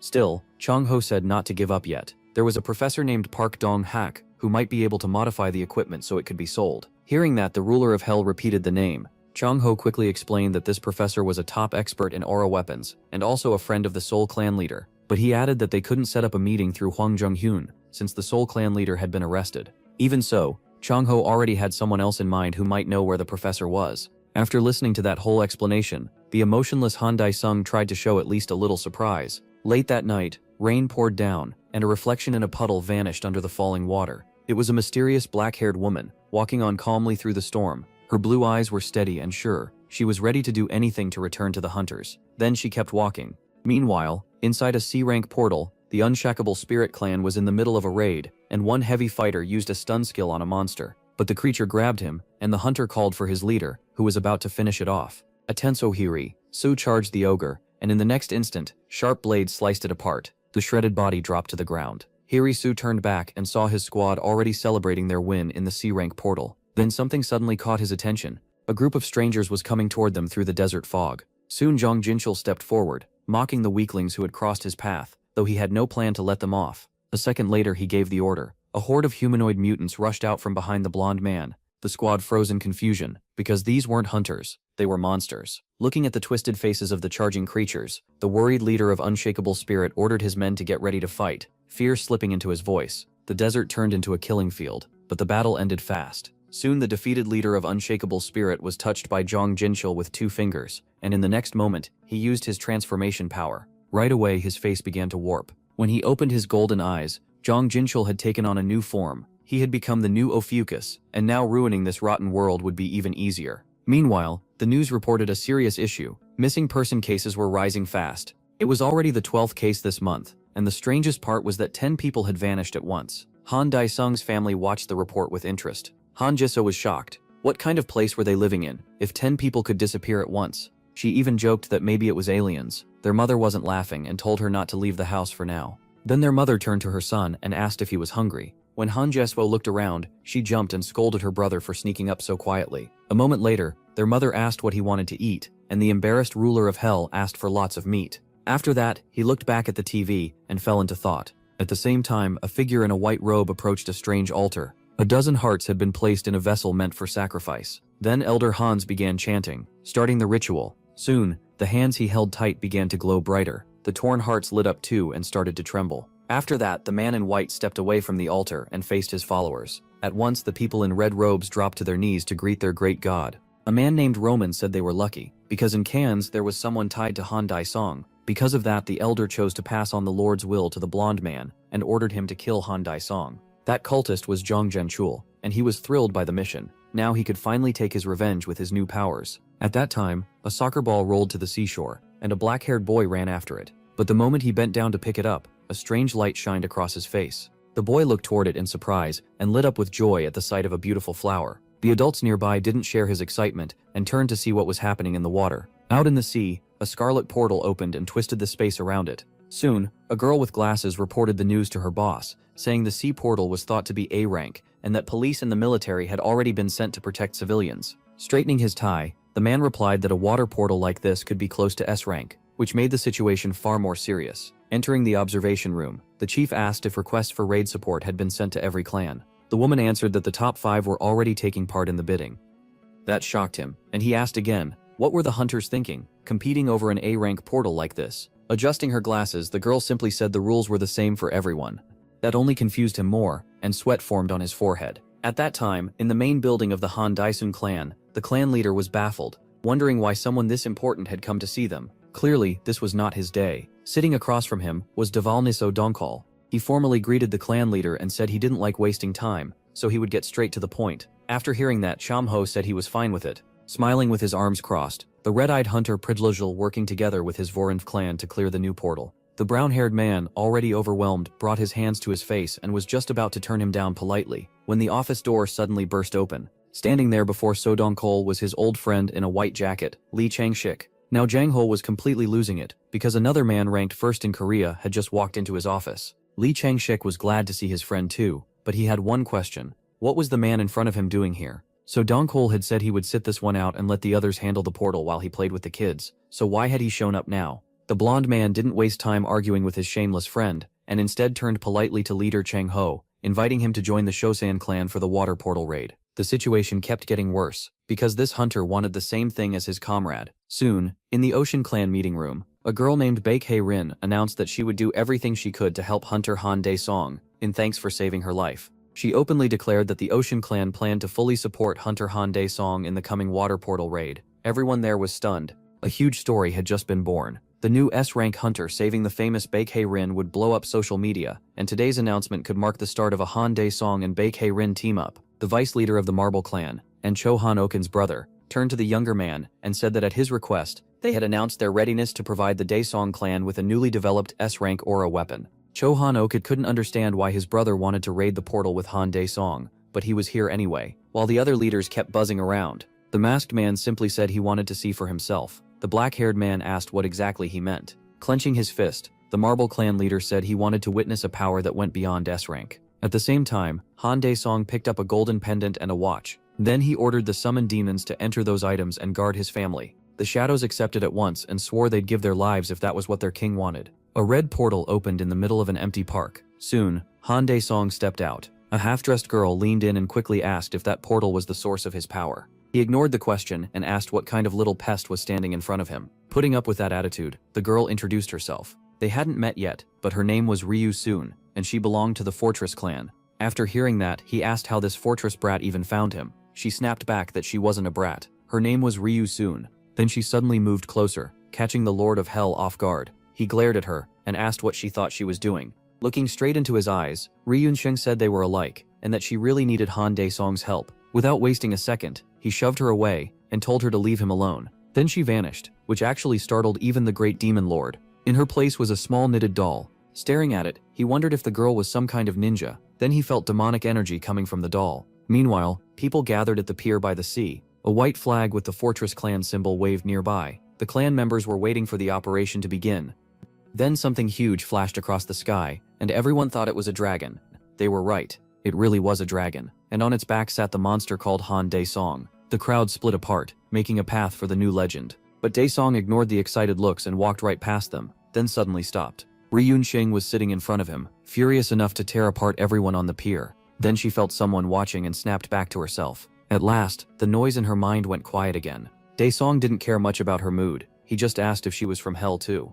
The girl jumped up, repeated the question, then insisted that yes, that place really was hell. She was from hell, exactly hell. As she kept repeating herself, Daesong just stared, wondering what was wrong with this kid. She cut into his thoughts and rambled that everything only became possible around him, and when he was near, the awful noise disappeared. Then she suggested they forget the portal. Her rant was cut off by Baekhae-rin, who told the witch to stop talking nonsense. Dao Xiaobei frowned and muttered that another parasite had shown up looking for attention. Dao Xiaobei ignored that and announced she'd been put in charge of Han Daesong's support team. The whole thing was being watched by a very pleased Jin, disguised as Oh Hyuk Soo. The ruler of hell noticed that nasty grin and thought that more and more people were trying to use him. The Hell Witch kept glaring, thinking everyone else was useless, but Baekhae-rin was the worst of them all. Baekhae-rin wasn't happy to see her either. She asked if Ryu-san really thought that wild stare would scare her, especially after she'd already healed the hunters hurt by that curse before. The witch caused plenty of trouble in that raid, vanished without a word, and now came back without even saying thanks.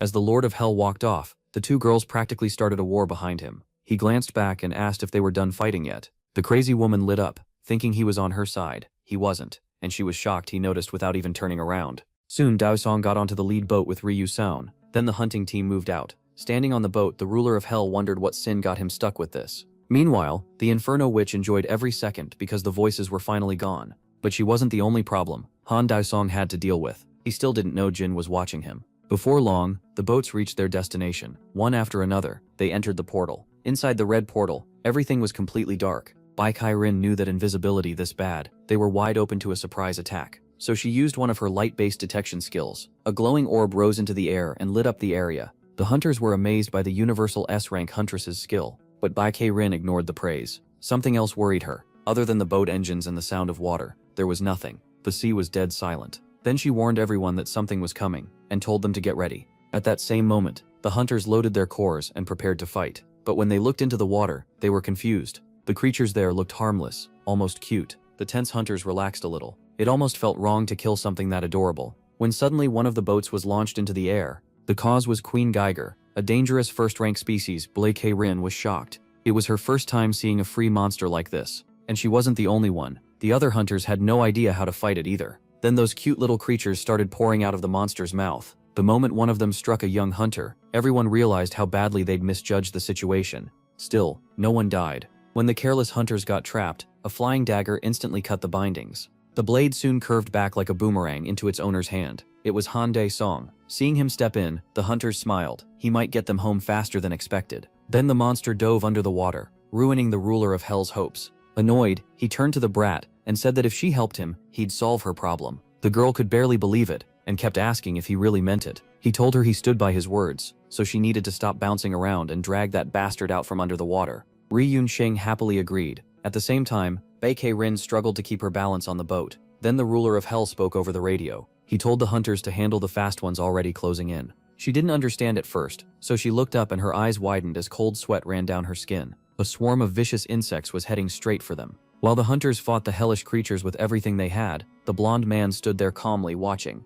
Then Jin said with a smile that it was time to begin. After that, he activated his stealth power and declared the hunt for hunters open. At the same time, Ryo-seon took off her clothes and used a skill called Alluring Scent of Death. Dae-song watched, already expecting something like this. The next second, she jumped overboard. The others were too stunned to even try stopping her, and just like that, she was gone. Meanwhile, inside a cafe, an unknown person slowly climbed the wooden stairs. The girl was already seated at a table, staring out the window. Tianho walked over, pleasantly surprised. He had arrived 10 minutes early, yet she was already there. Adjusting her cap, she said she had only just arrived too. He didn't dwell on it, introduced himself properly, and she did the same. Her name was Shin Chun, from the Soul Clan. While the two talked quietly at the table, the Hell Witch kept sinking deeper into the dark sea. At a certain depth, she stretched out her hands and spread her aura, drawing the monster in. Purple energy filled the water, and then the witch smiled. She had a fish on the hook. A giant monster was already rising from the bottom toward her. Soon, it burst out of the water, and at that same moment, Bae-Rin ordered everyone to focus on the fight. Then she raised a barrier to block the enemy attacks. At that moment, the black-haired Lord of Hell guessed the monster had swallowed a fake doll instead of Ryu-seon. Just like she tricked him before, that hardly mattered now. The girl had done her part, so Han Dae-song could finally begin the hunt. He kicked off the boat, spread his demonic wings and shot straight at the giant monster. Once he got far enough from the boat, the creature fired tentacles with bait at him. He calmly sliced them apart and shut the attack down in an instant. When Queen Giger saw that didn't work, she opened her huge mouth. Then a system notice appeared before the ruler of Hell. It said his unique skills had changed to match how fully he understood his own superiority. Because of that, a locked skill was now open. King's Breath. It released a cloud of flame, and if the enemy couldn't put it out, the fire would keep growing until the cursed target was gone. Seeing his old skill return, the black-haired demon smirked and called out, "King's Breath." A massive stream of pure fire burst from him. It plunged right into the queen's fanged mouth. The monster snapped her jaws shut to keep anything else from getting in. But Han Dae-song said that was already enough, and told her to enjoy the meal, because what he cooked was burning hot. The heat was so awful that Gajera opened her mouth again, smoke pouring out as her body started to swell. A moment later, the monster dropped dead, and the sea shook. Raizion watched the inferno in shock. She expected him to be strong, but Han Dae-song still went far beyond that. Now the girl from the Fortress clan hoped the king could finally get rid of that sickening noise for her. Pulling her hand from the water, Raizion asked her master to solve her problem. He coolly answered that the battle wasn't over yet, so she had to wait, and he was right. Bang Thohair was still holding up her barrier while she and the hunters fought off the insect-like monsters. Even now, the black-haired woman was still helping the Inferno Witch get what she wanted. Another swarm of flying creatures charged in. Bang Thohair held firm and used Shock Shield. The other hunters struck with aura-covered weapons and fired at the enemies around them. She turned to her allies and ordered them to focus. At the same time, another boat with unknown people was coming closer. The newly arrived hunters called out to the leader and said they had cleared their side, so they came to help. Hearing that, the girl smiled, thanked them, and told them to cover the 11 o'clock direction. After that, the men exchanged cruel looks. Their boss, Jong Jin-chul, was right beside them under stealth. Now they had their real mission. First, finish off the big S-rank fish, Baek-hai-rin. While the exhausted girl kept her barrier up with the last of her strength, the attacker quietly landed on her boat and moved in from behind. Then he suddenly felt a strange pressure that made him uneasy. Jong Jin-chul instantly turned toward it, and the fear in his eyes came back at once. Only one censored curse filled his mind. Standing before the rat hiding with invisibility was the unreachable Han Dae-song. Then the black-haired man looked at Baek-hai-rin and asked if she still wasn't done. Trying to defend herself, she said they were all doing their best. He stepped onto the deck, asked sharply where that best was, and told her to move back. Watching him pass, Jong Jin-chul forced himself to stay calm. He hadn't been noticed. Maybe this was still his chance to rip Han Dae-song apart. After reaching the hold, the ruler of Hell used Eyes of the Four Pillars of Fate. The skill marked every hostile target within 1 kilometer. Then he called up Hellfire again. A fireball like a meteor dropped from the sky. Its light washed over everyone there. Then the summoned flames split apart and flew in every direction, hitting monsters and people alike. Seeing that, the hunters were shaken by how cruel their new hero seemed. Then one of the nearby boats exploded. Bai Kai Rin couldn't take it anymore and demanded that he stop before he killed their own side. But the ruler of hell couldn't see where her people were. When he turned around, Zhang Jinchul appeared before them, furious. And we censored his next words too. The hunters stared at the blonde man and demanded to know who he was. Then Han Dae-song recognized the bastard and was honestly surprised he was still alive. Zhang Jinchul pulled out a syringe filled with some unknown drug. Gritting his teeth, he jammed it into himself. After that, he swore that today he would rip Han Dae-song's mouth apart and get his revenge. But right after that brutal speech, he tossed the syringe away, and blood started pouring from his mouth. Then he left the ship, leaving the hunters behind. The ruler of hell didn't even know what to say, so he just looked down at the water. The others finally recognized the attacker as Zhang Jinchul from the Red Horse clan. The problem was, they'd heard he died during testing. Then the water around the boat turned dark. The newcomers panicked as black smoke filled the air and cut visibility. A second later, demonic limbs shot at them.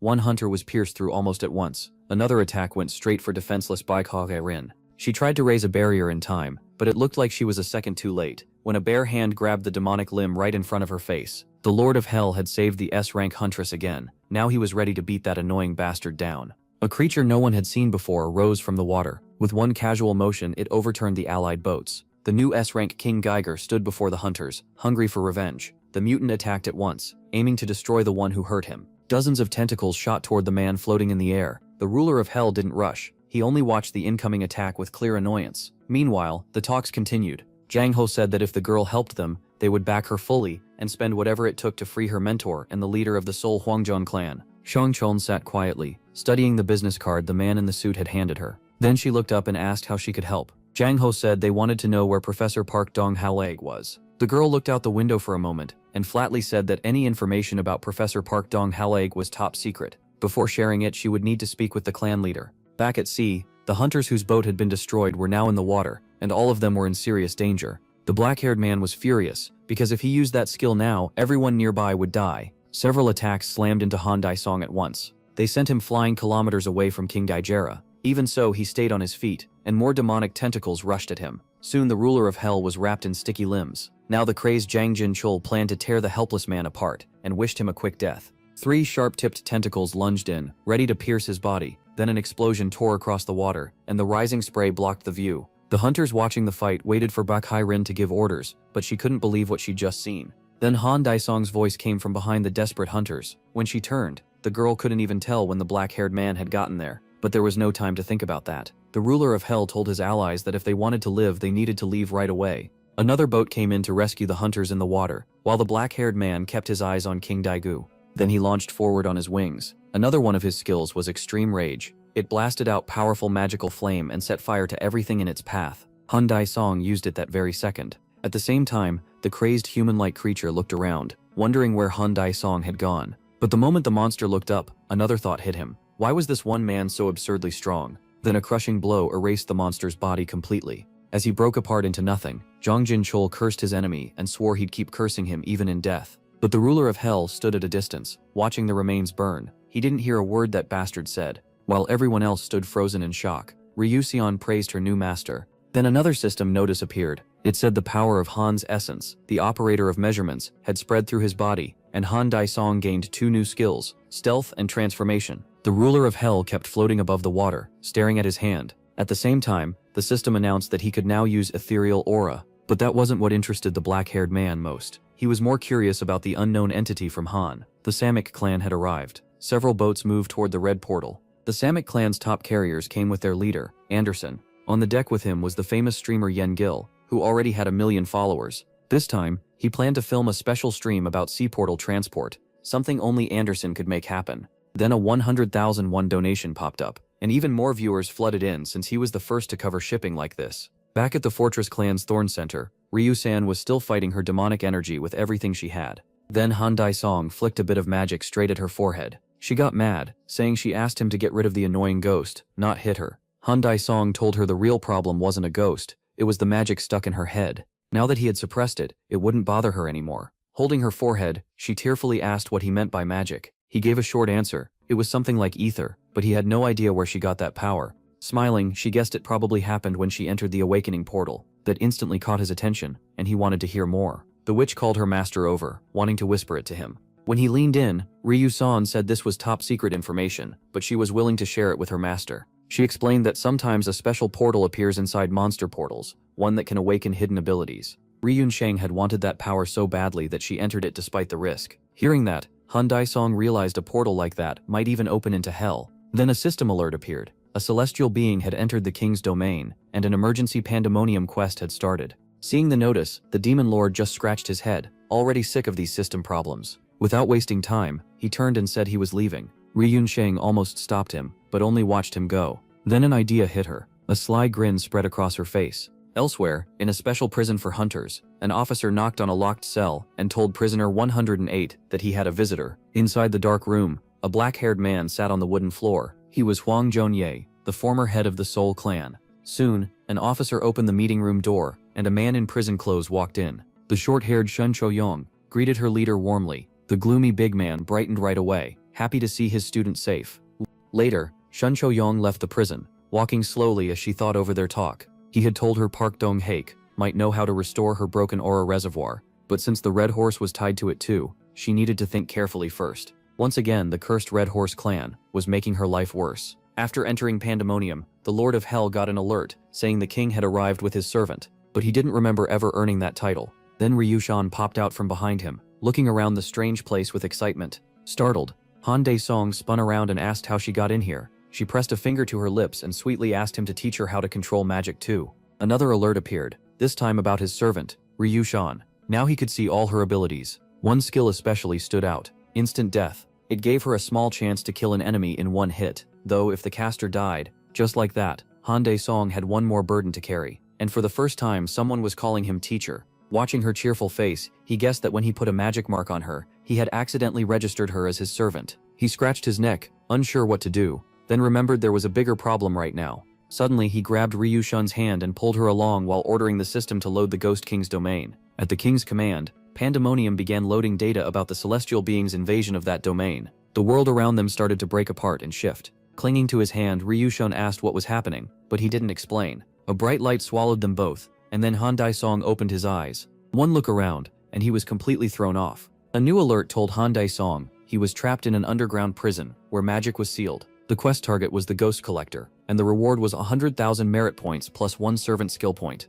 Looking at the shackles on his arms, the ruler of hell realized he was stuck for now. Then Ryu-san suddenly appeared in front of him, happy to see her teacher again. The room they landed in was far from pleasant, and the tools on the table made it clear nothing good happened here. Still, the witch seemed weirdly amused by it. Han Dae-song apologized for pulling her away from her fun, and said he needed a favor. Ryu-sung gladly agreed. Dropping to his knees, he asked if she could remove the cursed shackles. She wondered why he didn't just break them himself. He explained that the shackles sealed his magic. Once she understood, she happily agreed to help her precious teacher. Not long after, he was free. Rubbing his sore wrists, Han Dae-song asked how she did it. Ryu-san proudly said her skills were perfect for a place like this. That was when he noticed her stats had gone up. A noise outside the wooden door suddenly cut them off. He told her to stay quiet. The jailer was coming. A huge creature with a ring of keys at its lower back was making its way down the corridor. This was the local jailer, known as the Ghost Collector.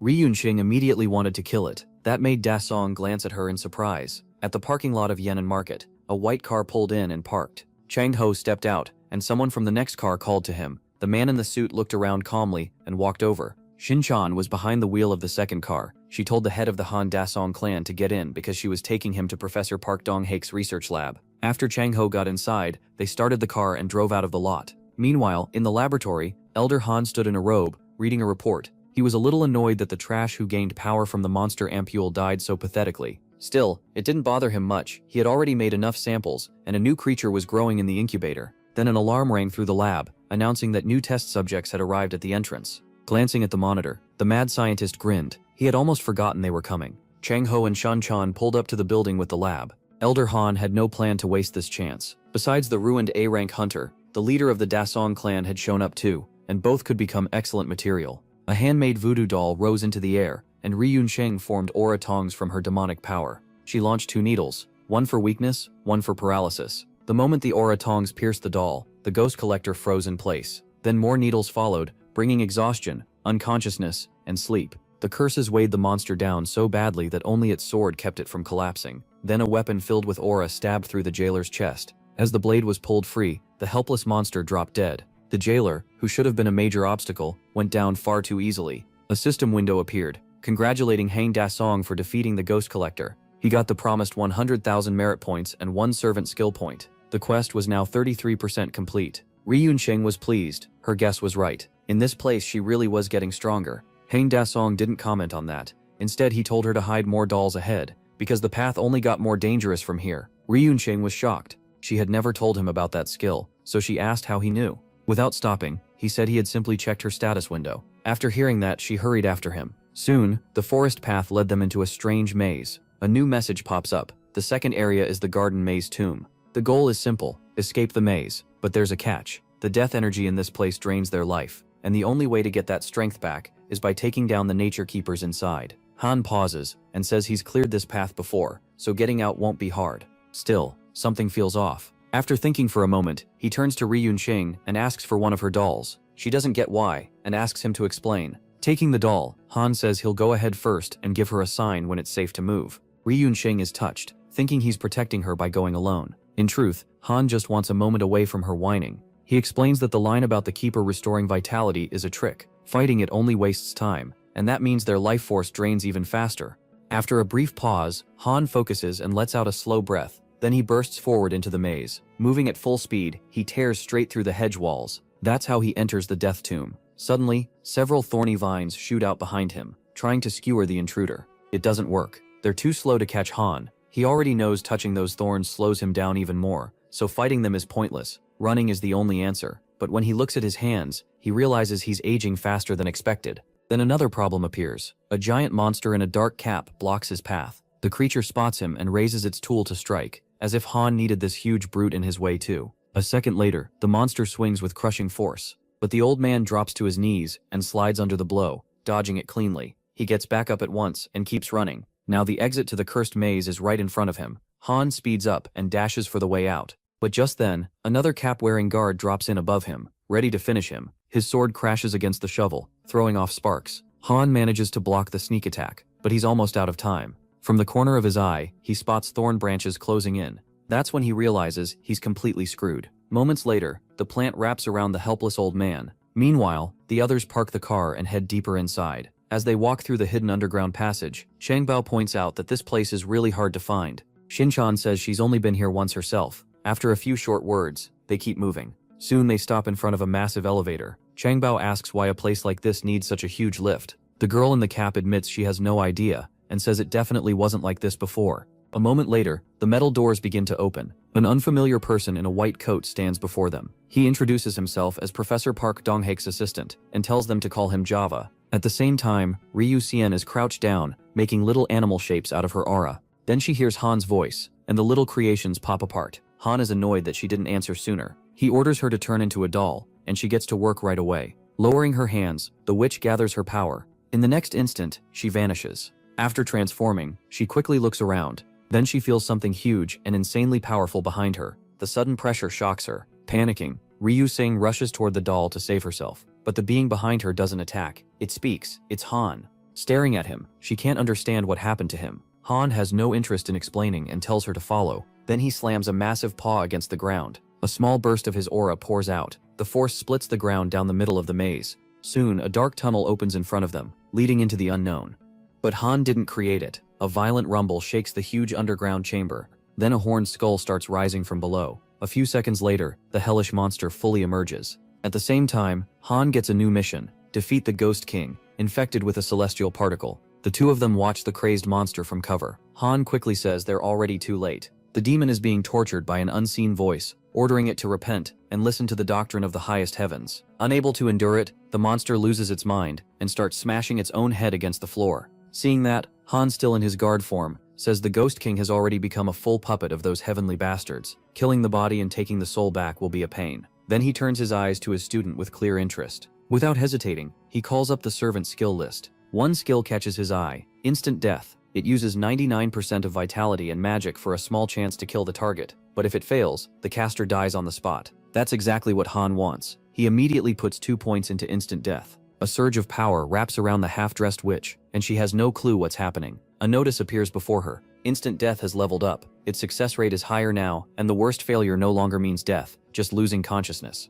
Han tells Ryu-san to stay quiet and explains that he just boosted her strongest skill. She's stunned that he can even do that. Looking at her hand, the red-haired witch says she can feel how much stronger she's become. Han now wants her to use that attack on the monster, smashing its head into the ground, but Ryu-san hesitates. The target looks terrifying. Han gives her a thumbs up and tells her it'll work. The witch rises from her knees and folds her arms. Then she takes out a doll and fills it with demonic energy. Watching her, Han silently hopes this works, because if it doesn't, he's in serious trouble. A second later, Ryu-san drives a needle into the doll's head and calls out the skill, instant death. Purple light flares across the monster's skull, then the giant body drops to the ground. Han is thrilled for a split second that it worked, but then he hears another body hit the floor. Fear flashes in his eyes as he turns. Ryu-san is lying there in front of him, and that can only mean one thing: it failed. The infected Ghost King regains itself and starts to rise. Seeing that, Han uses every buff he has. Then he pulls his legendary sword from his inventory. The two monsters face each other, both giving off overwhelming power. Han follows up by using another blood neutralization skill. The Ghost King doesn't wait either, and draws its bone sword. The moment Han sees that, he charges in. He's shocked that this bastard called out the blade of sin against him, and he demands the Ghost King die like it's told. Their swords slam together, sending sparks flying across the battlefield. Then Han's weapon is knocked right out of his hands. In the same moment, the bone blade tears into flesh, spraying blood through the dungeon. Even Han is shaken by that result, and his tense expression shows through the mask. But the Ghost King isn't done. It instantly uses a skill called absorbing a living soul. After that, Han's defeated body starts fading away. The great ruler of hell is being devoured by a pathetic insect, and his final words are pure curses. Soon the strongest hunter and the ruler of hell vanishes without a trace. Even so, his angry words still reach the soulless monster from inside the sword. Meanwhile, a black car speeds through the crowded city streets. Adjusting her cap, Shin-chan apologizes to the man in the bathrobe for not warning him that she decided to bring someone else along. Caught off guard, Xiaobei asks who she means. At the same time, a bright light fills the underground parking lot. A black car pulls up beside the white one and stops. Soon, a figure in dark shoes steps out. The unexpected guest is none other than Cho Hun-yul, the leader of the Marble Clan. The girl introduces the new arrival to the scientist and says the Marble Clan leader also wants to work with Professor Park Dong-haek. Xiaobei calmly replies that she should have told him in advance. The masked man stepped up, introduced himself, and said he truly respected Professor Park Dong-haek as a fellow aura engineer. Xiaobei, really Elder Hans, was thrown off. He never expected someone this important to walk right into his trap. Cho Hun-yul quickly greeted Chang-ho too, but the guy in the dark jacket got so flustered he almost forgot he was a clan leader. The masked man also gave Shin-chan a small wave, and she answered with a slight nod. Then the blue-eyed woman turned to the professor's assistant and said everyone was here, so he should take them to Park Dong-haek, or should she call him herself? Inside, Elder Hans was furious. He hadn't expected her to bring backup, and now he wanted to tear her apart and turn her into a monster. Xiaobei quickly said that wouldn't be a problem, and the professor would probably be glad to see them. A little later, the man in the white coat led them to the lab and told them to wait a moment for the professor. With that, Xiaobei turned and walked out. The metal doors shut behind him with a heavy clang. Cho Hun-yul barely cared about that. What really bothered him were the jars filled with who knows what. Then Cho Hun-yul interrupted the mood and handed them the aura protectors he had made. He explained that the red bracelets were meant to be worn on the wrist. The gift caught Chao Hum by surprise, and Shin-chan quickly thanked the masked man too. The blue-eyed woman added that her leader Huang Jiunion had told her to bring Cho Hun-yul along just in case. Hearing that, Cho Hun grabbed his head. He'd totally forgotten he could ask the Marble Clan leader for help upgrading weapons. All at once, gas started pouring into the lab through the vents. The group looked up in shock as the room rapidly filled. The masked man immediately realized what was happening and warned them it was a trap. That made Shin-chan and the guy in the jacket freeze in disbelief. A frantic pounding suddenly echoed from the sealed door. After a hard struggle, the Marble Clan leader managed to break it down. But as Changko came out through the toxic haze, he realized the danger wasn't over. A pack of enraged orcs was waiting right in front of them. Cho Hun-yul didn't panic for a second and drew his blade at once. He stepped forward, ready to fight the huge monsters and shield the other two behind him. One of the orcs had already raised its weapon for a killing strike at the still frozen masked man. In an instant, Cho Hun-yul cut through several orcs with blinding speed. Right after that, he reached out his hand, and a warm light began to gather. The power was so intense, it started burning away his clothes. Still, it paid off. His fire beam lit up the room, and the orcs were split apart before they even understood they were dead. That was the kind of power Cho Hun-yul wielded as leader of the Marble Clan. The others rushed over to thank their savior, but Cho Hun-il was more worried about the awful smell filling the lab. Elsewhere, Elder Hans, the mad scientist behind this, watched everything closely. Even though the intruders were still alive, he was smiling. Anyone who breathed that gas wouldn't escape his creatures. Now he was ready to test even stronger monsters. Meanwhile, inside the Blade of Sin was a place called the Field of Souls. Thousands of faceless beings cried out, begging to be saved. Then one trembling figure raised a hand and told the others a new soul had arrived. The sinners rushed toward the newcomer like a swarm, eager for fresh prey. But the stranger didn't move at all, even as the creatures closed in. They kept coming, getting closer and closer until the distance was almost gone, and then the Lord of Hell spoke. The faceless souls clearly had no idea who they were facing. They had it backwards. They were the ones about to become dinner. The crowd clearly hadn't expected that. Back in the dungeon, the Ghost King slowly dragged his sword after swallowing Han Dai-song. Then he stopped in front of the half-naked, helpless Ryu-san. He lifted his blade to stab her, but suddenly something strange stopped him cold. The bone sword twisted in his hands and turned its point toward him instead. The Ghost King cursed and yelled for it to stop. Then Han Dae-song's smug voice came from the sword, mocking the monster for still not understanding his situation. Sweat even began to form on the bone skull. A moment later, the monster was struck down by its own blade. Humiliated, the Ghost King glared upward in fury. Soon after stabbing himself, he began to fade away. The strange bone sword that killed its master dropped to the ground with a loud crash.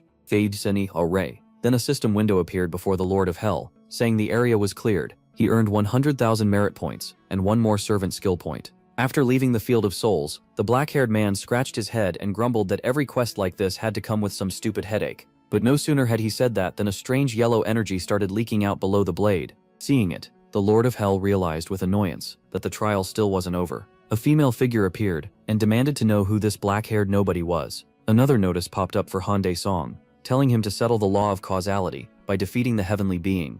He didn't bother introducing himself, and instead told the stranger she should speak first. After all, she was the one who barged into someone else's place. She raised her hand and asked again if he was really the ruler standing over these mindless creatures. Without waiting for an answer, she struck hard and ordered him to repent for his sins. But the demon dodged somehow, leaving the heavenly being stunned. Before she could say anything else, she noticed a strange glow racing through her right arm. In the next second, that heavenly arm rotted away into nothing. Seeing this, the demons trapped in pandemonium praised their dark god and begged him to take revenge on heaven. Han Dae-song was already getting sick of all that noise. Dropped to her knees, the heavenly being wondered how this unknown man, who wasn't even the main deity, could speak with the demonic beasts of the abyss. That caught his attention, and he asked what she meant by main deity. Suddenly glowing golden chains appeared from nowhere and wrapped around the helpless celestial. When she saw the heavenly apostles behind her, she immediately begged for mercy and admitted her mistake. It didn't matter. Their red eyes made it clear the judgment was final. Han Dae-song looked at the new arrivals with open contempt and asked what they thought they were doing.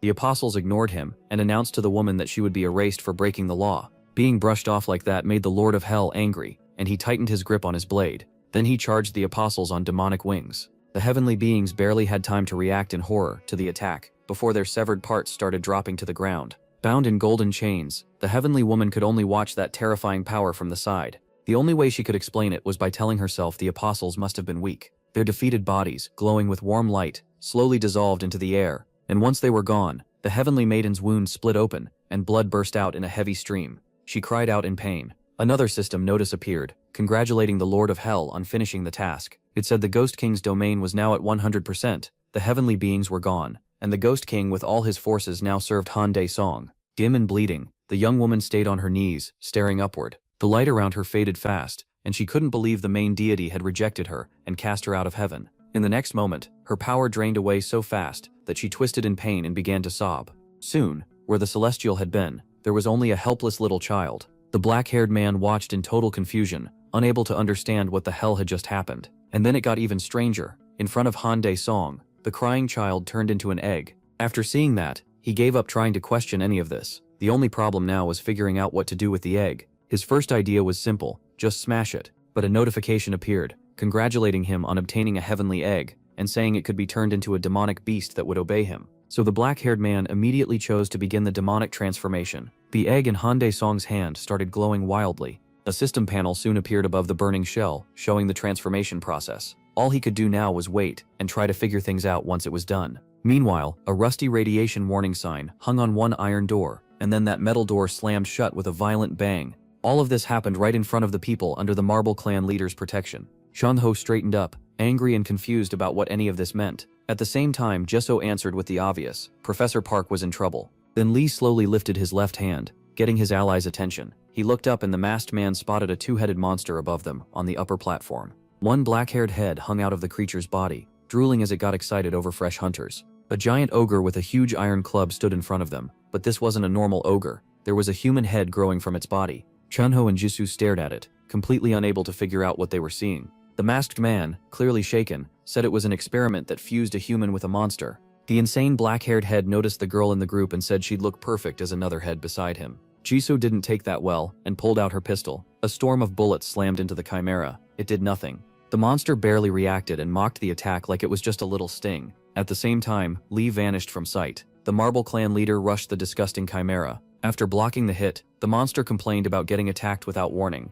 Lee ignored the rant and raised his hand again. In the next second, one of the ogre's heads exploded. The remaining head flew into a rage, furious that some tiny human had killed its pet. The Marble Clan leader took a small step back, tightening his grip on his weapon as the black-haired monster prepared to crush them all. The masked man brushed off the threats and charged again, but suddenly a morning star came flying at Lee from nowhere. With that weapon, the one-headed monster easily smashed the Marble Clan leader into a wall. Lee dropped to the floor at the base of it. The monster moved in to finish him off, but at the last second, the masked man vanished from under the strike and saved himself. Then another burst of bullets hit the monster. It was Jisoo again, firing her gun. Staring at her, the black-haired head decided he'd ask the professor to attach her head as his new partner after all. Elsewhere, Jisoo curiously looked over the strange egg in Han's hands when the shell suddenly cracked and bright light spilled out. A moment later, the egg broke apart into glowing dust, and the Inferno Witch happily told her teacher that something had hatched. A creature they'd never seen before floated in front of them. Soon, the little flying fairy turned to Ji and asked if she was her master. Han cut in and ordered the flying bug to tell him everything she knew about heaven, but the magical creature apologized and said she remembered nothing about it. Annoyed that all that effort got him a useless moth, the ruler of hell slowly drew his sword. Then, Ji stepped in and begged Han not to kill it. She said she'd be happy to raise the pet herself, though he had no idea what nonsense she was talking about. Then the Inferno Witch quietly urged the new creature to show their teacher something useful if she wanted to stay alive. The pet quickly remembered one thing. It had a heavenly store. Suddenly, a counter popped into the air. Jisoo was stunned by it, and even Han didn't know what to say. A real hunter shop had appeared in front of them. It was filled with potions and artifacts, and there was also a huge selection of ranged weapons. After looking around for a bit, Han noticed a strange item and called the moth over to explain it. Flying closer, the pet said it was a one-time item that revealed important information about the near future. A system window told Han that the future diary's info would stay true for 24 hours and could only be bought once a week with merit points. After checking the details, he bought it right away. Then a pen and a sheet of papyrus floated up before Han,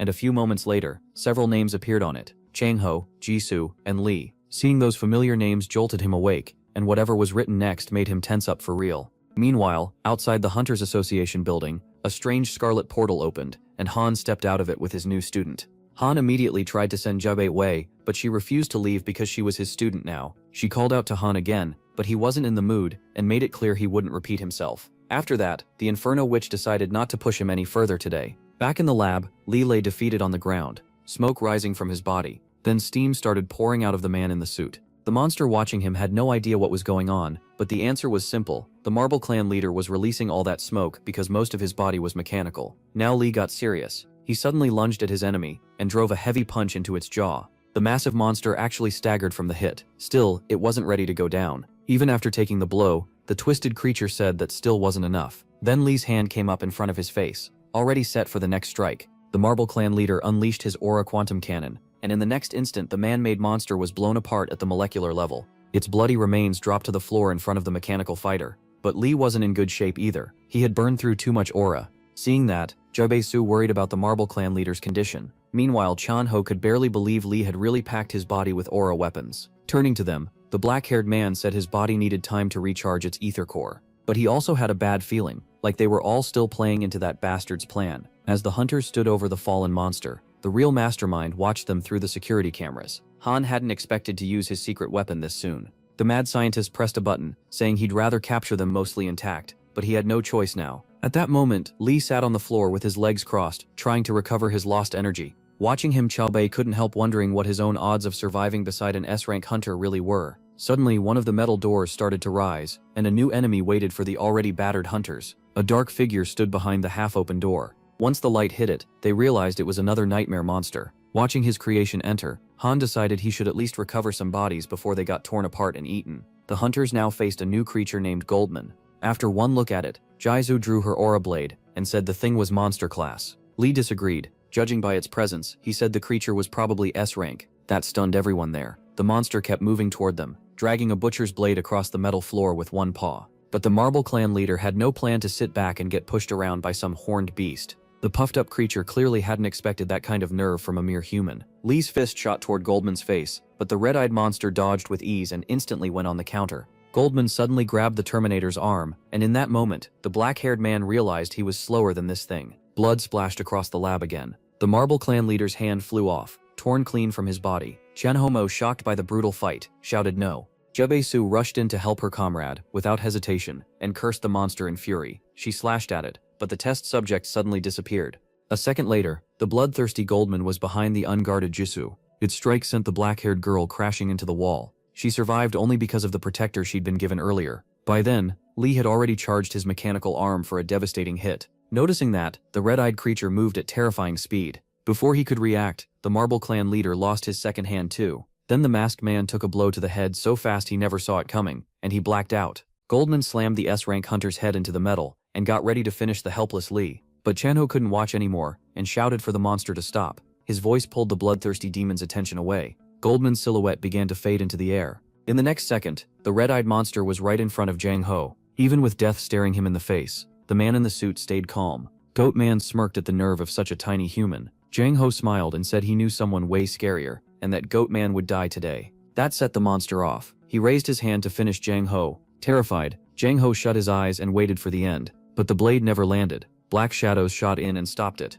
Goatman froze, unable to figure out what just happened. Strange demonic hands with eyes had shielded Jang Ho. The monster quickly jumped back. He could feel danger coming from the black substance blocking his blade. Then Han Dae-song, the ruler of hell, stepped out of that dark mass. The blue-eyed girl never thought she'd see him again, especially here. Glancing back, the black-haired man asked his friend with a grin if he'd been slacking off. Jang Ho was thrilled to see his crazy friend, and bragged that he wasn't dying today. He was Song Jang Ho, an S-rank after all. Then Goatman's hooves suddenly appeared in front of the defenseless Shin Cho-yong. Jang Ho could only cry out her name. Goatman swung again, but the black goo stopped the blade and saved her too. Shin Cho-yong stared in shock at the demonic hands protecting her. Even Goatman looked just as stunned. The red-eyed monster snapped his head toward the strange guy in the t-shirt. Han Dae-song didn't put up with that kind of attitude from some bug, so he used his aura stealth skill. He vanished instantly, leaving the monster shocked again. Goatman kept looking around, unable to tell what was happening. A moment later, rage started boiling out of him. It got so intense that everyone there grabbed their heads.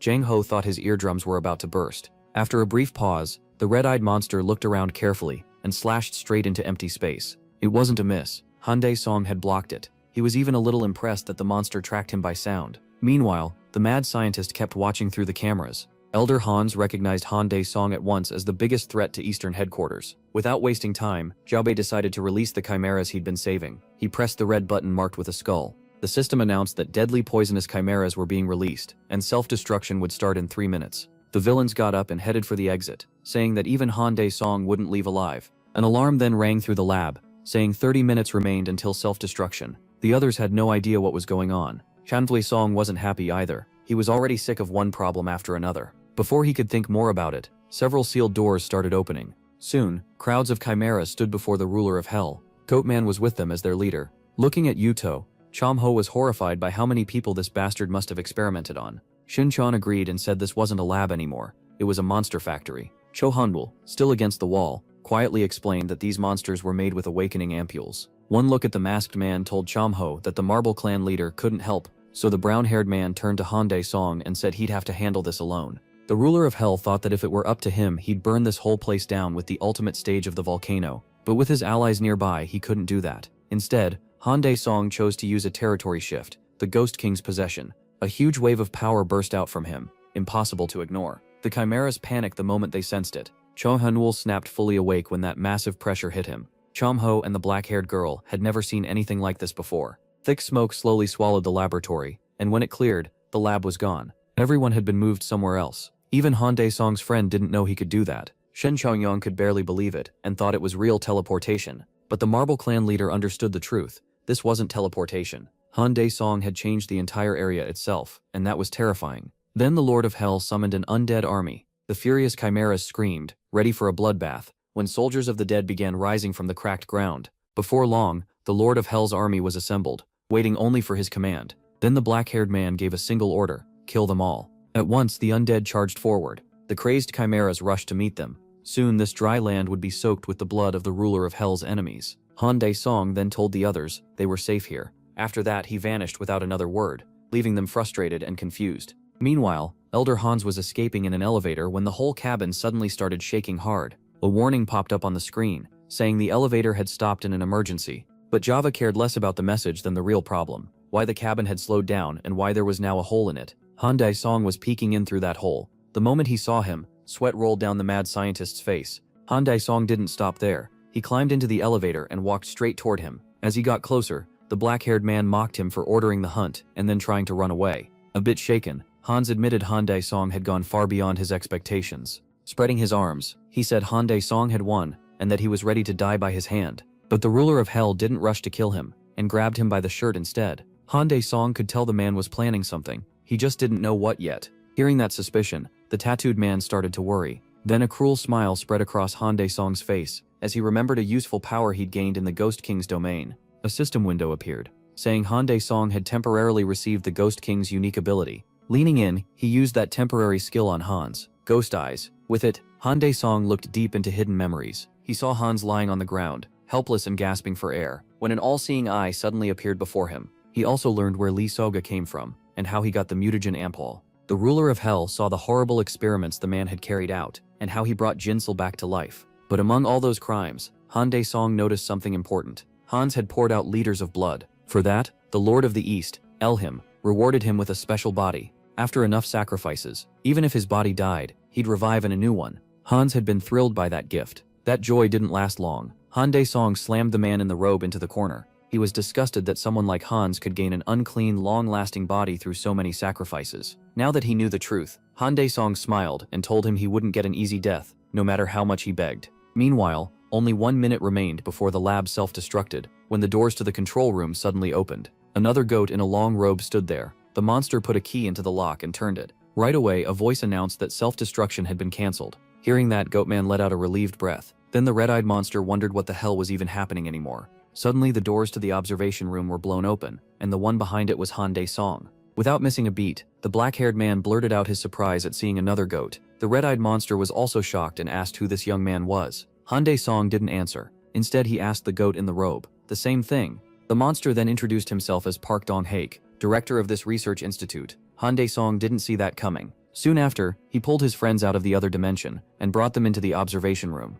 After hearing Shin Cho-yong explain everything, the red-eyed monster couldn't believe Leader Huang had been locked up. He rose from his chair, realized it was his fault, and told them not to worry. In his monster form, Park Dong-haek said the Soul Clan leader should be freed soon. He had plenty of proof that Jev had illegal ties to the Red Horse Clan. While the monster explained everything, Jong Ho leaned over and quietly asked his friend if this was really Professor Park Dong-haek in front of them. She couldn't give a clear answer. All she knew was that the voice matched Professor Park Dong-haek, the man she had met before. Chow Hun Ho just stared in shock. He could hardly believe the professor had fully fused with a monster and still kept his mind. Park Dan Ho also praised the results of the weapon research. A moment later, the robed monster asked Shin Cho Hong if she had come because of trouble with the Aura Reservoir, and she said yes. Park Dan Ho said using fusion ampules made sense in a case like this, but he couldn't promise a full recovery. Then Han Dae-song cut in and asked the goat if he had anything actually important to say, like what he had been doing while the institute was falling apart, and why he showed up looking like this. Park Dan Hyuk looked a little awkward and shut his eyes. Then he started explaining how he became the first fusion test subject. He believed Aura Awakening alone wasn't enough to fight the powerful monsters coming through portals, so he and the dying Javu began testing a human-monster fusion. Javu wanted to use it to extend life, while the professor wanted to make the human body stronger. But after years of work, the plan still failed, so the machine was set to enter hibernation automatically if the test went wrong. Chang Hong cut in, confused. If the professor looked like this now, didn't that mean the experiment worked? Touching his goatee, the man said it was hard to explain, but after a heavy impact damaged the hibernation device, his original body died, and the experiment ended up succeeding. Hearing that, Cham Hong realized the experiment only worked because the device had been hit hard enough, and Han Dae-sung turned away from his friend's eyes. With a grin, Dae-sung added that Professor Kozel also knew where Han's base was. That last part caught Cho Han-ul's attention, and everyone else's too. Jong Ho quickly asked Dae-sung who Han's people were. The black-haired man said they were like monsters from another world, the ones making the portals appear. That answer sent chills through the guy in the jacket. At the same time, Javu woke up chained to a strange bed. The man from Han couldn't tell what Han Dae-sung was planning, so he started screaming for him to just kill him already. Then his sharp yelling was drowned out by sparks snapping from the metal. The moment he saw the long, sharp spikes in front of him, he went quiet. That silence broke when the one in charge suggested they start their game right away. Seeing the humanoid monster before him, Javu panicked and desperately asked who he was and what he planned to do. No real answer came. The masked monster only said he would enjoy tearing the boy's filthy body away from his soul for centuries. Terrified, Javu broke into a sweat and asked him to say that again, unable to believe what he heard. Meanwhile, inside Han's wormhole, 4 unknown figures sat around a long table. One of them, the Lord of the East, Elhim, began by saying something unexpected had happened in the East. The Lord of the North, Volks, asked if a new variable had appeared, and what exactly had happened. The Lord of the West, Corinna, mentioned hearing that Japanese hunters had recently cleared a highest-rank portal. The Lord of the South, Ezar, already impatient and hungry, slammed his fist down and demanded the answer. Elhim calmly said he had lost 2 powerful dimensional operators in Korea. That shocked everyone there, because it meant someone powerful was in Korea without their knowledge. So the Lord of the East asked for a highest-rank operator to deal with that insolent man. Ezar suddenly stood, wanting to handle it himself. He rose from his seat, and with his arms crossed, Elhim coolly asked why Azar hadn't gone to investigate in person already. The Lord of the South frowned in disbelief, then after a brief pause, smirked and asked if Elhim really thought he could lose to some Aura-awakened human. Still perfectly calm, Elhim corrected him. Their enemy was not Aura-awakened. That single detail made the rulers of Han visibly tense. Elsewhere, Chief Executive Park Chang-ho sat in his office, quietly thinking over the report he had received. Soon the gray-haired old man opened his eyes and asked if it was really true that Han's people were kidnapping humans and creating monster portals. The man in the suit answered that the information came from Hunter Han Dae-sung. Realizing it was likely true, the old man shut his eyes again and said the world would fall into chaos if this became public. Then the same Maguna spoke to the department head again, saying even the reactor matter was enough to give him migraines. Because of that, he asked Jin Ki-hun to investigate everything in secret. The black-haired man accepted the order right away, but said he had one request. Meanwhile, at a Korean prison, the head of the Seoul clan, Hwang Jun-in, was finally released after a long time behind bars. The bearded man was called from the side at once. It was Shin Chun, glowing with happiness. The black-haired girl even teared up from the rush of emotion. He just smiled, praised his student, and joked about why she came to greet him without tofu. She reminded him that he was allergic to soybeans. Then she cut the warm reunion short, and told Hwang Jun-in that someone wanted to see him. Hearing that, the black-haired man looked at Shin Chan, in total confusion. A little later, he walked to the car, opened the door, and found a talking goat inside greeting him as his old friend, Professor Park Dong-haek. Seeing that, Hwang Jun-young was completely speechless. Once he recovered, he started yelling at the old goat. Deep down, he had always feared something like this might happen, but he still couldn't understand what had happened to the professor. Park Dong-haek brushed it off, saying it didn't matter now, and told him to get in. Then the white car doors shut hard. As Shun Chan drove, the head of the Seoul clan kept making things more tense, still stunned by the professor's madness, until Park Dong-haek told him to drop it.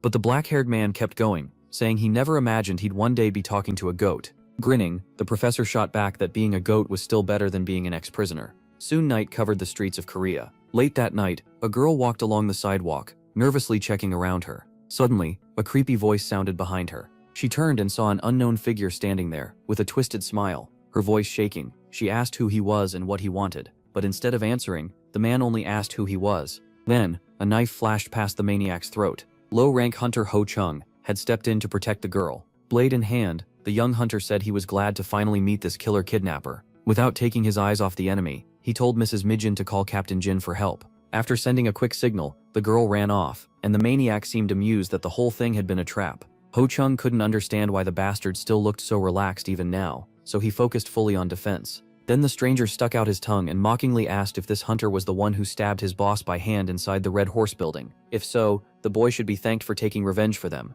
That made Ho Jung freeze. Now the pieces finally fit together, and he realized these people and Lee Soga had been connected all along. Driven by anger, the boy in the suit charged straight at him, shouting that he was supposed to be the one to kill Lee Soga. The hooded psychopath only smiled and easily slipped around the furious attacks. After judging the hunter's skill, Yellow-Eyed mocked him, asking how someone this weak planned to kill the head of the Red Horse clan. Blinded by rage, Ho Jung ignored the taunt and swore he'd kill the maniac for revenge. Then the stranger caught the weapon, aimed at his throat with just 2 fingers. Seeing that overwhelming gap in power, the boy finally came to his senses. But it was already too late. His words had pushed the psychopath far enough. In the next second, the smiling stranger traced one smooth line with his hand. Ho Jung stood frozen as blood started leaking from his neck, and he realized he couldn't die here. Then his head came off, and blood burst from the stump. Turning back, the killer looked at the corpse and remembered, a little concerned, that Jake had told them not to kill association people. Then he smiled again, remembering Jake had just died at the research institute. As he walked, the psycho tried to remember his boss's name.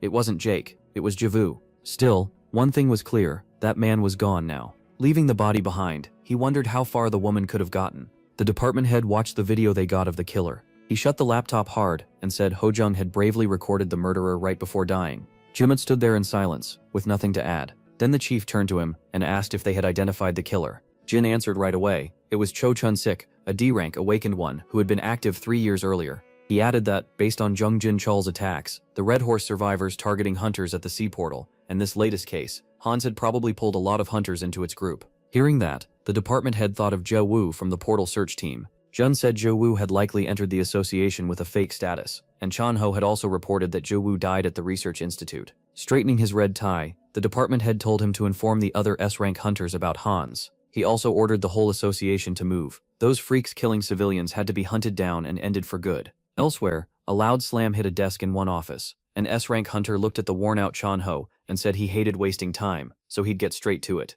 The tense head of the Daesun clan had no idea why this guy came here, but he still agreed to hear him out. Sejong Kao asked if Chan Ho knew about the Fruits of Hope Foundation he ran. Chan Ho did. It helped kids who lost their parents to monsters. Glad they were on the same page. Sejo explained that this year they wanted to build homes and give those children proper families. The problem was money, since there weren't enough portals bringing in funds. Chan Ho understood this meant a huge amount for a good cause, and he didn't know how to respond. Xiao Bei shook his hand gratefully and said if they ever needed S-rank power, they could call on him. Chan Ho scratched his head and awkwardly admitted nothing was settled yet. He still had to discuss it properly with Hunter Daseung. Even that was enough for Xiao Bei. As he left, he thanked him and asked for an answer soon. After that, the office fell completely silent. Holding his head again, Chan Ho tried to recover from the shock. He'd just been asked for 400 billion for the Northern Development Fund. At the same time, a man in a black robe was running along the coast. It was Lee Chong-shik, a top S-rank hunter, and his daily training stopped when he sensed someone nearby.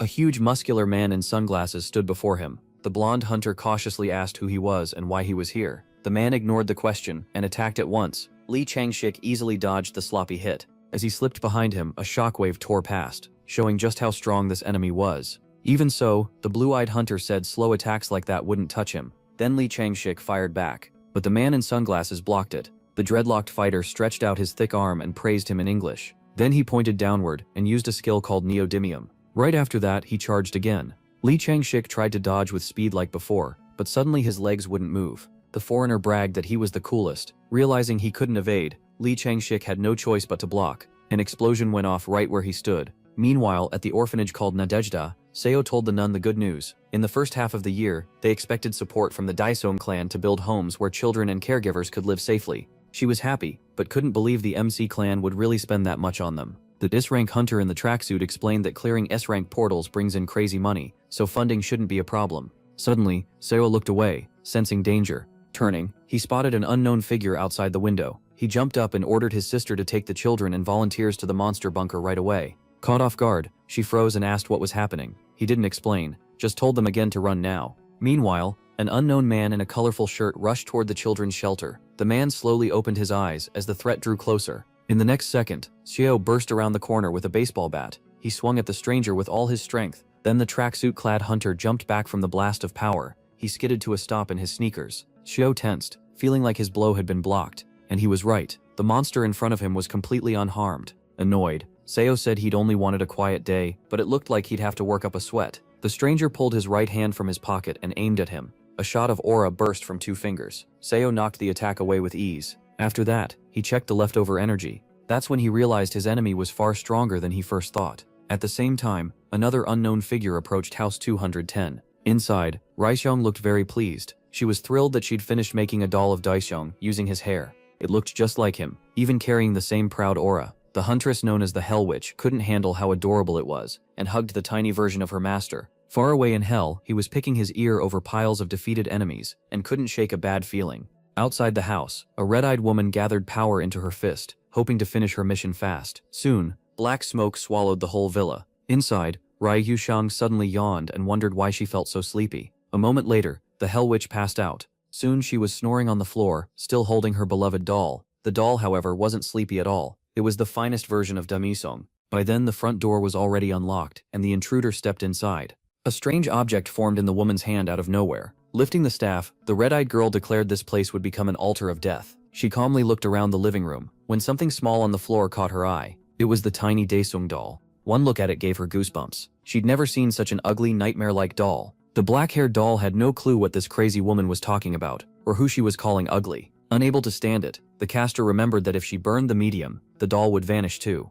So she used the Colossus Chakra Raging Flame. The red-eyed woman burned the beautiful hair of the little ruler of hell, and he cursed her for it. Then furious, he charged at the woman with a kitchen knife. Now he wanted only one thing, her death. Seeing how insane the tiny fighter was, the caster used the Colossus Chakra again, this time blessing. Even with the barrier up, the doll slammed into it at full speed, trying to pierce through. In a rage, the cute little Daesung threatened to cut her to pieces and send her to the top as soon as possible. The little Lord of Hell kept raining down blows, and soon the barrier started to crack. The red-eyed girl couldn't believe her spell was breaking against a ridiculous doll. Terrified, she staggered and lost her footing. Then little Daesung the Ripper got his revenge. Her wild scream was music to his ears, and peace finally returned to the house. Meanwhile, the doors to the observation room flew open. The breathless department head rushed in after getting report after report about ruptures, but the girl with glasses corrected him. These weren't ruptures, but fights breaking out all over the city. One employee reported a battle near the Han River between Li Changshik and an unidentified force, and another clash at an orphanage between an unknown person and Dankal. Hearing that, the black-haired man stiffened. One thought hit him right away. Was this Han's people again? The chief quickly said the Shozian clan was closest to the Han River, so they would back up the shelter, then ordered the rapid response team to move out at once. Meanwhile, back at the shore, the foreigner rubbed his chin and admitted the Korean hunters were doing better than he expected. Li Changshik answered with the best English he could manage, and basically told the enemy to get lost. At the same time, the man in sunglasses decided it was time. He reached out and started twisting space itself. That force dragged the blonde hunter straight toward the center. Then warm energy suddenly wrapped around him, and the pressure from that strange power vanished. The man with glasses was confused too, and needed a second to understand. A figure in white sneakers appeared between them. It was Bae K-rin, showing up to help world-famous Li Changshik, who was getting pushed around. Seeing his old friend, the blue-eyed hunter thanked her, and promised he'd repay her, but she was focused on something else, and asked if the man in front of them was one of Han's entities. The blonde guy had no idea what she meant. Her expression darkened, and she asked if he really hadn't read the association notice sent only to S-rank hunters. Before he could answer, a group of hunters rushed over,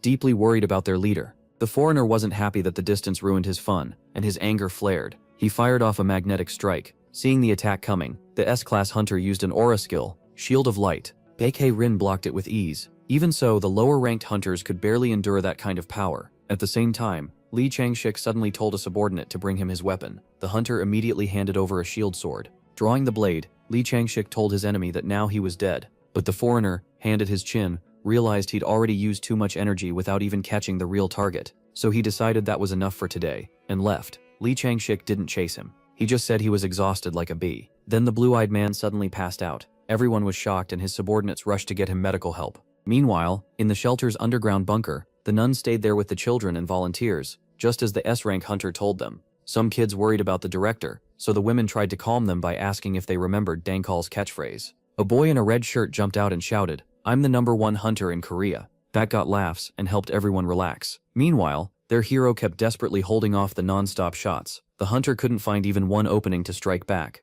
The muscular blonde man crossed his arms and said it was time to finish this. A strange bloody aura started pouring from his hands. The battered Songko glared at him and saw he was preparing another weird attack. Then the blonde man used the Colossus power, Blood Rain. Blood rained down on the S-rank hunter like hundreds of burning arrows. To stop it, the black-haired fighter used an aura skill. Lifting his metal bat, he called down a thunderstorm. The two powers crashed together and exploded. Soon the smoke slowly cleared. Inside it stood the furious figure of the high-rank hunter. He was covered in blood. He hadn't fully blocked the attack, and the worst part was knowing he couldn't die here. After that, the black-haired guy collapsed. The muscular blonde man's hands were shaking. That fight had pushed him hard, and he'd needed all the power of the blood colossus he was given. He glanced around, then quickly left the scene. Meanwhile, Ryu-sun woke up, touched the blood on the floor, and used her skill, Blood Memories. Seeing what had happened, she realized her sweet Chucky Daesung had bravely saved her. Meanwhile, the news reported on the explosion near the Han River Park. At first, people thought it was a portal rupture, but that was ruled out. The area was sealed off. Witnesses said an unknown person attacked Li Changshik, and there was also news of an incident at the Nadezhda orphanage run by So Dong-kal. Watching the report closely, the protagonist's mother grew worried because her son hadn't come home for days. She immediately started looking for her phone. Just then, a sleepy Jisoo walked over and asked why her mom was still awake, saying Changpo had told them not to worry about her brother. But this was the first her mother had heard of Changpo contacting them, so she demanded to know where Daesung was and what he was doing. Jisoo said she didn't know, and honestly, didn't need to.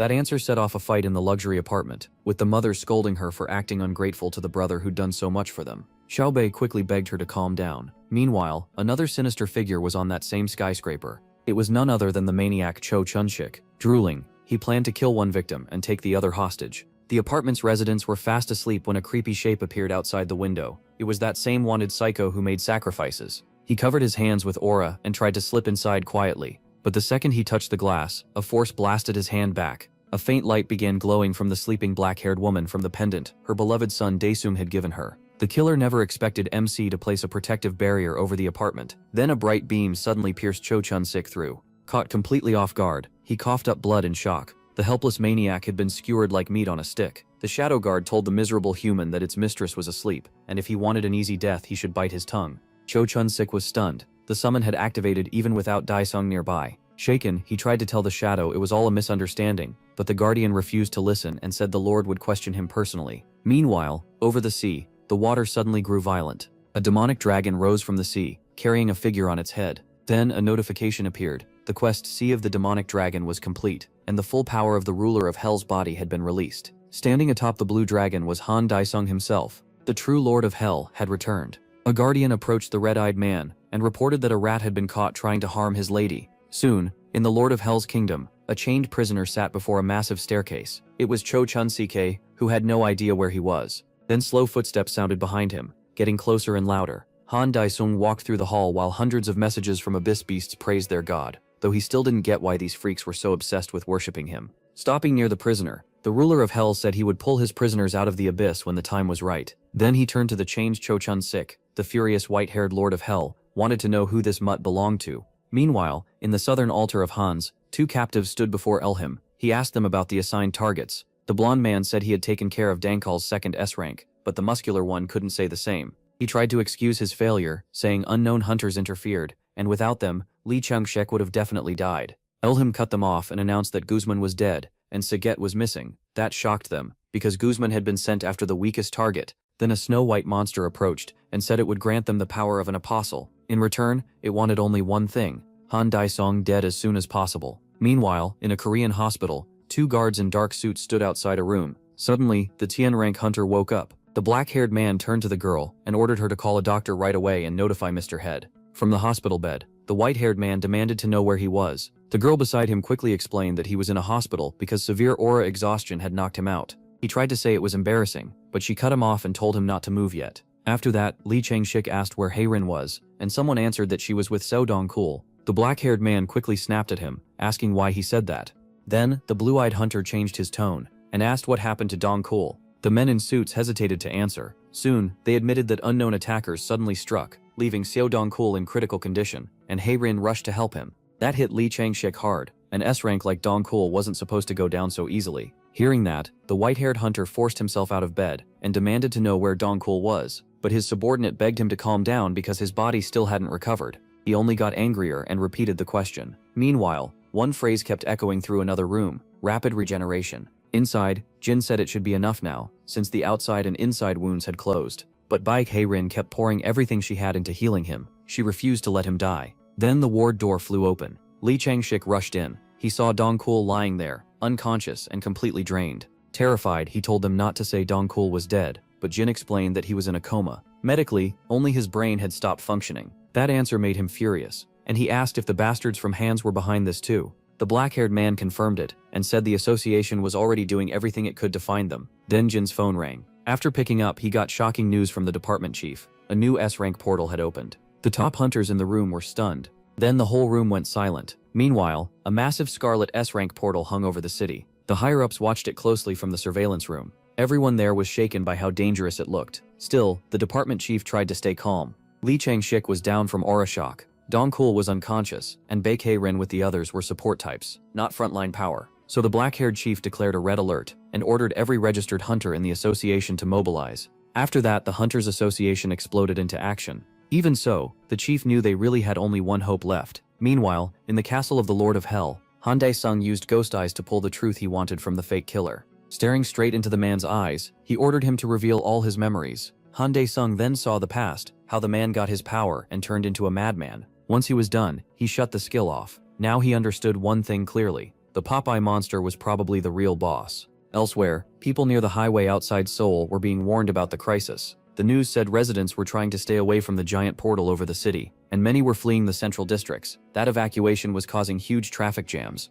Unofficial reports also said the two strongest S-rank hunters, Lee Chong-shuk and Seo Dong-kul, couldn't join the raid because of their injuries, though the association still hadn't confirmed it. A blue suitcase scraped across the floor. Han Ji-soo was dragging it along when her mother asked what the suitcase was for. The pink-haired girl said they needed to leave the city right away because the streets were in complete chaos. But her mother refused. How could she run away when Dae-sung still hadn't come home? Ji-soo pushed back, saying it was time to stop worrying about that monster, since he crushed demons with no problem. Their argument stopped when the front door suddenly opened. The mother froze at the sight of her son's white hair while his sister guessed he had dyed it. But that wasn't it. The protagonist noticed the suitcase in the middle of the apartment and asked where they were going. Ji-soo quietly told him they were getting ready to evacuate because of the S-rank portal, and she'd even packed his things so he could sneak out with them. He just smiled at that and looked at his mother. Then he closed his eyes and asked them both to stay home and keep quiet, because this was the safest place in all of Korea. That was the reason he came back. He also admitted Ji-soo was right about one thing. He would crush the monsters and come back.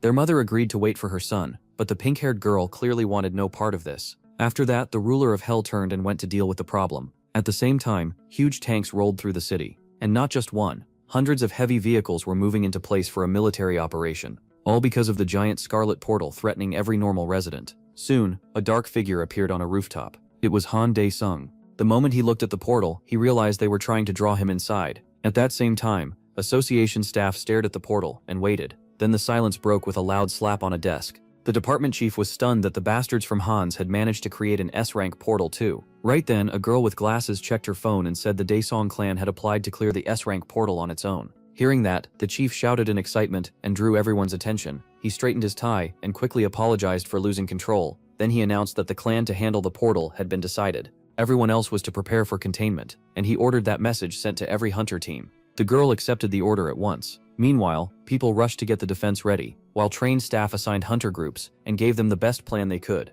One fighter asked his friend who would even enter those gates of hell, but the guy in the purple shirt had no answer. Then phones across the square buzzed at once. It was a message from the association, naming the clan assigned to the high-rank portal. A dragon silhouette suddenly appeared, and its roar was so loud people had to shut their eyes. The shadowy beast shot over the low-rank hunters' heads at terrifying speed. Everyone quickly realized it was Han Dae-sung's dragon, and that he was the one going to clear the S-rank portal. From the association control room, the chief executive watched their final hope. All they could do now was trust him, and he and his staff truly did. Reporters didn't miss the moment either, going live to announce that the Dae-sung clan would take on the S-rank portal alone. Then the ruler of hell, riding his fire-breathing partner, flew straight into the portal. A moment later, the white-haired hunter arrived inside the threat itself. As soon as he entered that other world, Dae-sung felt the freezing cold well below -70 degrees. Suddenly, a man with dreadlocks used a magnetic storm to knock the dragon down. It was the same guy in sunglasses who had attacked Lee Chang-shik before. The ruler of hell fixed him with a scarlet stare while the dragon prepared its breath of doom. In the next instant, a stream of blue fire crashed down on the man, in the summer shirt. The black-haired fighter instantly tried to block it, but when he realized he was too late, a blinding explosion ripped through the snowfield. Even that didn't end it, and with one look, Han Dae-sung saw the enemy trying to escape. So the white-haired hunter decided to finish it himself and leaped off the dragon. But the second he was in the air, red aura needles shot at him. Without panicking, he calmly drew his mighty sword and used King's Breath to blow the pathetic attack away. Another deafening blast shook the frozen land, and even the temperature rose a little. When the smoke cleared, the bloodthirsty ruler of hell stood there with his bare blade in hand. Glancing aside, Dae-sung told the bum to quit the nonsense and stop hiding like a coward. Then the dark-haired man appeared right in front of him. For a moment they just faced each other in silence, as the snowstorm raged. At last, the man in sunglasses said Dae-sung had gotten awfully bold for an ordinary hunter. The Lord of Hell wasn't in the mood for talk, and told him to start already. Smiling, the man with dreadlocks used the Apostle's power again, the titan of the overthrowing gods. His clothes ripped apart in an instant, and a new power poured from his hands. Now he had fully transformed, looking more like a monster than a human. Even so, the white-haired man barely reacted. He only noticed that his enemy had gotten a bit stronger. Seeing that calm face, the transformed monster wanted to find out how long the white-haired hunter could stay so relaxed. So the monster used the Colossus power again, this time calling down a giant meteor. The ghoul burst out laughing, thrilled that someone was pushing this hard just to make Dae-sung get serious. MC decided to humor the lunatic, and finally let his sealed magic loose. A massive force poured out of him and flooded the whole area. The red-eyed freak couldn't understand how a normal human could have power like that. Then another figure appeared behind the ruler of hell. It was a white-haired man, ready to strike. He knew even the flashiest move always has a weak point. Daesung calmly looked back at the coward behind him and asked why he was hiding like a rat in a grave. That one line wiped the confidence off the white-haired man's face. He couldn't tell if he had known all along. At the same time, the mutated brute finished charging up, and a burning meteor shot toward the ruler of hell. Smiling like he'd been waiting for this, the protagonist used a skill called Fury of the Lord of Hell.